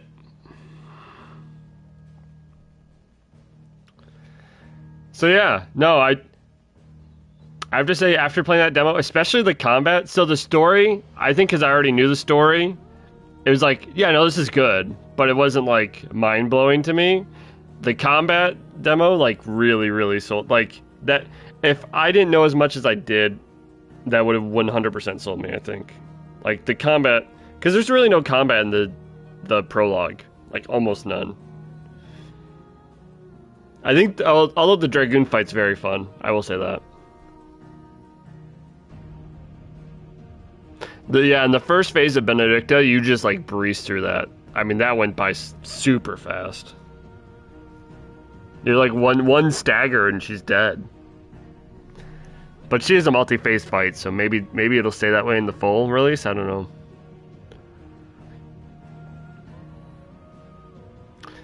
I think it's good. It reminds me a lot of Final Fantasy 14, and I have no complaints with 14. The active time lore system is extremely good. A lot of the lore entries are, like, the flavor text is really fun. The actual cutscenes themselves, when you're in a cutscene, look fantastic. The direction in the cutscenes, I think, is also really good. I think in general, I will say, depending on how deep you get into it and how much you want to, like, look for inconsistencies or look for things, I think at the very least it's entertaining. I think the first couple hours was entertaining. You know, like the demo. I think the cutscenes were entertaining. I'm thinking about it this way. In 2 hours, they completely sold you on this, like, idea of Clive looking for revenge.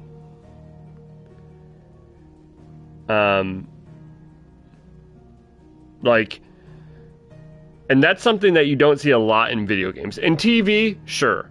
In video games, usually you're like 10 hours deep before you really even care. And I think they do a good job at making you care at least a little bit in like 2 hours. And I think that speaks volumes about it.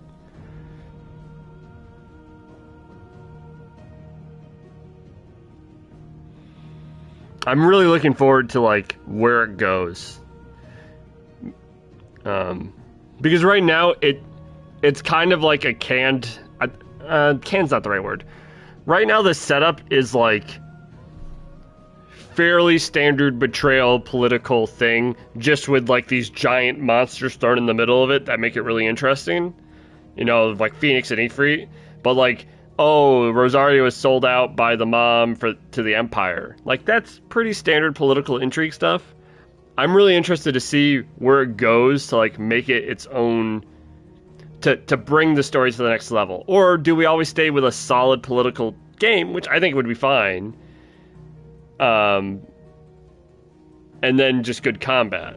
But my gut is telling me that this is going to, they call it a roller coaster. I see this game going off the tracks at some point. And people are going to love it or people are going to hate it. I don't think there's going to be much in between. But I'm really looking forward to it, and I think I'm going to love it. I think, I don't know, I have high hopes.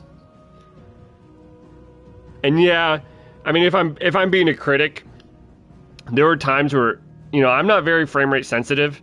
There were times when I noticed the frame rate dipping. There were times where I noticed the motion blur being, like, really bad. And I'm usually not, like, I'm not usually a graphics snob, but it was, I think because there's times when it's really smooth. Yeah, apparently the demo is 1.01, so maybe it gets a little better. Maybe it does get a little better. You know, you can hold out hope for that. At this point, I think it almost is what it is to some extent. Maybe they give some options for, like, motion blur and stuff. That said, it's not bad enough for me to, like, deduct a point, if that makes sense. I can look past it. It's not bad. It's just like, it's one of those things where, like, oh, okay, this could have been better, but it's, you know, it's not like it's chugging like horribly, and the combat's smooth, you know. It's kind of getting a little bit of that console pass almost. Like, oh, it's on a console, they're trying for next gen stuff. At least in my mind. Right. There's much worse examples. If we want to be real, like, Legend of Zelda Tears of the Kingdom had pretty bad frame dips, but that comes from, you know, it being on the Switch. Yeah, I'm with you, Province. I don't really notice it too much. Yeah, I don't know. Part of me just wishes they just made like a 1080p version that like ran a constant 60. I would be okay with that. Like it, because they're like, I think the performance mode's trying to hit like 1440, and I think it's struggling at times to hit that. I've also heard that they have like RTX on it like all times, which that would explain a lot of it. But I was talking to like some of my online friends about it, and it's like, if they do RTX all the time, I don't know what the light maps look like. But, so like, can you just turn RTX off and like get performance? I don't know. With it looking good.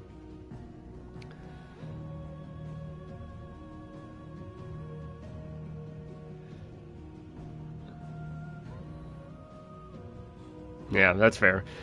I don't know, like, so the thing with frame drops is everyone has different thresholds. If no one's entirely sure what engine it is, people theorize it's a heavily modified version of the 14 engine. Yeah. Yeah, I mostly noticed... So I noticed the really bad frame drops personally when we were first loading out of a cutscene. Like when Clive closes the door on Joshua and you're in like this room and there's a fire in the corner and you're like looking right at the fire. I think that dropped pretty bad. Like, it was noticeable. But it dropped for like a second and then I must have been back to 40 or 50. You know? At least. I didn't notice the frame rate after that. So to me that's gotta be probably in the 40 to 50 range. Yeah, I've heard Rosario had some... Actually, I remember noticing some performance hitches in Rosario. I don't know. Like I said, personally, it won't bother me too much, but it's enough where I know it's going to bother some people. So I do kind of hope that they have, like... Honestly, the mode that they have now, like, the fact that they hit a constant 60 in combat, and then just, like, not outside of combat, right? So that tells us, right, that they're using a dynamic resolution and they're dropping resolution in combat to make sure you get a solid 60. This should be dynamic mode, and there should be a third graphics option that's actually performance mode or FPS mode, where it's just 1080p and you get 60 FPS and that's it. That's my opinion. I think that's what they should do. And for some people, I think dynamic mode will be better because you'll get 60 in combat and you get a little bit better visuals out of combat. And then, you know, FPS mode is just like, you want solid 60, here you go.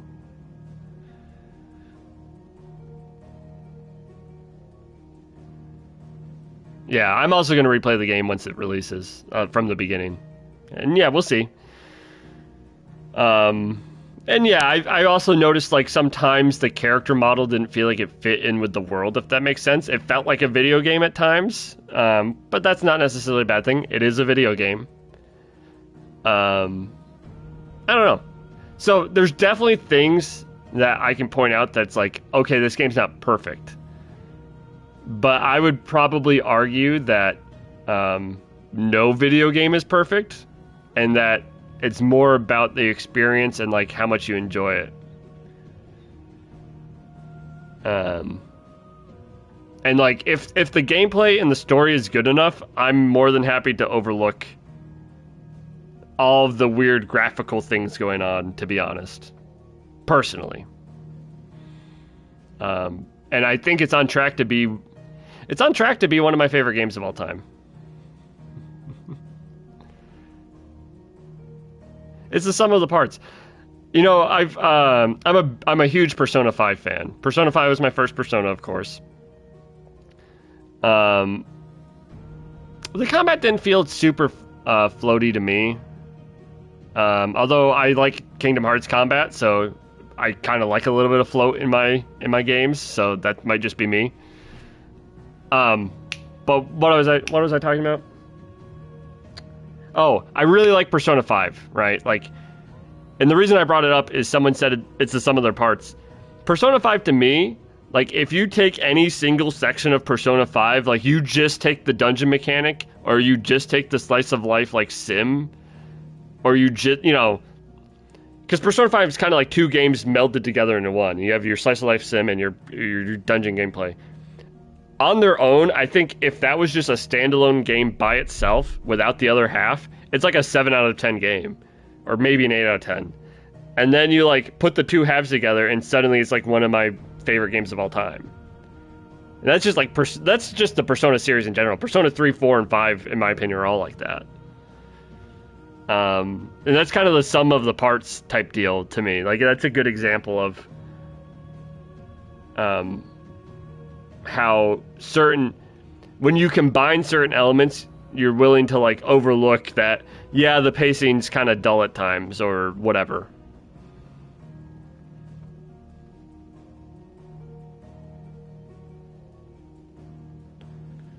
Yeah, because I mean, objectively, like in Persona 5, there's times when you're at the tail end of a dungeon and you're like, okay, this is getting a little old now. Like, I'm kind of getting bored of doing this dungeon stuff. But you know, like right around the corner, you're gonna do some slice of life stuff that gives you a break from it, and it's great. At least that's what I love about it, you know. And so that's kind of what I feel like I'm gonna feel with Final Fantasy 16 is like at the end of the day, I'm gonna be like, yeah, there were a couple FPS drops. Yeah, there was some weird lip sync. Yeah, some of the character models outside of cutscenes looked super jank. But right after I got done talking to that character model, I went and did this really cool hunt fight that was like amazing and blew my socks off. You know what I mean? Yeah. So, you know, but while I said that thing about Persona 5, I said that, and it's still one of my favorite games of all time, 100%. So, I think you can notice these kind of flaws in games, and then be like, you know, I know it has flaws, but I love it anyway. You know, it's kind of like having a kid. You know, you have a kid, your kid's not gonna be perfect. Your kid's not gonna be who you want them to be, but they are who they are, and you kind of learn to like love the best parts of them.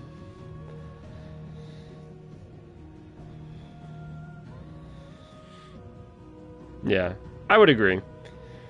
I will say with the amount of polish that they seem to have, and like they were talking how they were ready to release it like a half a year ago, I'm surprised that there's still these level of issues, and that's why part of me almost thinks that some of these, I think maybe in their heads, they thought people wouldn't notice the FPS drops all the time. And that's why they did the dynamic resolution thing that they did. That's my guess, actually. I actually think the devs deliberately knew that, and they made the creative choice that, hey, we want these people to see these really good textures and resolution, you know, in a good resolution. So outside of gameplay, it doesn't really matter. Let's just, you know, up the resolution a bit so people have a better time. So, I don't know. We'll see. We'll see what happens day one when we have the game. And I will also say this. If this story ends up being half as moving to me as Final Fantasy XIV Shadowbringers or Endwalker were, and I know Endwalker's a little, you know, hotly debated, but for me personally, Endwalker hit me right in the feels. If the story hits me half as hard, I think it's worth it. Because, I mean, think about it. Final Fantasy XIV, you guys asked me earlier what my Final Fantasy was, and I said 14. 14 has some jank in it, and 14 has some big problems, like all of A Realm Reborn. You know? But the thing is as soon as you get to Shadowbringers, A Realm Reborn melts away. You're like, yeah, A Realm Reborn is kind of bad, but it gets really good. You know, like that's a really good example of it. Yeah, Dante, I will say, especially when, okay, so we've seen Ifrit with like more Clive style moves, like he gets a lot more fluid. I'd be surprised if they didn't try to optimize during the icon fights. I would be very surprised if it felt really bad. It's possible, don't get me wrong. I mean, we have the performance issues that we do. But I would be surprised if they didn't look at it at some point. So I'm not super worried about it. I think worst case scenario, you're looking at like a 30 FPS minimum.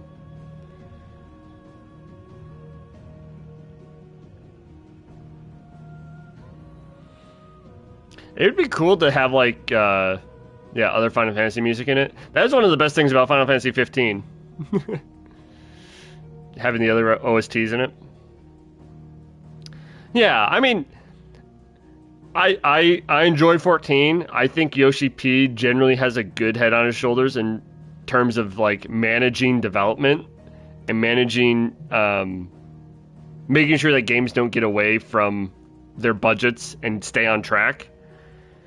And I have faith that this game will be like playable. I don't think we're going to get to some point in the game and all of a sudden it's like a 20 FPS mess that's unplayable and no one ever saw it because it wasn't in any of the press stuff. I think that what we see is what we're going to get. That's where I'm at. I think we're going to get a game that it's buttery smooth in combat because they dropped the resolution, and outside of combat, we're going to be 40 to 50 FPS most of the time. And there's going to be some dips. But that's what you get. You know, he's very consistent and he's very like, yeah, he's very good at that. He's very good at, you know, setting a bar and trying to meet that bar across the entire experience, I would say.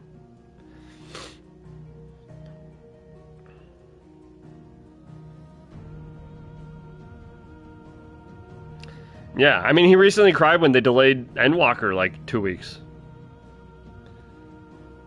Yeah. Yeah, I mean, we'll see. We'll see how things pan out. Like I said, I have a really good feeling about this game. I wouldn't have made the YouTube videos if I didn't, obviously. After playing the demo, I think it's obvious there's going to be some flaws, but I'm still going to love it. That's how I currently feel. That's my gut. And it's going to be one of those things where I'm sure those flaws are going to be talked about online to, like, an exhausting amount. But, you know, every person's going to have their own experience, really. Which we talked about earlier. So, yeah.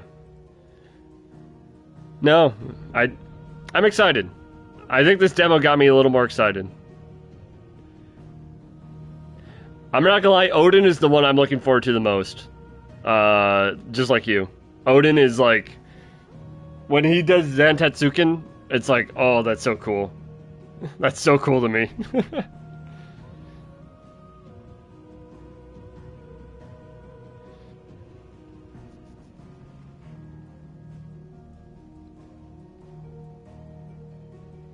Bahamut. Yeah, I would think most people are up in the air between Odin and Bahamut. Shiva, yeah. Shiva's one that we actually haven't seen that much about. I'm wondering how her, like, diamond dust thing works, where she freezes everything. That's kind of broken. I imagine it's not as effective on bosses or something.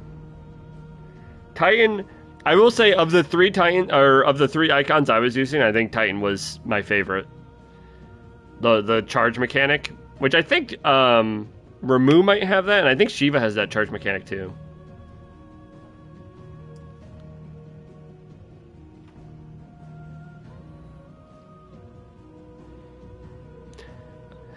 I'm not sure how I feel about Garuda. I know what mechanically she exists for, and she might be good, like, as a, So, like, Garuda's abilities exist, right, mostly as a way to do stagger damage. Like, the claws. I just don't like how long the animation is. It's like a really long animation. And sure, you can cancel out of it. But yeah, Garuda's absolutely, like, the setup. She's your stagger damage. And I mean, Deadly Embrace even does, like, the pull down at half stagger. So you get free damage. Yeah. Yep. Yeah, they break your will. Those sexy bird hands.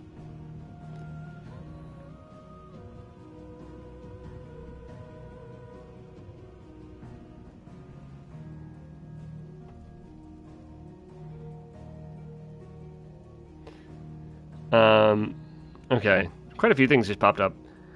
For any joke icons, I don't know if they'll have a joke icon. There will absolutely be joke bosses, though. And, like, joke hunts.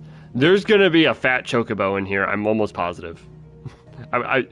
Well, I shouldn't say almost positive. I would bet money there's a fat chocobo in here, or like a, I don't know, something crazy. Something out there. I mean, cactars are... Think about this. Cactars are going to be in the game. They will be in the game. And those, like... those are just goofy. Like they don't fit a classical medieval world at all.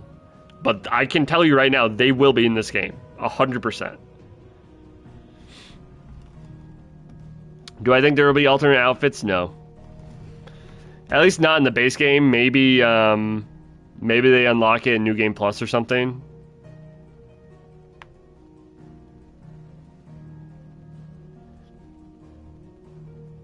Yeah, I think it would be really cool if they do like New Game Plus outfits or something. That would be like, that'd be harkening back to like the PS2 days.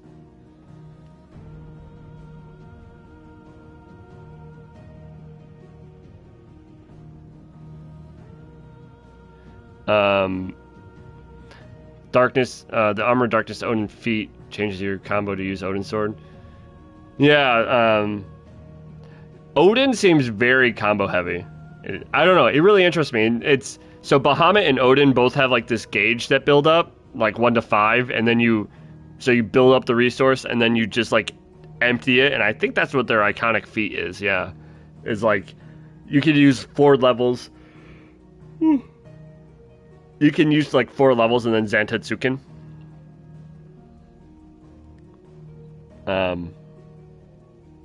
Yeah.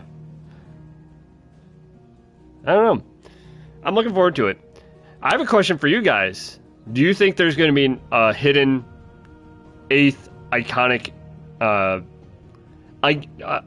hidden 8th icon that we can channel? Because we only know about... I'm not going to count Ifrit, because Ifrit's kind of like the LB stuff, and it's in the center anyway. So we know we have Phoenix, Garuda, Titan, Ramu, Shiva, Odin, and Bahamut, right? I think so too. I think there's a hidden 8th. I'm on team. They've kept 1 from us. I'm on that team.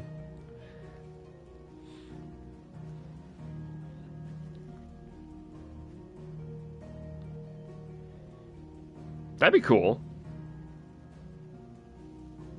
That would be different. That's where I'm at. Like, I know they need to market the game, but I feel like they needed to keep 1 in their back pocket. Like, you can't show all of your icons on the marketing, right?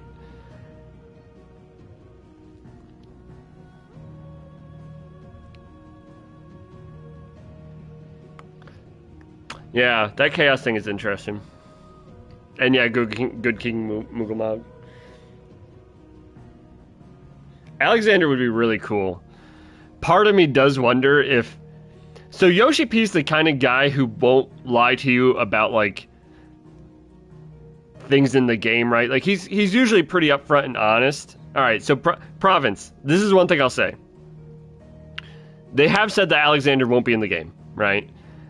I will say that Yoshi P, I think, is the type of person where he's brutally honest about, like, this is, like...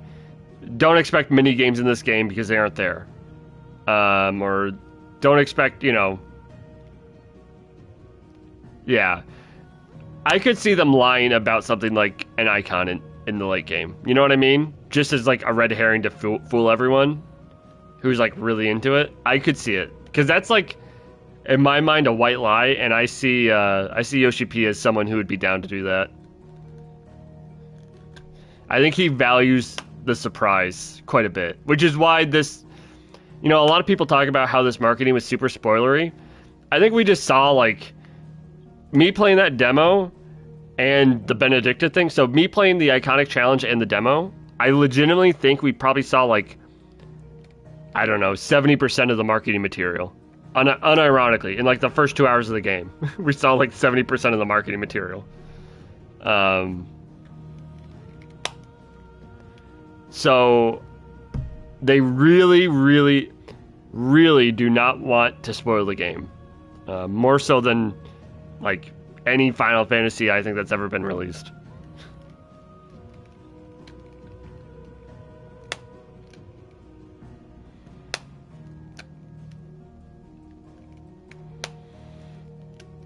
But yeah.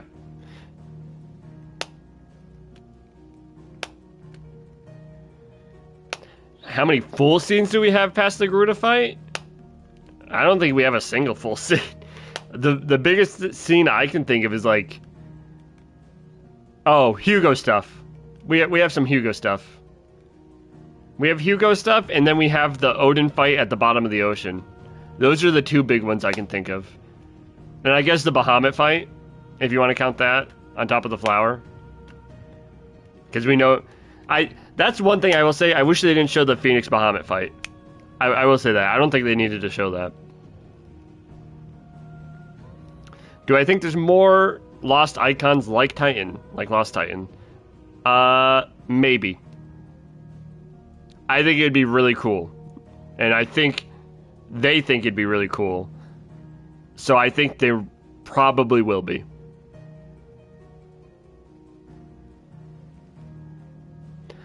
My guess is...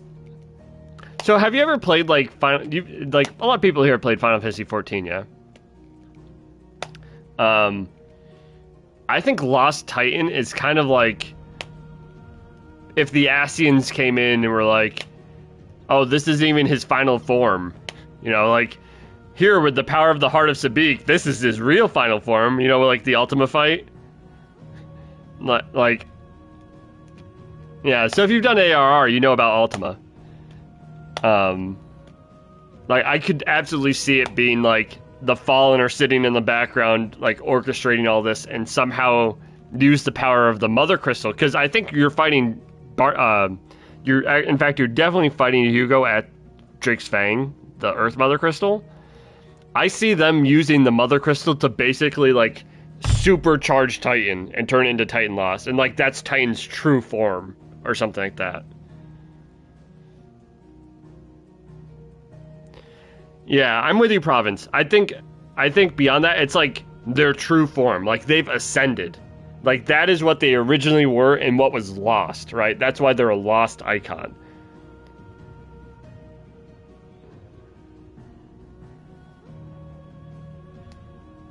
Yeah, absolutely. I don't think Hugo has any control at that point. I think it's just Titan. Titan, you know. But obviously lost implies something, and that's where my mind goes, is that it's like some lost as in it used to exist, but it can no longer exist in this world, but with the power of a Mother Crystal to, like, amp him up and give him all this ether, like, he can, you know, evolve back into his original form, basically. That's where my mind goes with it.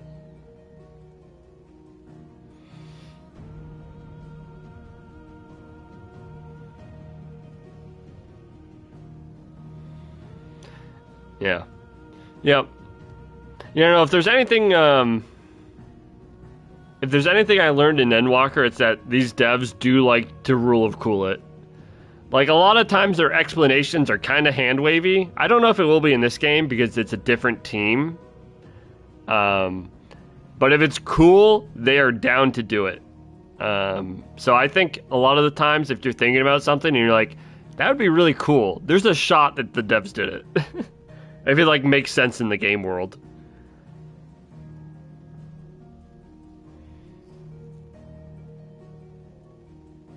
Yeah, I don't know what was up with that lance.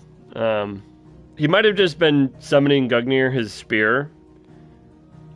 Or, like I said in my video, maybe it was some, like, giant spear falling from this. I don't know. I don't know. I'm just thinking about how cool it would be. Like, we've seen all the icons, so how do you surprise us, the players? Like, literally, if you saw the Dominance trailer, you saw every single icon. With name. Like, they named every single one and showed every single one. So how do you make it interesting for people who have seen literally any marketing?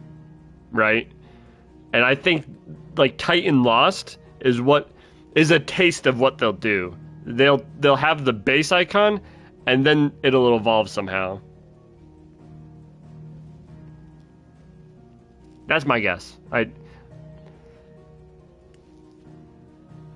Because from a marketing perspective, if they didn't have that in their back pocket, I don't think they would have shown all of the icons they did. I think they would have left Odin and Bahamut in the background.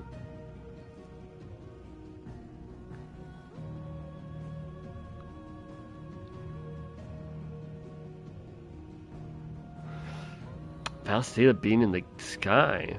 That's an interesting thought. I don't think we're in the sky. If anything, I think maybe. I don't. I don't think that's the angle they're gonna go with it. I think that wherever that that where Ifrit and Phoenix are fighting, we know that that's where the they were gonna do the rite for Phoenix, the ancestral rite. I forgot what it's called. If someone wants to say it in chat. But where Ifrit and Phoenix were fighting, we're underneath Phoenix Gate, and it was where they were going to do their ancestral communion. And so that in and of itself raises some questions. But I think it's probably just something connected to the Fallen. I don't think it necessarily means that we're like on some fake planet necessarily. It could just be a big hole. And we've seen another big hole, which is that giant crater near the Crystalline Dominion. So I don't know. You know, maybe the planet is hollow and there's people living in the center of the planet. That would be kind of nuts. I don't know.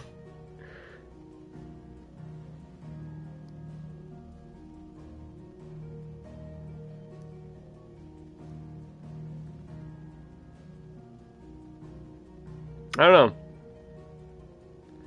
I'm kind of in the dug a hole category, but it could get nuts. That's the thing, is with the Fallen and this ancient advanced civilization, when you have that as a narrative device, you can do almost anything and make it work. Right?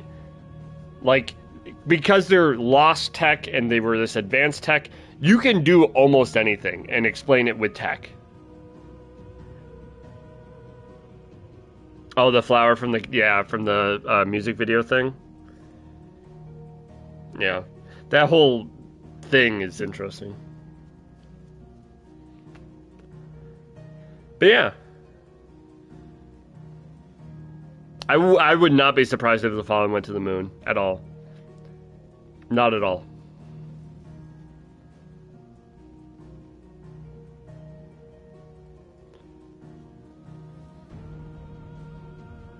I don't know. I'm excited, man. I wonder when reviews are gonna drop. Yeah, and good to see you. My name is Zip. I'm about to turn the stream off anyway. It's getting late for me too. Oh, that flower. Yeah, I think that's a new. That flower. If you're talking about the one with the Bahamut fight, I think that's a new Mother Crystal being born too. Yeah, a lot of people have, or a lot of people have wondered if it's like a reflection from Final Fantasy XIV or something, like one of the Fallen reflections.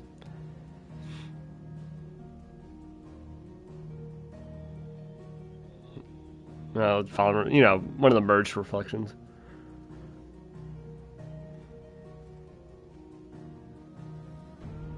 Yeah, I don't know. I'll tell you what, I'm ready to see what the reviews are like. And see, if the reviews come back good, then we know that, this quality keeps up. So I'm actually looking forward to just, getting... I don't really want to read any of them. I'm looking forward to seeing the numbers, though.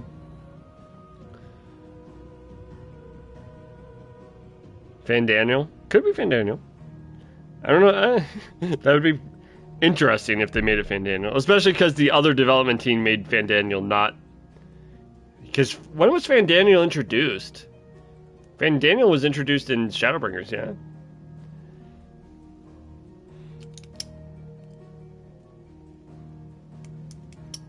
Yeah, I hear you, Fang. I actually have a friend who has this YouTube block feature where they're just gonna block a bunch of keywords. once reviews are out, he's just going dark. I don't blame him. Because that's the thing is, day -1, there's gonna be people posting the end of the game on YouTube, the last cutscene in the game. So you definitely have to watch out for it.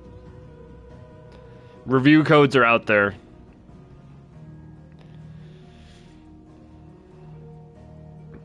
But yeah, I don't know. I'm excited. I'm really excited, and I think this was a good demo. I think it sold a lot of people. I was already sold, so I was just doing it for the fun of it and to share it all with you guys and maybe make some content out of it, potentially. I'd be surprised. So I think the Bloodsword may be OP early, but it's not going to matter because the early game's so easy. Maybe with upgrades it remains OP. I don't know.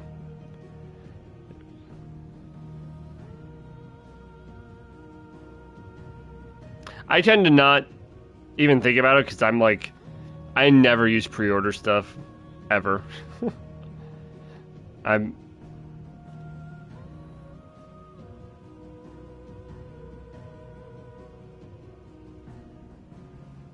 But yeah. Anyway, it is getting late for me. So I should probably call it here pretty soon. But I want to thank everyone who showed up. It was fun talking to everyone. I was actually surprised by how many chatters I had. I was in the back of my mind thinking I would have like 2 people in here. So I want to thank everyone for showing up. It was great talking to all of you. And yeah, I am looking forward to... I'll probably try to get one more video out before the launch because I have so much stuff going on.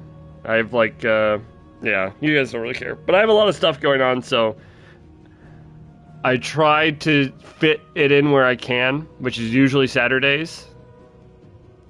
And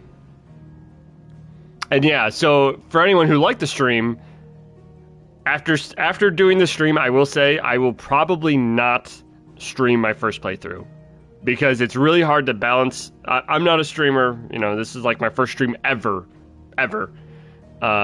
It's hard to balance reading chat while paying attention to the game, and I just want to be in there. To be honest. So, if you're looking forward to my first playthrough, I'm sorry about that. I will record a lot of it because I'm, you know, going to be making content out of it. So I'll probably record all of the big cutscenes.